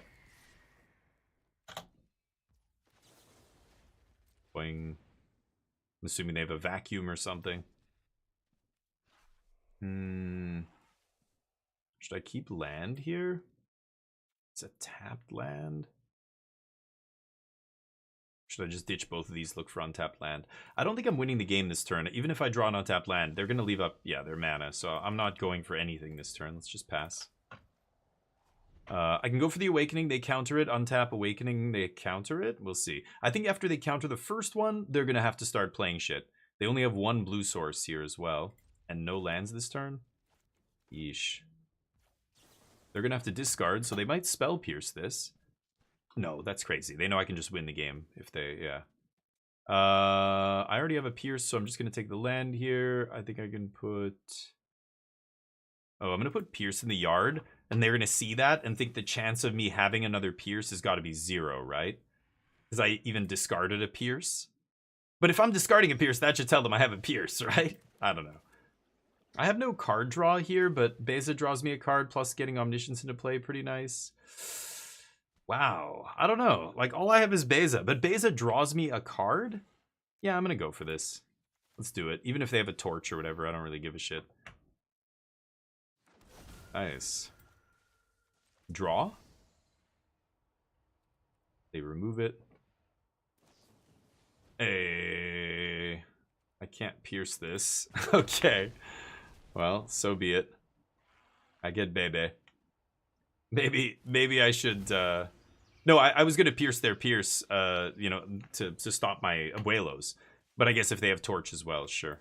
Oh, and the Dragon was the next card. Actually, that's fine. So Beza drew us a Dragon. If I had this as my free card, that would have been definitely worth the Omniscience. But that might have let us go off, actually, if they didn't have the Torch. Interesting. Take it. Get him. Punch you in the face.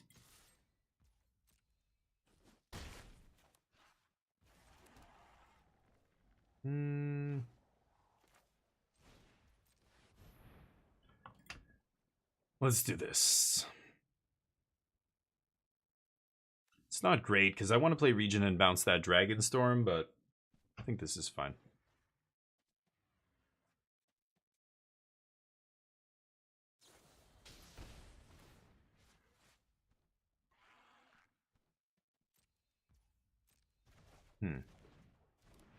That is weird. Why wouldn't they try to bounce my lockdown? Okay. Beza redraws. That I'm definitely piercing. Could play the Dragon here as well. But I like redrawing with Beza while I can. Maybe find a 2-mana play. No, just a 10-mana play. Yep. 2 stock-ups. Pretty good.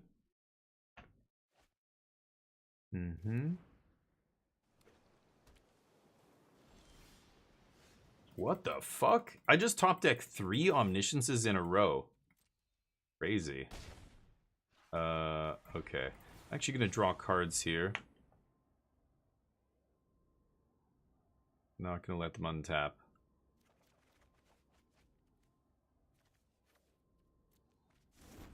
Okay. Let's go Blast Zone. I might actually tick this up on end step. Bounce temporary lockdown. Get your dude back. No, bounce Beza. Weird. They go to 7? What is going on over there? Interesting. Torch is sad for us, yeah.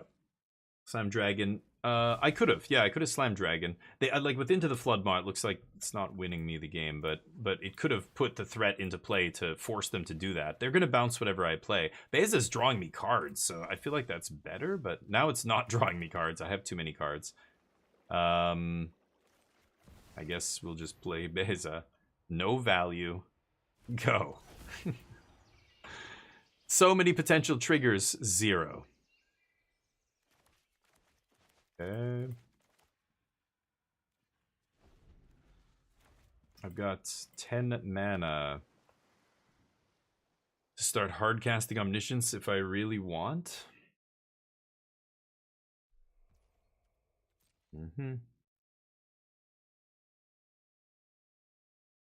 They're at 7 life.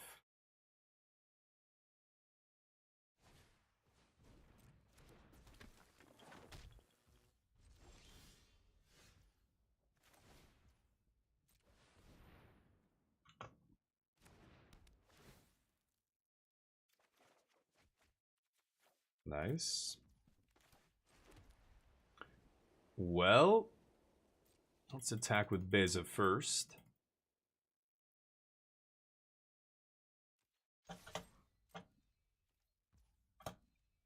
And just leave up. I could just leave up Blast Zone on 2 here. I don't think I'm going to play Regent.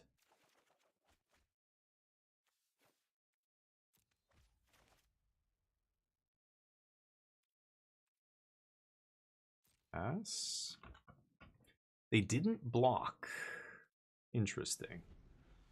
I think as long as I have Blast Zone on 2, there's no way they can kill me. Like, I can blow up all the Corey Steels and the Slick Shots they play, right?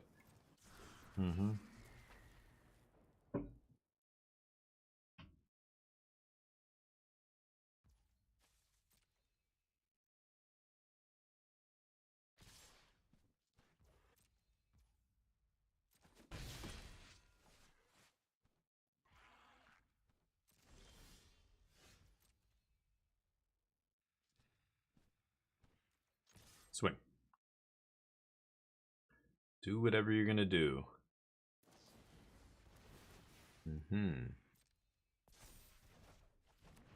A lot of Into the Flood Moss.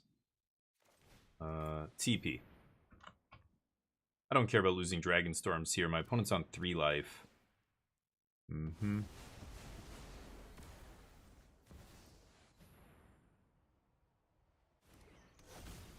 Could have gone for the combo, but if they have negate, you know, anything like that, go. They're at 3 life. I don't need to combo off here. We just kill them. I have no more coffee. Sorry, buddy. Good game. Oh, okay. They said good game to me there. Gonna go ahead. Okay, take it easy, Steak and Jake. Thank you for the raid, man. Appreciate you. Yeah, I could have been more aggressive in the previous game. I think they're bouncing it, yeah, and maybe killing me. I don't know. Bouncing all their stuff is not saving me because they all have haste. It does tie up a lot of their mana, though. That's the nice thing. If they spend a bunch of mana having to replay Monastery and replay the Slick Shot, then they can't play non-creature spells and kill me, right? Keep getting packs randomly. It's so weird. Why am I getting all these random packs? We did all our challenges here. I guess we'll keep jamming in Mythic. In about 30 minutes or so, I'm going to be switching it up, play some Clair Obscure. But yeah, anyway, this is the deck I'm going to end up playing. So I know there's some of you who are sick of watching Omniscience, and I understand that. But anyway, yeah, we had an interesting comment on the YouTube channel that I answered, and I don't know, maybe I'm too harsh, but I feel like I had to tell it like it is. I don't see it at all the way this person. Here, let me see if I can find it. It was the Magic Jank podcast. They said, you know, I guess Ham and Astrals were talking about standard, and I'll try this. And they said, you know, Standard is really diverse right now. There's a lot of stuff going on. There's combo, there's aggro, there's even the late game decks still exist, like Domain and Blue-Eyed Control. Like, they're not tier 1 maybe, but, well, Domain might be. I don't know. I mean, it was like the 4th or 3rd most played deck at the RC. But, you know, this person basically said it's only diverse in the sense of how many different ways there are to kill your opponent turn 2 to 4. So the only thing that's diverse is how do you kill your opponent on turn 2, 3, or 4. It certainly isn't healthy when current Standard is way more powerful than Modern was some years ago. At that pace, MTG will soon arrive at Yu-Gi-Oh! Levels of insta-kills. And I was just like, I'm like, no, that is just not, that's not the case at all. First of all, there are no turn 2 decks in Standard. There are people who say, oh, look at this combo. Look, if you play this and then do this and blah, blah, blah, that's an infinite combo on turn 2 or 3 or whatever. And it's like, there's no deck in Standard that's comboing off on turn 2 consistently through the opponent's interaction.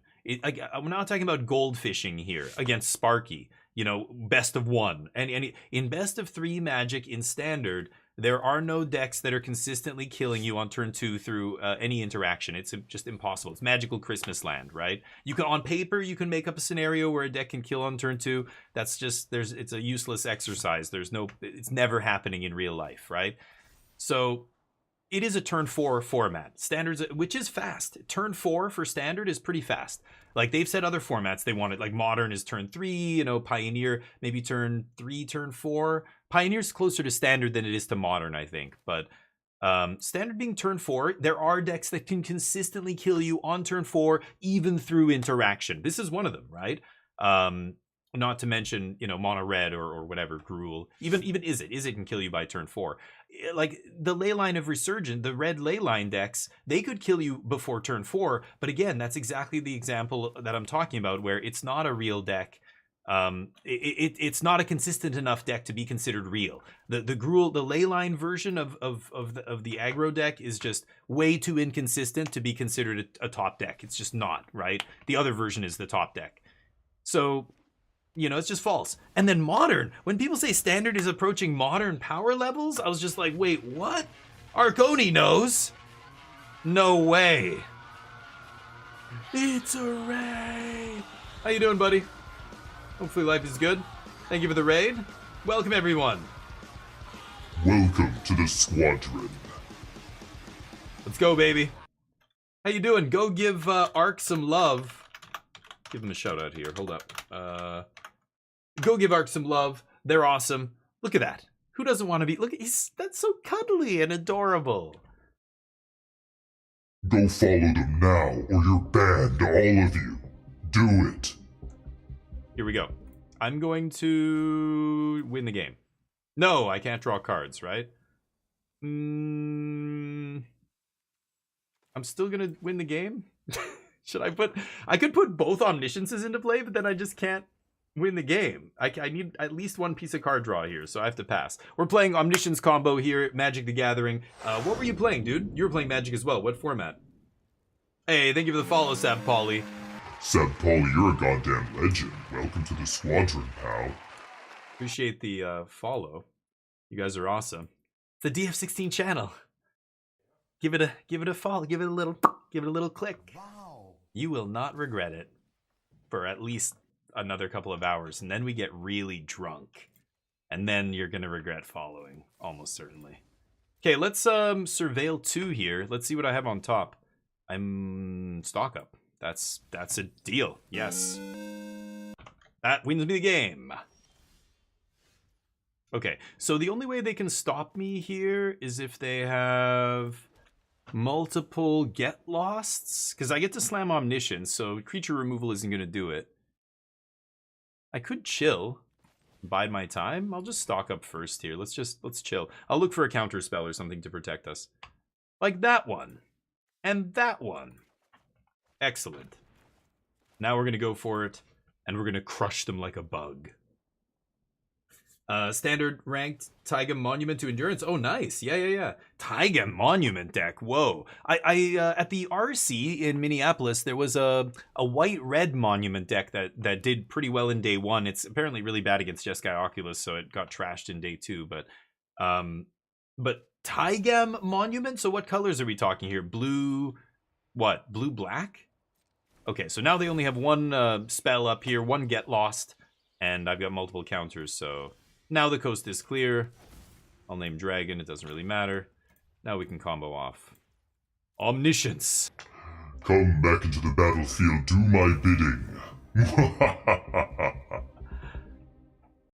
I think you're using that voice too much. Yeah, I'm not... People love the voices. Don't keep doing it, it's getting old real fast, buddy. Okay, no more. Draw cards. What say thee? Akira, my favorite, one of my favorite animes. Oh, you just lose. Great. Great. They don't have any interaction. Oh no. Pray find another draw spell? I guess I'll take that one. Need a stock up here, actually. Or a dragon. Okay, keep going. Dragon stock up? Ah. Dragon makes everything better. Excellent. Dragon. Boing. Alright, get my Dragon Storms back. Now I should be able to go off. Put another dragon on the bottom, which makes me sad, but yeah, there's a stock up. Stock it up. Ooh, not amazing. But as far as Dispersal bounces Dragon, which gets us Dragon Storms back, so doesn't really matter. Yeah, we are going to win now. I need to find another Abuelo's Awakening, and then I can go off. That. So, because I milled my Founding, right? Founding's in the graveyard. Okay. Yeah, Founding the third path in the graveyard. So I need to find a Abuelo's Awakening, or yeah, Abuelo's Awakening here. Bounce Dragon. Now I'm looping, drawing my whole deck, so they should just scoop here, but I don't think all the Abuelos are in the yard, right? One. Only one in the yard. Eventually I'll find another one here. Let's stock up. That digs deep. There we go. Awakening, and this is why the Founding is so much better than Invasion of Arcavios. I can actually bring this back with an extra Awakening, you know, mill them, and now I'm winning the game. Okay. Bounce Dragon and Founding. Now we Founding go off. Mill you for 4. You're not getting another turn, homie. Scoop it up. We've got 2 more games to play. Come on. They're gonna make me do it? Really? 36 cards left? Unbelievable. I'm showing you the loop. You can scoop now. I loop, you scoop, I go for a poop. We get this show on the road. Nope. Okay, they're gonna make me do it. Passive-aggressive nonsense. Alright.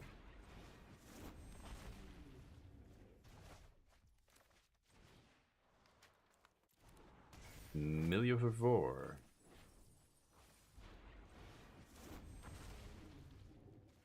Give me a second. Mono blue. Nice.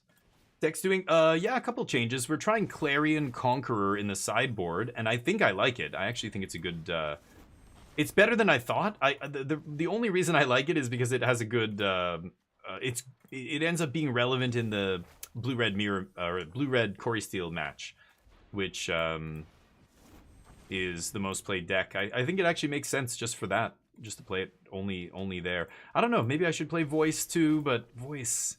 I'm playing Grand Abolishers in the voice spot still, and I don't know. The toughness being relevant is something, I suppose. But, I just feel like every time I play voice or Grand Abolisher, usually that's the turn I'm winning the game, and they just can't do anything. Like, they can't kill it once it's in play and it's my turn. Anyway. They're in the bathroom. They went to poop. Okay, great. Great. Blitz and a Dookie, Akira? Unbelievable. In the middle of a game, making me do the thing. This is showing me their whole deck, so, you know, okay, but...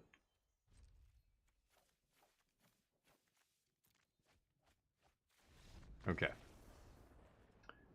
But mono white, I'm guessing they have Ugins and stuff, right? Let's take a look. Crystal Grotto, Day of Judgment. Yeah, artifacts for Ugin. There he is. Eugene. Maze Mines. Yeah, I've seen this deck before. I played this deck a few times. It's interesting. Couple Elspeths. They're going to have Stonebrain or Rest in Peace. They're going to have some serious graveyard hate, which is why I like the sideboard into Beza's Overlords, that kind of stuff. Clarion Conqueror. Get Lost, Negate. And then I could ditch the entire combo here. I could just ditch Awakenings and Omnisciences. And like whatever, Dispersal. And that's my deck. Now I'm a blue-white control deck, and they're going to have a bunch of dead cards against me. So should I try it? Take out all the Omniscience, take out all the Awakening? They're going to Stonebrain me and whiff. They might name River Region, which is good, but we can obviously kill them with Overlord and Beza and other stuff, right? Templock is not great here. Well, if I don't care about their graveyard stuff, I don't need Templock. I could keep in some number of these. I know Abuelo's Awakening brings back Overlord, which is nice. So, you know, you could always keep the Awakenings in just to bring back the Overlord, but 4 Awakenings? I don't respect Mono White. Yeah, I don't respect Mono White either. Or, like, I don't know, Flanker, Grand Abolisher doesn't matter when I'm not...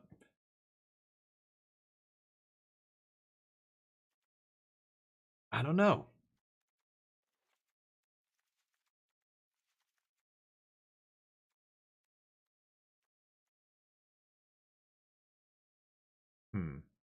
I could trim some number, but that doesn't make sense. I think you should just either take them all out or take out none of them, right? What if I do that? Yeah, Clarion's... Yeah, that's what I'm saying. I'm like, I'm bringing in cards like Grand Abolisher. When I did that, I'm like, yeah, I have Clarion Conqueror and Grand Abolisher. Why am I scared of Ghost Vacuum or Stonebrain or whatever? Yeah, maybe I should just combo them. I don't know. Let's see. I don't know. The last time I saw that deck, it played several Stonebrains in the sideboard. Gotta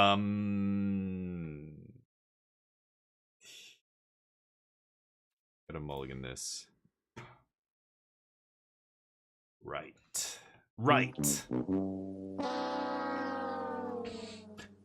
Okay.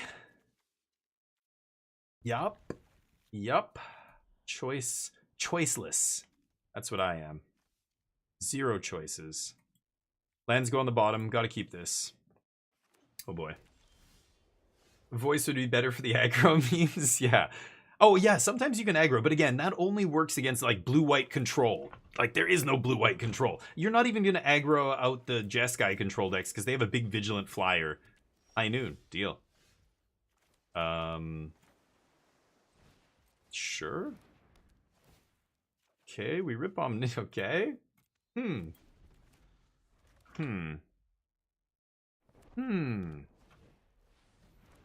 Really wish maybe I kept in the lockdowns, but there should be like a clarion sound when this thing ETBs or whatever. I'm gonna get a snack. Be right back.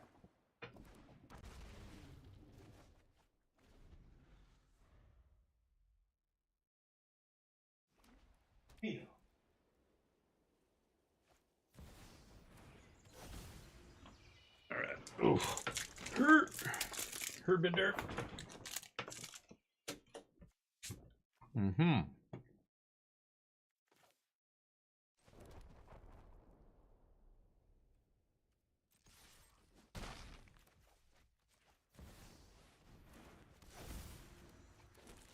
I could go for Awakening, but then I just pass the turn with Omniscience in play and they kill me, right? And they kill it. I think I'm just going to increase the threat level.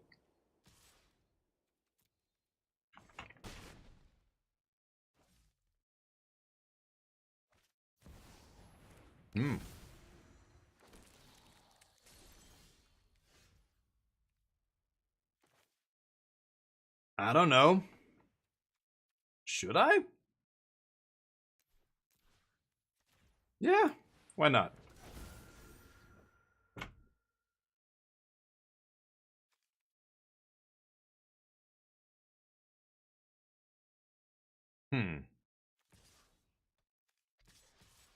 I should have actually attacked first. I think they might have blocked. Still gonna block? Okay.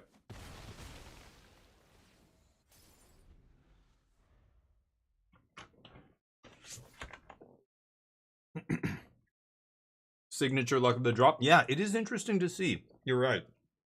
Sorry. Hold on.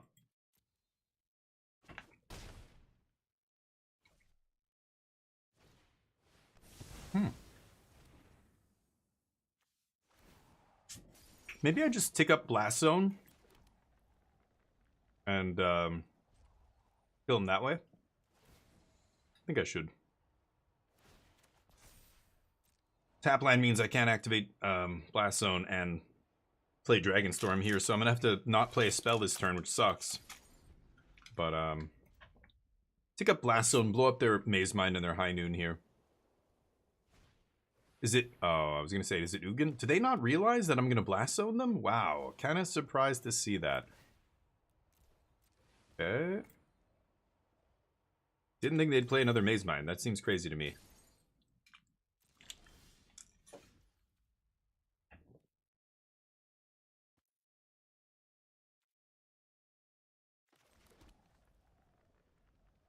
Hmm.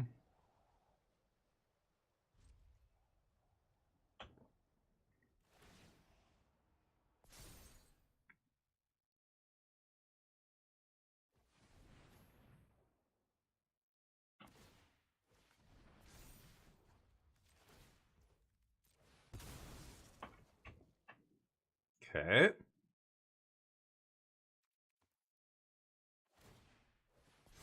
I'm gonna combo off next turn. Let's see if they have it. Could have an Ugin here. That would be crazy, but I still think I win.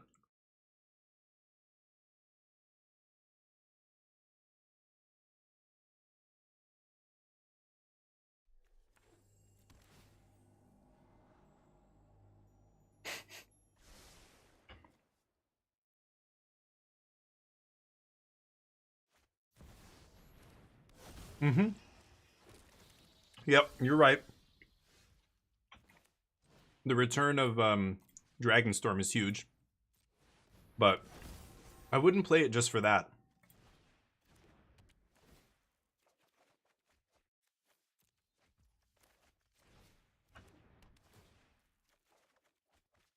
Yep, that's GG.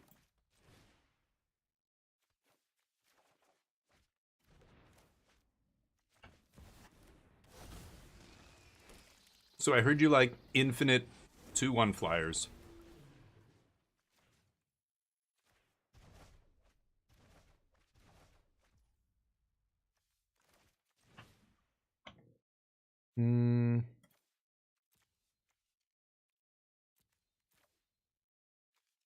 Guess I'll take this.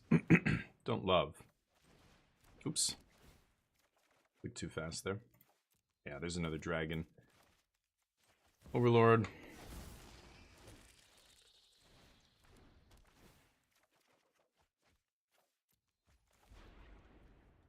There you go. You can scoop now. No?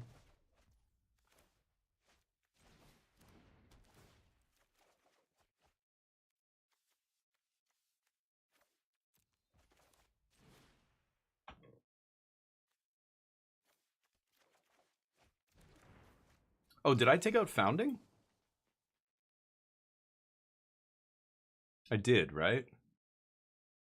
Yeah. Okay, so I don't have Founding in the deck. They have 2 Overlords and 2 cards. So I just need to leave a bunch of counter magic in my hand. Let me see. I have a Negate and a Confounding Riddle. I have at least 1 more Negate, 2 Spell Pierces, and another Riddle. I have 27 cards. Okay, so what we're going to do here is draw my whole deck until I get to the point where I have all my dragons and all my counter magic. And that will almost certainly... Yeah, there's another counter spell.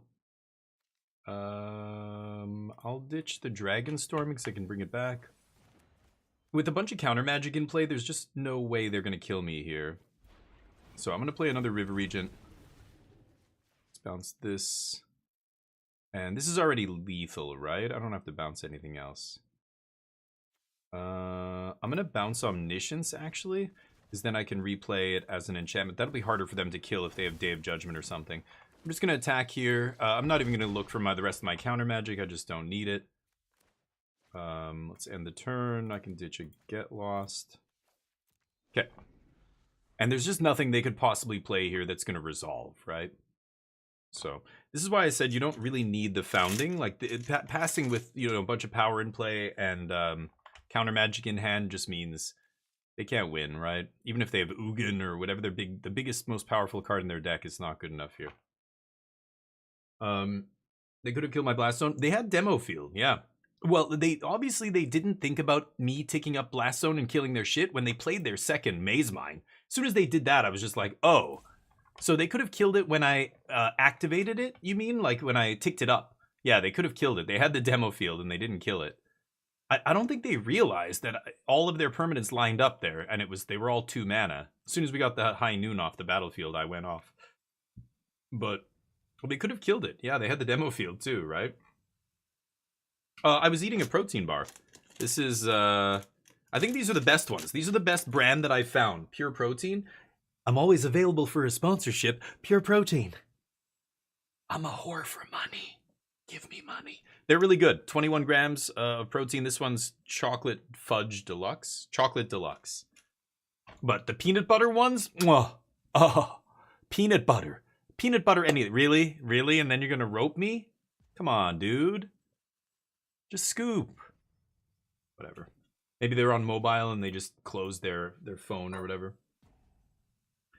Your opponent's salty? Maybe. First they made you do the combo, now they did make me do it in game 1, yeah. I don't know, we're in Mythic here. I think I don't know, I expect better, but don't expect great things from other humans. They rarely fail to disappoint now. Anyway, GG. Let's get the bets up for the next one here. Anyway, it was funny, this comment, you know, people are saying Standard is bordering on Modern level power. And I'm just like, what? Do you even play Modern? Like, even pre-Modern Horizons, you're telling me anything in Standard is even close to Affinity, Infect, Storm, like Storm combo? Those decks could legit kill you on turn 2. Okay, will we win this match? Get your bets in. You know, Omniscience combo is kind of like Splinter Twin, I get it, like on turn 4, but Splinter Twin was way more resilient. Like, you had tons and way better at digging. You had Preordain and Ponder and way better counter magic and Lightning Bolt and Snapcaster and like way more elegant, flexible, low to the ground, efficient, like just everything was cheaper, just a much better deck. I don't know, I couldn't believe this comment of someone saying that Standard's out of control, it's going to be Yu-Gi-Oh! In like 6 months. It's like, no, dude. I think what we're seeing is the lowest cards, the commons, the really bad cards have gotten better. Like the basement, the floor has gotten raised by power creep.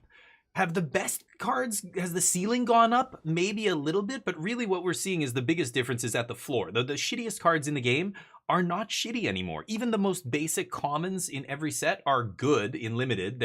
Many of them are good enough. Like, look at the uncommons. This is a $10, you know, US, $12, whatever, uncommon.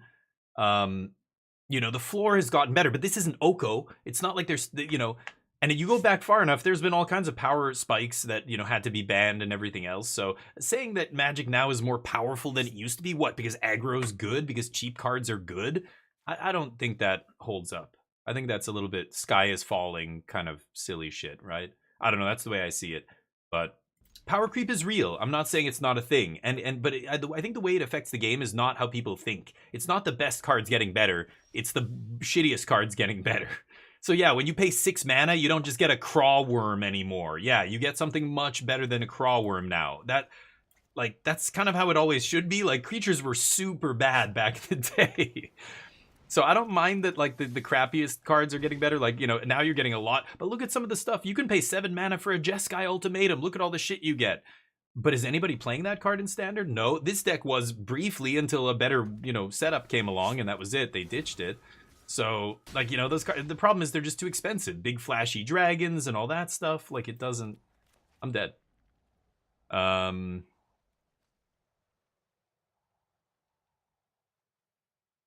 Yep, I'm dead. So, I don't know. I mean, there's still your powerful cards that come along in every other set, and we have to ban them, but that's like, there's no more of them now than there was. For a time, it was bad. Like, in around Throne of Eldraine Standard, there was they had to do way too many bannings, and that was bad, and that's a huge problem, and, you know. Okay, I've got to find a... I'm dead here. I'm just, yeah. I needed to find a bounce spell. Nope. Sure.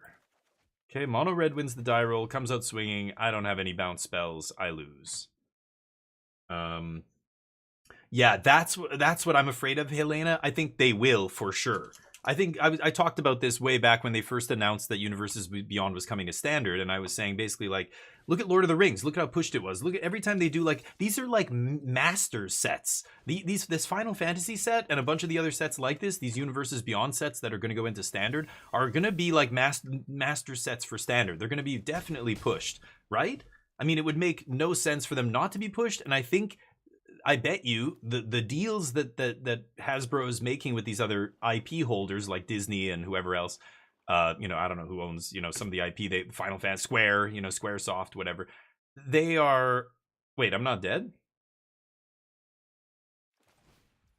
Yeah, I'm dead. Too bad, no omnisciencies in the yard. 1 mana too slow here. Okay.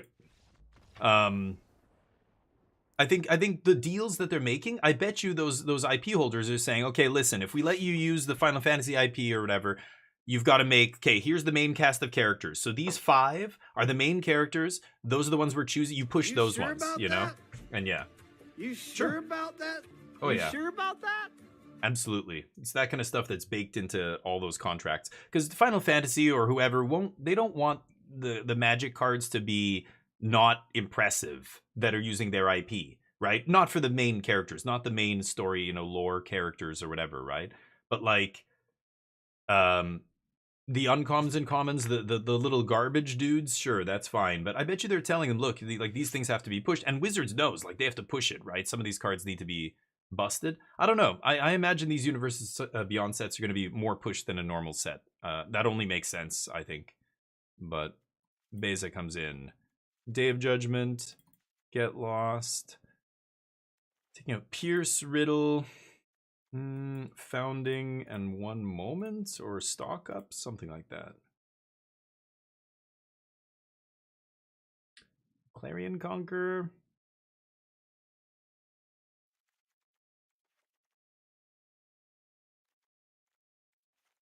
I don't know about Clarion Conqueror, but I'm going to try it.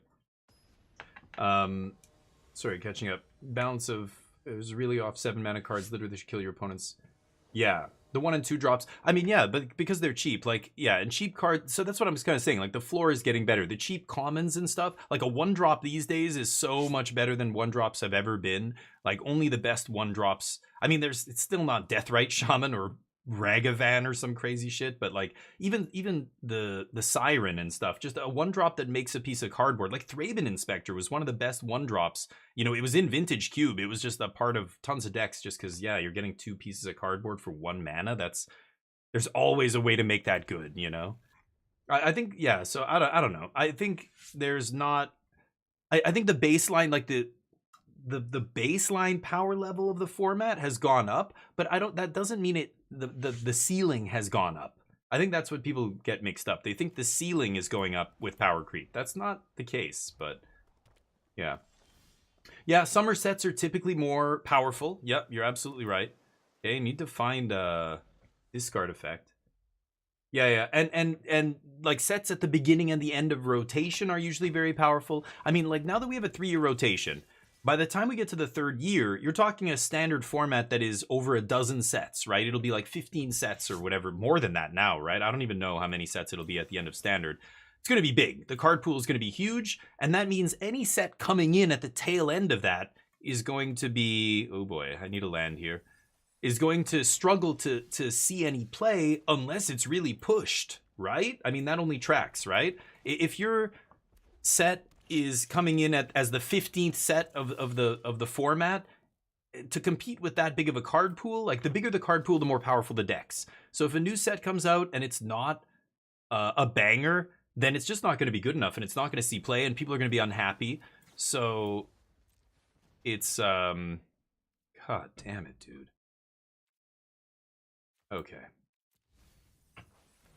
And so usually you'll see a power spike at the end of the format, like the last couple sets before rotation are usually pretty powerful. Okay, let's see if I can find Abuela's Awakening here. But that's not always the case. And then the beginning of the set, like Bloomburrow. Bloomburrow was the first new set after rotation, and it was a banger. It's the reason aggro is so good in standard, right? Straight up Bloomburrow. That's it. So usually the beginning, like, because they need it. You need something to anchor the entire format right after rotation. Like the format kind of needs an identity, essentially, right? Needs to be doing, card. Yeah, 7 and 8 mana cards. And that's partially because the cheap cards are better, but it also kind of shows, you know, yeah. Okay, so let's just do this. Sorry, let me just see if I can win this game. Yeah, we win. Or pretty much. We're going to come very close to winning anyway. Card draw? Awkward. Okay, so let's go Awakening here.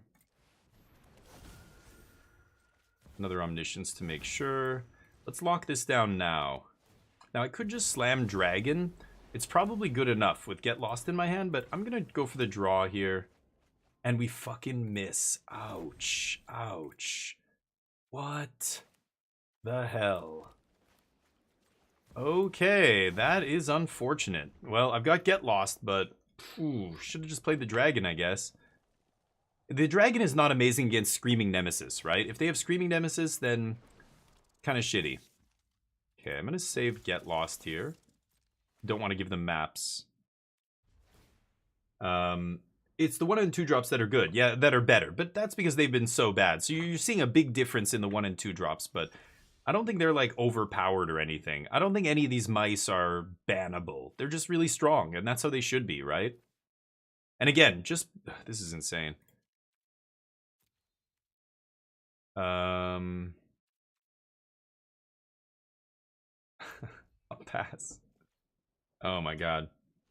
The 1 drops, the 1 and 2 drops, you know, being good is a relatively recent thing. Like, there's been lots of good cheap spells, but remember, aggro was unplayable for years. For like at least 2 years or 3 years, midrange dominated the format. The era of Grixis midrange with Fable of the Mirror Breaker and all that stuff that had to get a bunch of cards banned from it. And the Esper Rafine decks. Rafine was just such a monster. The Rafine decks dominated format. This aggro could not compete with Rafine. Like, it was impossible. So it just was non-existent. There was no mono red for like 3 years. There was no, you know, low to the ground aggro decks. It took all that stuff rotating and Bloomburrow coming out at the same time to spawn all these decks. So I don't know, people bitching about aggro, it's really only been for 6 months, maybe, not even 6. It's coming up on 6 months, 7 months now, 7, 8. When did, I don't remember, August? So maybe 8 or 9 then. Yeah, since August. It hasn't been that long. It hasn't even been a year since aggro has been good again, kind of thing, right? This is insane. I'm gonna jump in front of this mouse. Oh my god. Okay, I'm gonna keep that. I can't fucking believe this right now. But here we are. Yep. I've got to survive this. I go... Oh, this thing gets double strike, right? Yeah, I'm dead. Unbelievable. Had I played Dragon, I think I survived that. But, oops. My bad, I guess. I have to get pretty unlucky to lose that one. Oh, well. Ixalan, what? Sure it's going this year. What are we talking about? Abuelos. Oh, Abuelos will be around, but the... What are we losing? I can't remember what we're losing. Moment of Truth is leaving.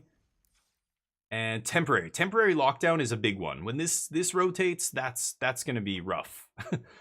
And especially because, yeah. Oh, I got a skin? I didn't even know that. Because aggro is so good right now, losing Templock is going to be rough. Now, there might be more, you know, another sweeper printed. There could be lots of stuff that changes. So let's not freak out yet, but yeah, losing Templock is the big one, but tell him, please. Yeah, no, we're not losing Abuelos. Yeah. No, this year, no, in September or August or whatever the rotation is. I think it's August. we're gonna lose Dominaria. So this is a Ixalan card. This is sticking around. We're gonna lose Dominaria. We're gonna lose the Brothers War and the Eldrazi sets. Is that right? And then Wilds of Eldraine forward is gonna be standard. So this came out after Wilds of Eldraine. It was the next set after Wilds. So this is gonna be legal. This is obviously going nowhere for 5 years, which is grand. For us combo lovers. Omniscience is not going anywhere. I was shocked when they put it in Foundations. I was like, God damn, they want combo to be a part of the format. Blue-red, sure. So I'm playing this creatureless version of this deck. I don't know.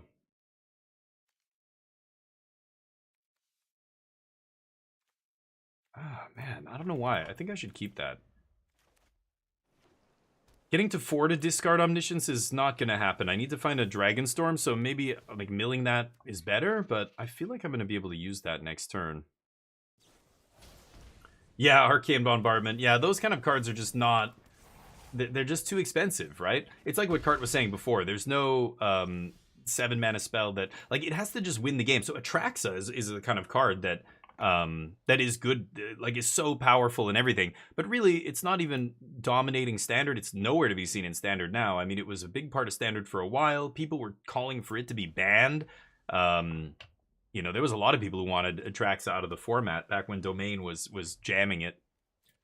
But yeah, it's just super expensive and everything's so cheap and efficient now that you can't get away with playing that stuff. But that'll change. Like, this period of standard being really aggressive is just a part of the natural kind of cycle of standard. It will come back around and be... it'll be mid-rangey, late game again at some point. You know, Control will be back at some point or whatever. Like, it'll come back around. Okay, I don't know if I'm going to survive long enough to do this. I don't think I am, but... They're split up. Split up kind of sucks, though. I mean, it's good, but, you know, everybody knows. If you've played split up, you know. There's times where it's just not good. It's not good enough. But, yeah. When I came back to Magic... Oh, yeah, Toxic. Yeah, the Toxic deck was a super annoying deck. Yeah, absolutely. Come on, you got that monstrous rage. Show me, baby. Show me. There it is. Get fucked. Get out of my sight. No. I need a temp lock here off the top.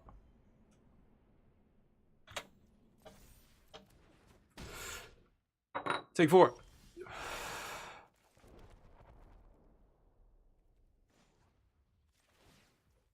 Am I doing it? Go. Wait till combat at least. Fucking hell. Okay. This is interesting. Yeah, that was a crazy top deck. Pretty lucky. But I think... If I take it, I die to Burst Lightning or something. Because I want a River Regent and win the game here.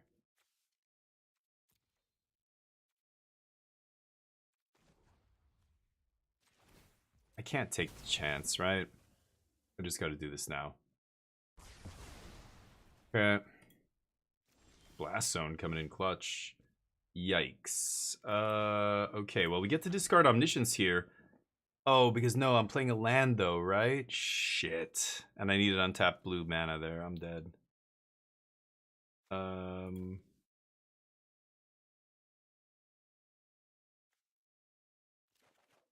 Okay. Well, if I survive this turn, then well, I'm not even guaranteed to win the game. I can't even get this stupid Omniscience in the yard because I played a land there. I needed to play the tap land, so yeah, I'm very dead. Sure. Sideboard. Little clunky. Take out the Founding, take out the Riddles. Bring in Bebe. Larian Conqueror now is the plan. And then I was cutting a stock up in a moment. Keeping the rest the same. Yeah, I don't want anything else. You were getting smashed by Mono Red when Bant was the, or yeah. No, but Mono Red was never good, and like I can't even think of a single time where Mono Red. I think like people tried to play it when Domain was like 20% of the metagame, but it just got stomped by all the mid-range decks, and you just couldn't like. You had to play against Domain, you were bad against everything else, you know? Like, I don't know, it's weird. I think Bant Toxic was the same thing. That deck was really good against Domain. Like, it was just the low to the ground aggressive deck, you know, that was available in Standard. But man, it gets hosed by a lot of stuff. And a lot of times it would lose to itself. It almost felt like a combo deck. I'm going to keep it. I want to make sure I make my land drops here. Yep. I think I'm going to cycle again. Let's pass. See what happens. Turn 3 Shouldered. Power Crept Atraxa. And Shouldered was another one. I mean, it's funny that Shouldered was one of those cards that people did not think was good. People said Shouldered was, you know, no ETB. 4 mana, dies to Doomblade means, you know, you're always down on mana. You just take turn 4 off, tap out for a creature that doesn't ETB and do anything. Your opponent just goes, go for the throat. And then they untap like for half the mana. That's no good, right? People were not happy about that. Okay. Arian Conqueror stops Ghost Vac here. Yeah, it's I don't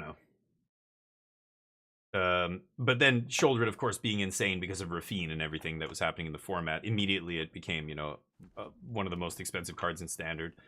But it also is good in Commander and other stuff. Commander's insane, right? Every Commander deck draws like a million cards, so Shouldered in a format like that is really good. Same with Vintage Cube. Like Shouldered's one of the better cards in Vintage because there's Hull Breacher. There's crazy ass cards. There's Wheel of Fortunes and shit, right? But yeah, it's just funny because on paper, when people saw it, they were like, "Oh, that's so underwhelming." And the previous Shouldered was a 7 mana, you know, huge monster that just like won the game. It was awesome. You guys know what I'm talking about, right? I could go for the Templock, bait the Spell Pierce here. I'm very tempted. Can't draw with Beza. I can gain a little bit of life, I guess. I'm gonna wait on the Templock here. I think I'm just going to jam Bebe and pass. And they can't pierce this, of course. Oh, when you were Bant Toxic, they beat you. I see what you're saying. Yeah, of course. A bunch of cheap removal against the Bant Toxic deck and they can't win the game. Because they don't have burn spells the way Red does, right? But yeah. Hey, MTGO Beast, what's up? Yeah, OG Shelly was crazy. Like, and it was one of those like big ass reanimator cards. Like people just love to slam like these giant. The Praetors, the first cycle of them were prime targets for reanimation and, you know, like silly shenanigans, cheating stuff into play. I mean, isn't one of them banned in Commander? The green one, right? Just gives you free mana on turn 0 or whatever. Ridiculous. The white or no, those were the Chancellors? Is that what I'm thinking of? I can't remember. Some big Phyrexian dork. Cycle of dorks. The green one's like banned in Commander, I'm pretty sure. Actually, I have no clue. I haven't played Commander in so long. It was banned way back in the day. I have no idea anymore. Woo! Dump that hand. Get that damage. God damn. Okay, Clarion's definitely jumping in the way here. Gotcha, bitch. Give it trample. Yeah. Not enough, though, is it? Is it? I'm not doing the math. Is it enough? Maybe. Ooh. Okay. No problem. All right. Fuck off. Great. I heard you like bebes. I've got a big bebe here for you.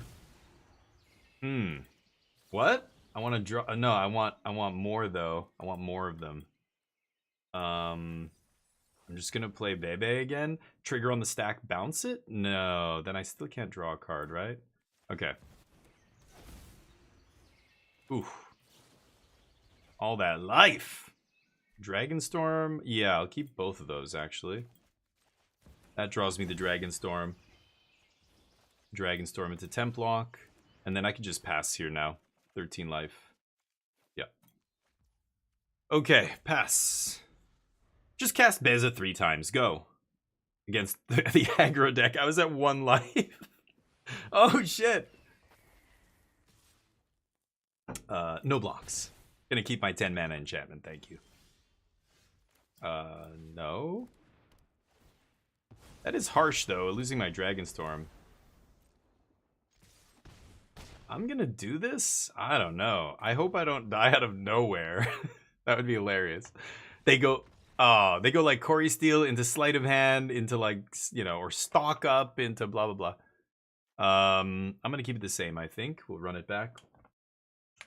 Elesh. Oh, yeah. Elesh was a big one, too, yeah. Oh, that's what I was saying, that Praetor. Anyway, it's just, Shoulder, the second one, you know, anyway, there's been lots of times like that. Like, if I told you that people saw Treasure Cruise for the first time and thought it was going to be bad, would you believe me?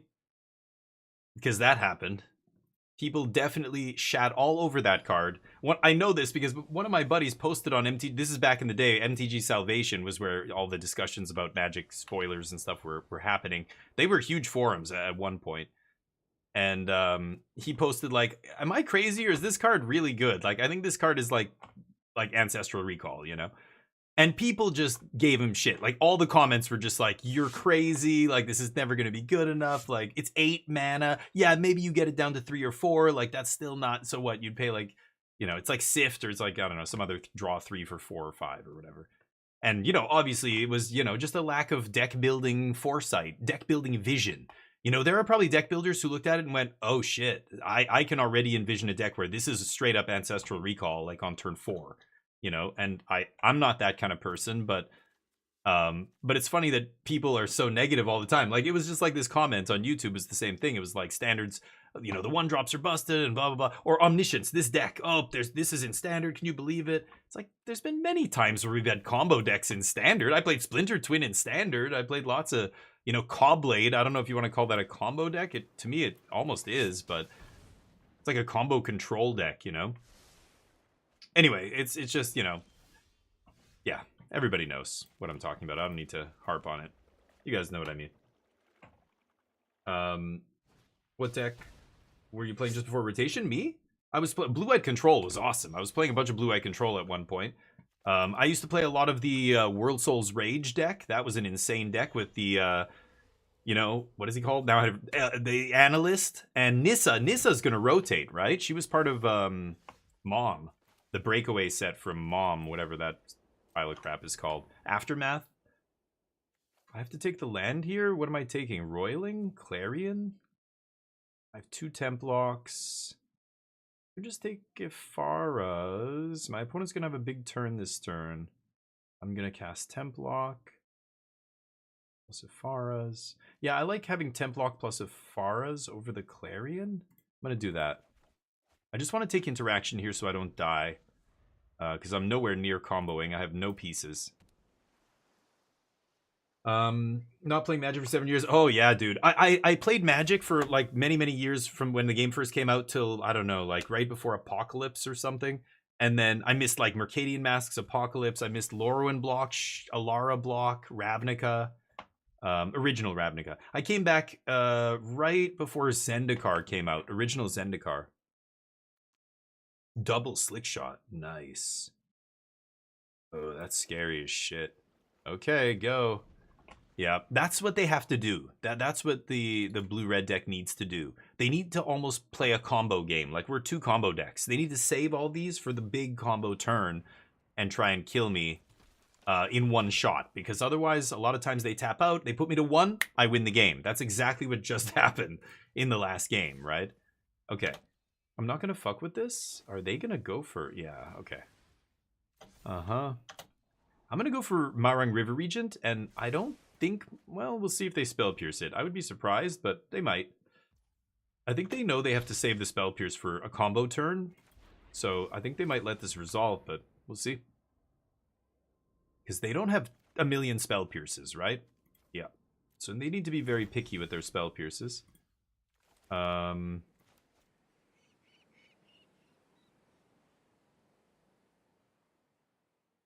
at the same life total, so Beza's not incredible here. Beza's the only thing resolving through Spell Pierce. I mean, Templock obviously resolves. Maybe I should just lock it down. I have 2. Yeah, okay. Yeah, okay. I think this is fine. I've got... I think they're going to disperse one of these... Oh, sorry, the Spell Pierce, one of these dispersals. Oh, they go for Spell Pierce. Okay. Oh, shit. Oh, I didn't mean to pay. Oops. I actually didn't mean to pay for that. I clicked too many times. Fuck. I was going to let the Spell Pierce trigger counter my Templock, pass the turn with double dispersal up. Yeah, I could just die now. Oops. I didn't mean to actually pay for that. That's my bad. Oh, that's it? Oh, okay, then we're fine. I thought they'd have more than that. Well, they might find land Monstrous Rage, but even that's not enough here. I thought they were just going to have like three cantrips or something. 2 cantrips, a rage, and a something. Oh yeah, that's fine. Good Bebe here. But it's kind of crazy. I think I like this more. Now they could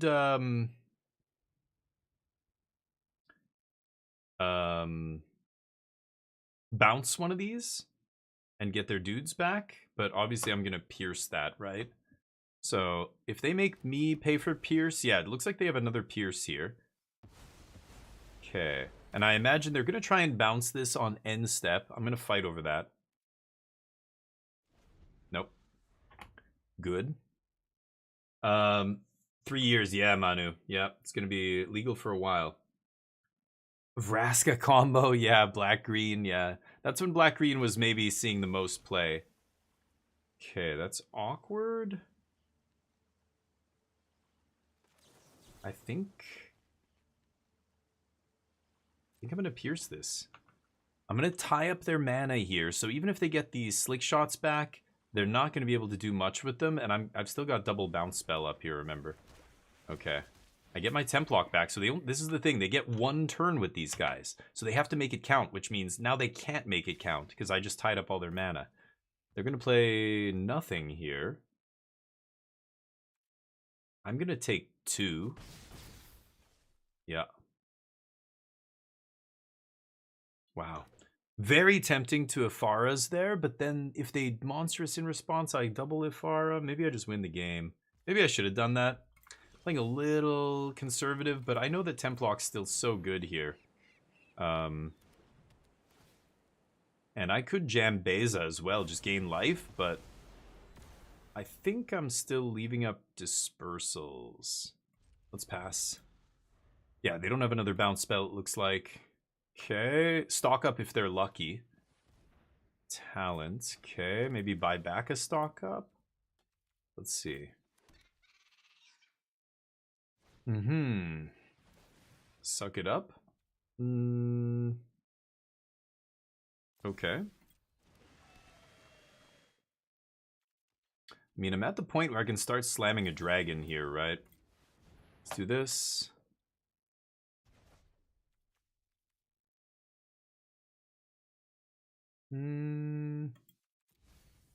Okay.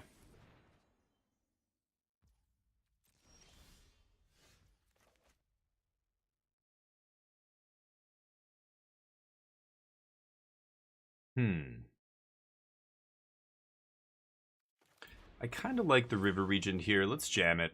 See if they have a D-stroke. They do. So that means... Oh, no, they don't. Okay. What I'm going to do here, it's a little weird. I'm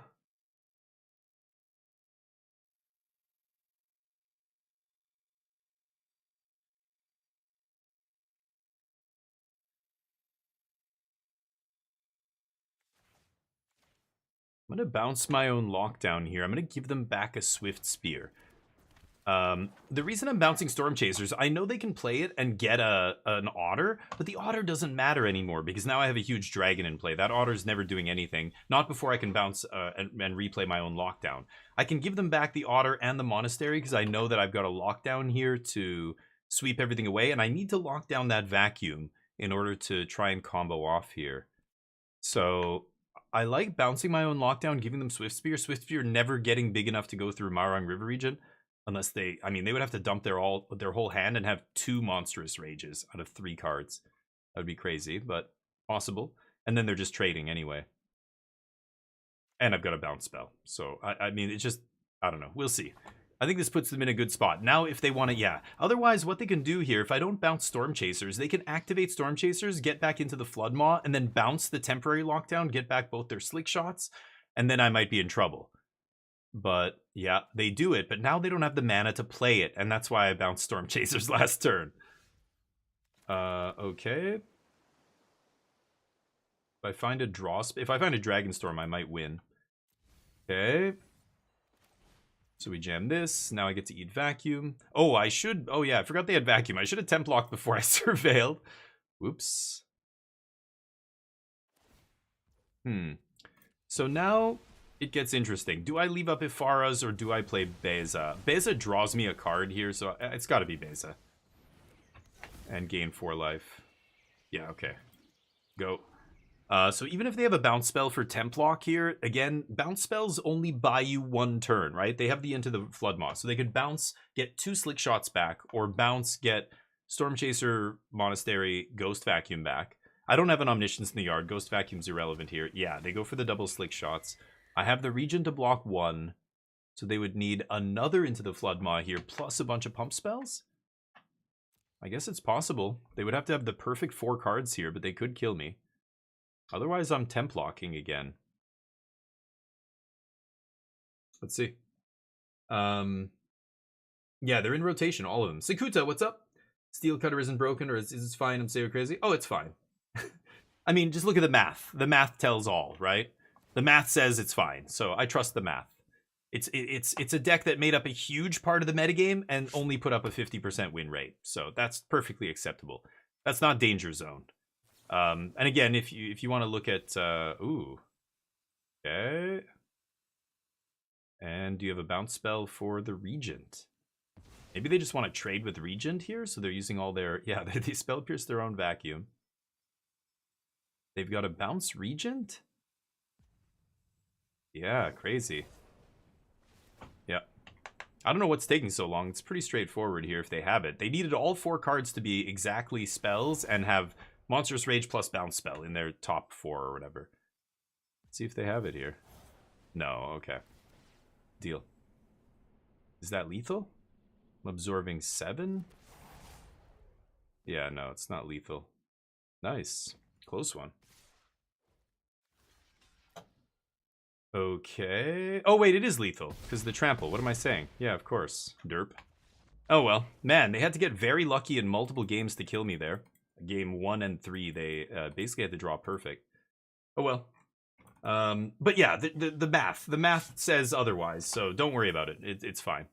When temporary lockdown rotates, if there's not a good answer and suddenly it becomes, you know, some large percent of the metagame, like it's going to settle, right? It spiked at 30% of the metagame in 1 tournament because it was new. And it's the first big standard tournament in North America in a long time, in the whole season, right? Oh, I was going to switch. I'll play one more. I was going to switch and play some Claire Obscura here. Actually, you know what? I can't. I don't even have time. I've got to finish in about 30 minutes. I've got to go pick up Yunjung at 5. But anyway, the Corey Steel Cutter deck, it made 30% of the metagame because it was new, not because it's the best deck. It's just a new deck that, you know, Standard hasn't seen a new deck for a while.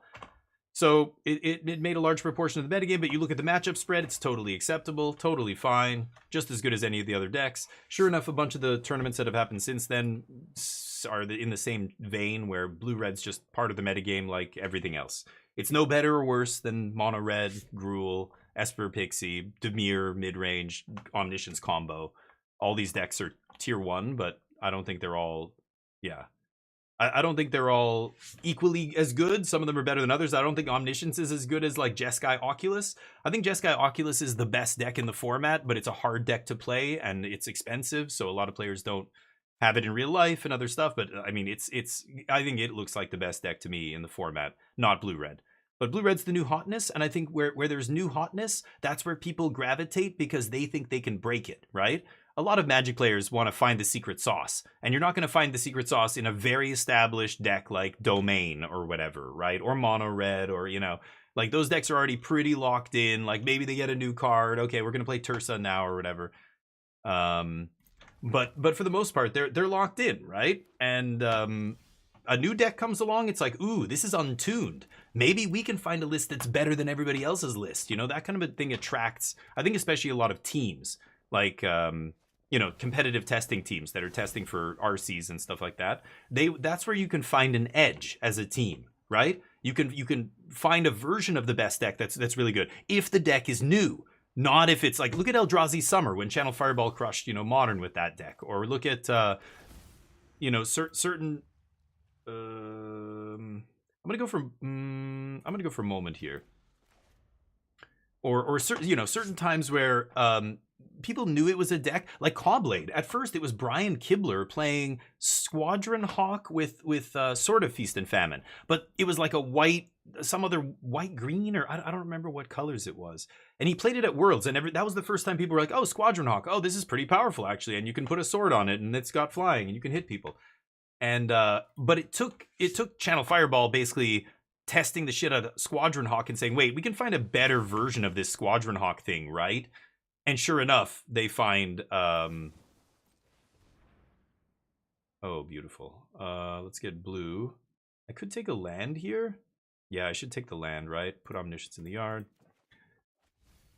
You know, so blue-red's Corey Steelcutter. I think again, these are the factors that make it a deck that takes up 30% of the metagame. Like, I don't think it's because the deck's the best deck in Standard. It's just a new deck. A lot of players are testing it. There's a bunch of different versions of it because that's where people are trying to find edges because it's untuned still. And that leads to it, you know, seeing a lot of play. Anyway, it's very good. I'm not trying to say it's bad. It's definitely a tier 1 deck. Maybe it's the best tier 1 deck, but I don't even think that's true. I think there's a lot of decks that can beat it now that it's a known quantity. There's decks, like, I think the most resilient deck in tier 1 is probably Jeskai Oculus. And that's why I just think it's the best deck. It's almost impossible to pin down. It's another one of those Grixis mid-range or Rafine decks where, God, they're attacking you from so many different angles. That's why Grixis was so good. They hit you with a 2-drop that's a 3/2 that turns into a removal spell, and just every card has utility. And then you kill that, and then they play Fable of the Mirror Breaker, and then the Invoke, and you're just like, ugh, like, I have to kill creatures, I have to counter spells, like big swingy sorceries, and I have to stop card advantage in the form of enchantments and artifacts, like Reckoner Bankbuster. You're just like, that's way too much. That's I can't do all that. There's no way, you know?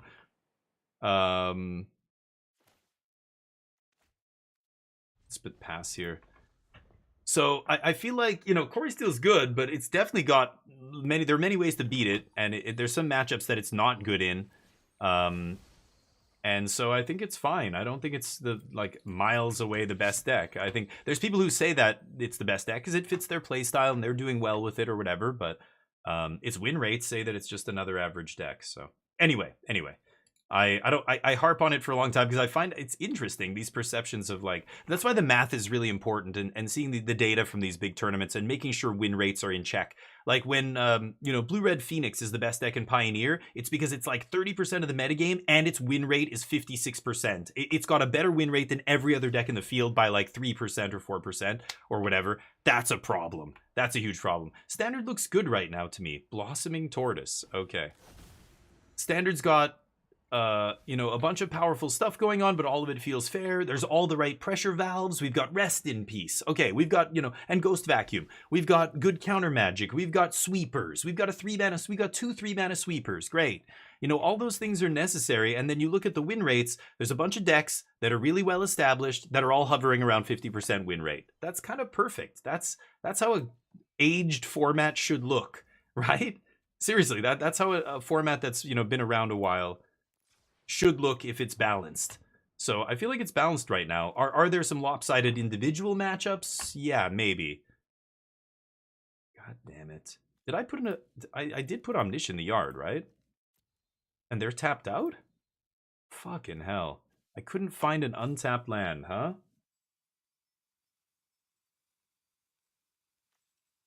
Okay. Okay. Untapped land off the top.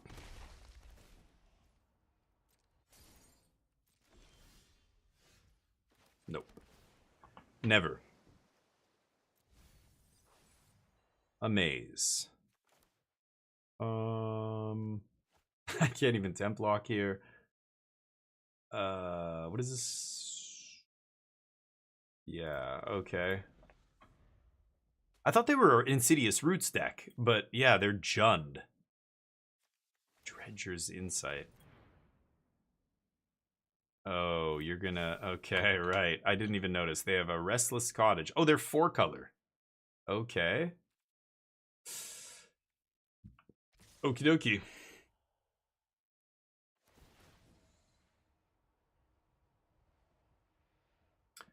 I am gonna see if I can find a bounce spell for this. Yeah, might even put a... Is that an analyst? Whoa. Okay. Might even find an omniscience on the top to win the game. But need some lands here to Dragonstorm. Oh man. To Dragonstorm into Abuelos. I can't quite do it. I'm on 5 mana. But sure. 6 mana and I can just win. It doesn't... Restless Cottage isn't gonna stop me. Oh my god, this play 225 cards. I lose 1 match in Mythic and I drop down to... I'm playing 225 card decks now. I didn't notice. I didn't notice the size of their giant... You got a big bulge there, Dark Fox. God damn. Is that a commander deck in your pocket, or are you just happy to see me? Jesus Christ. I'm gonna do this, I guess. It's not amazing, but I don't die, I think. Go. Might even be able to win the game. Monument to Endurance, yeah, and speed. Opponent's playing. Yeah, Ark, you noticed, yeah. Battle of Wits. Oh shit. Wait, it's in Foundations, isn't it? Right. Battle of Wits. It's in one of those Jumpstart. Can you imagine if they ever printed that card back into Standard? You know how obnoxious the fucking matches would be? And, like, they're obviously playing Fabled Passage, so they're shuffling. You know they're thinning. They're thinning the deck. Unbelievable. Yep. Can you kill me, though? No. Maybe? It's a moment on end step here. It's early in the month, not... Yeah, that's probably what it is, Orange. You're right. It's not a lot of people in Mythic, I guess. And anyway. I think it's incredible that somebody... Like, did this person play this deck all the way to Mythic, or did they switch to this once they got to Mythic? Like, this is just... It's a deck that screams... You know, somebody who's new to the game, right? Like somebody who doesn't understand the fundamentals of, like, the reason behind why you don't play that many. Okay, I think I win now, right? Why you don't play that many cards? Like, it's math. It's like you just want to draw your best cards. What? Oh, they're gonna blow up a land? Yeah, tap out. I'm fine with that. Okay. Storm. Well, I need to find a counter spell off the top with one of these, because I imagine my opponent is going to have some instant speed removal, right? Oh, Spell Pierce. There we go. That should seal it up. Okay. Awaken my... Wait, what? What did I discard? What? Didn't I discard Omniscience? Oh. What was I thinking? I was talking about some... I don't know what I was thinking. I was talking about River Region drawing, and I was like, I have to find a counter spell here. Okay, I found the counter, and I just discarded the land. I don't know. Oops. I win the game there. I discard Omniscience, I Awakening, and then I win the game. I have Spell Pierce to counter their removal. Oh, okay, right. You can have it, 200 Carter. That's a freebie from me to you. Whoops. I had no idea. Well, the nice thing is, it doesn't matter what they sideboard in. They're never going to find it, so I don't know if I should change my deck. Temporary lockdown. They had a bunch of little green and black dorks, but maybe that was just the one pile of little dudes that I saw.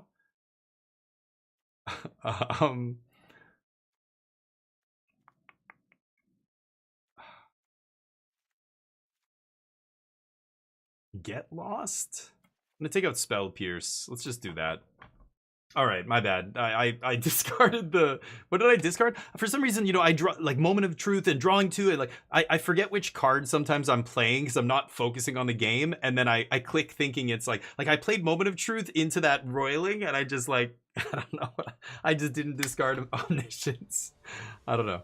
Yeah, I brought in Get Lost. Flanker. Flanker. Why Flanker for Temp Lock? For the opponent's Temp Lock? Oh, you mean take out my Temp Locks. But why Flanker? You think because of the Overlord that I saw?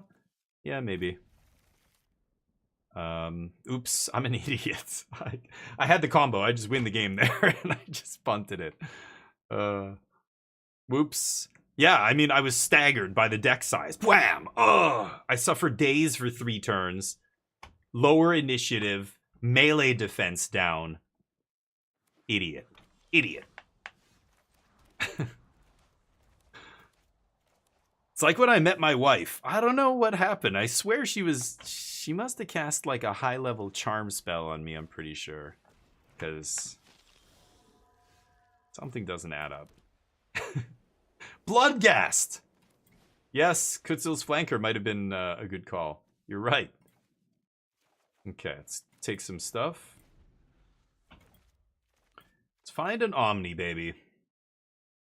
I wonder if they side in, yeah, like they brought in even a 15 card sideboard. Even if they brought in all 15 cards, I don't think you would find them.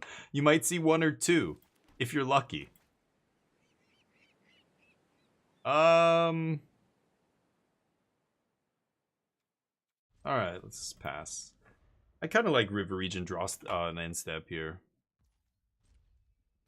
Nomad Outpost. They have no green mana this time. These Tri-lands are not the types, right? They don't give you the types the way the Triomes from Streets of New Capenna and what was it, Ikoria? Well, should I go for the combo here? I don't really have any draw spells outside of Roiling.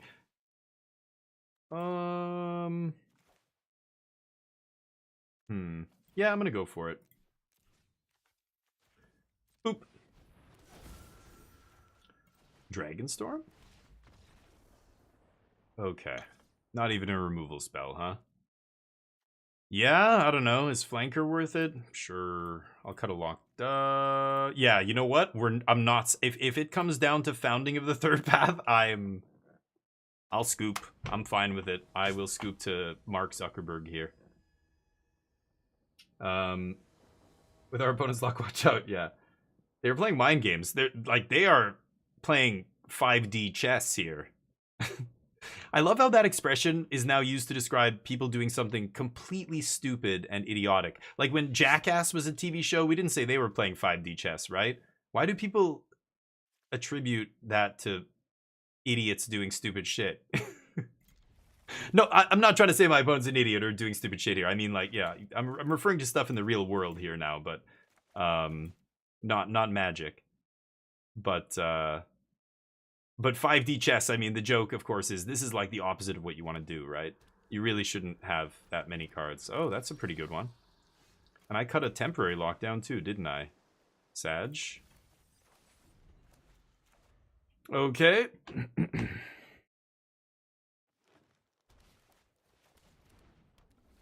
Really wish I'd draw a temporary lockdown after I cut one. And a FOMO on top. Okay.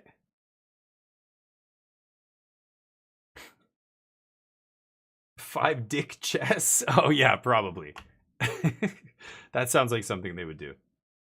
They were doing stuff. I'm Canadian, yeah. Wait, what? They? Who's they? You mean my opponent now, or what are we talking about? We're losing the thread here. You mean 5D chess?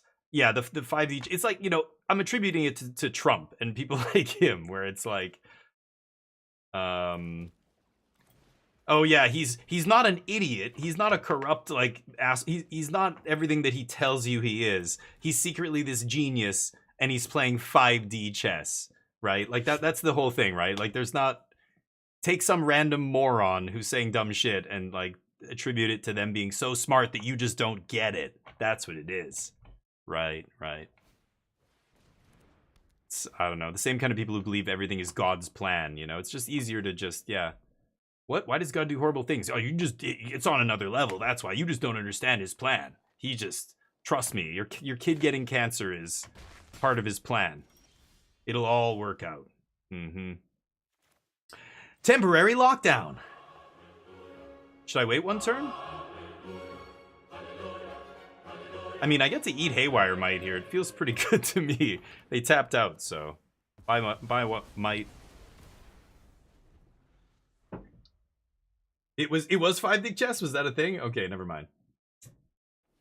Oh, I don't think they're doing. Yeah, I'm Canadian in that way. I see what you're saying, Helena. Yes, I know Canadians, and we're the nice meme.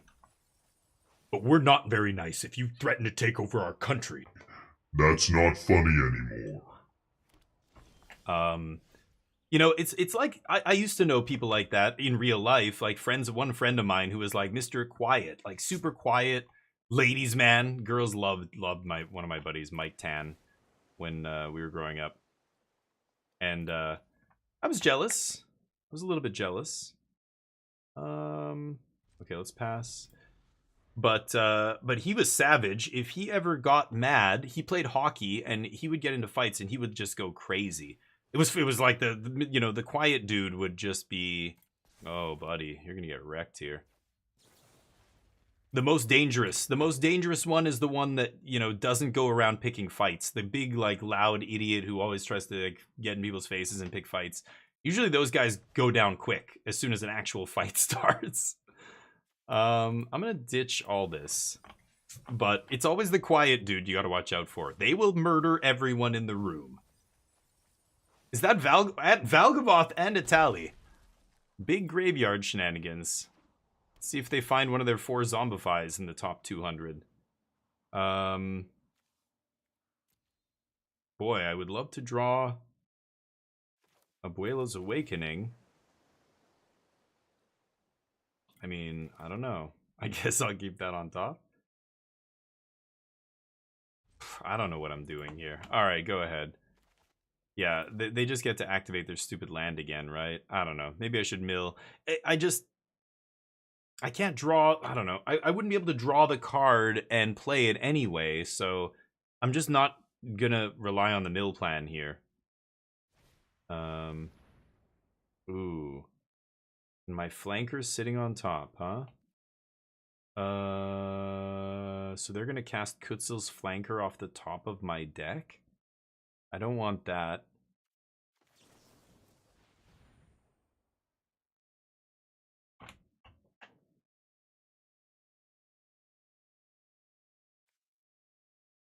Okay.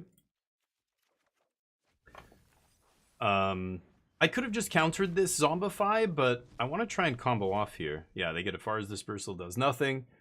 And what's the other card? Rite of the Moth. Oh, is that Valgavoth? Okay, nice. Sure.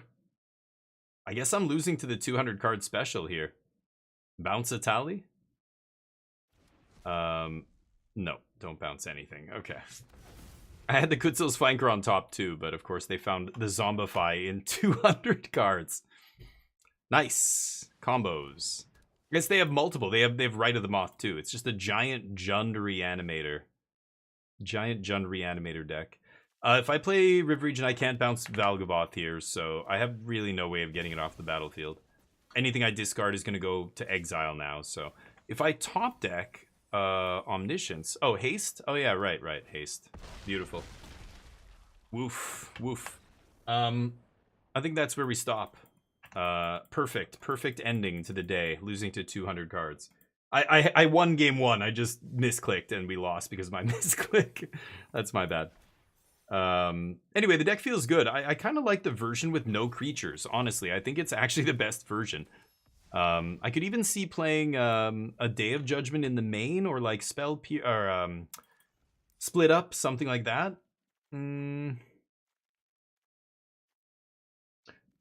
Yeah, I don't know. I was gonna try Soul Partition again. I kind of like that. You can get really tricky with this card. And again, I could cut the Founding here.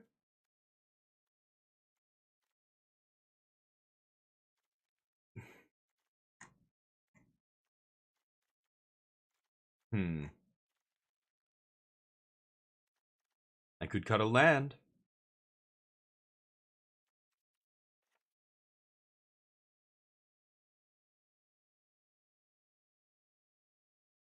I don't know. I'll try it. I think 24 land is it makes more sense to me, but yeah, than 23. You make 250 card decks.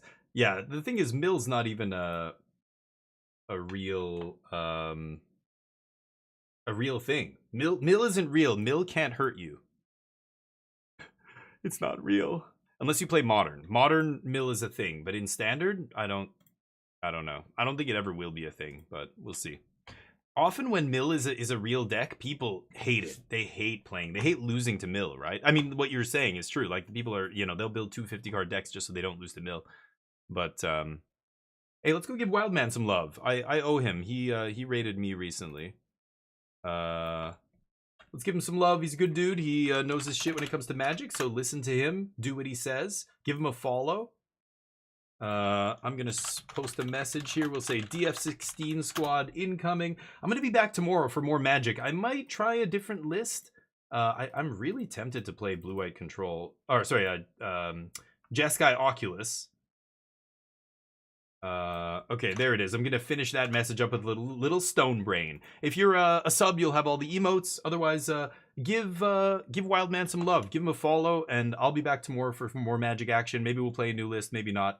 It's a joke. Yeah. Thank you for hanging out, Ark, by the way, and appreciate the raid. I've got to go make sure. I think I'm followed to you, but I'm gonna go back. I've got to follow the last couple of people who raided me. I don't think I've given them a follow yet. So anyway, you guys take care. Have a wonderful night. Thank you guys. Appreciate you. Hey, anytime. I'll be here every single day. Beard gang. Yeah, I'm looking like I'm riding the rails.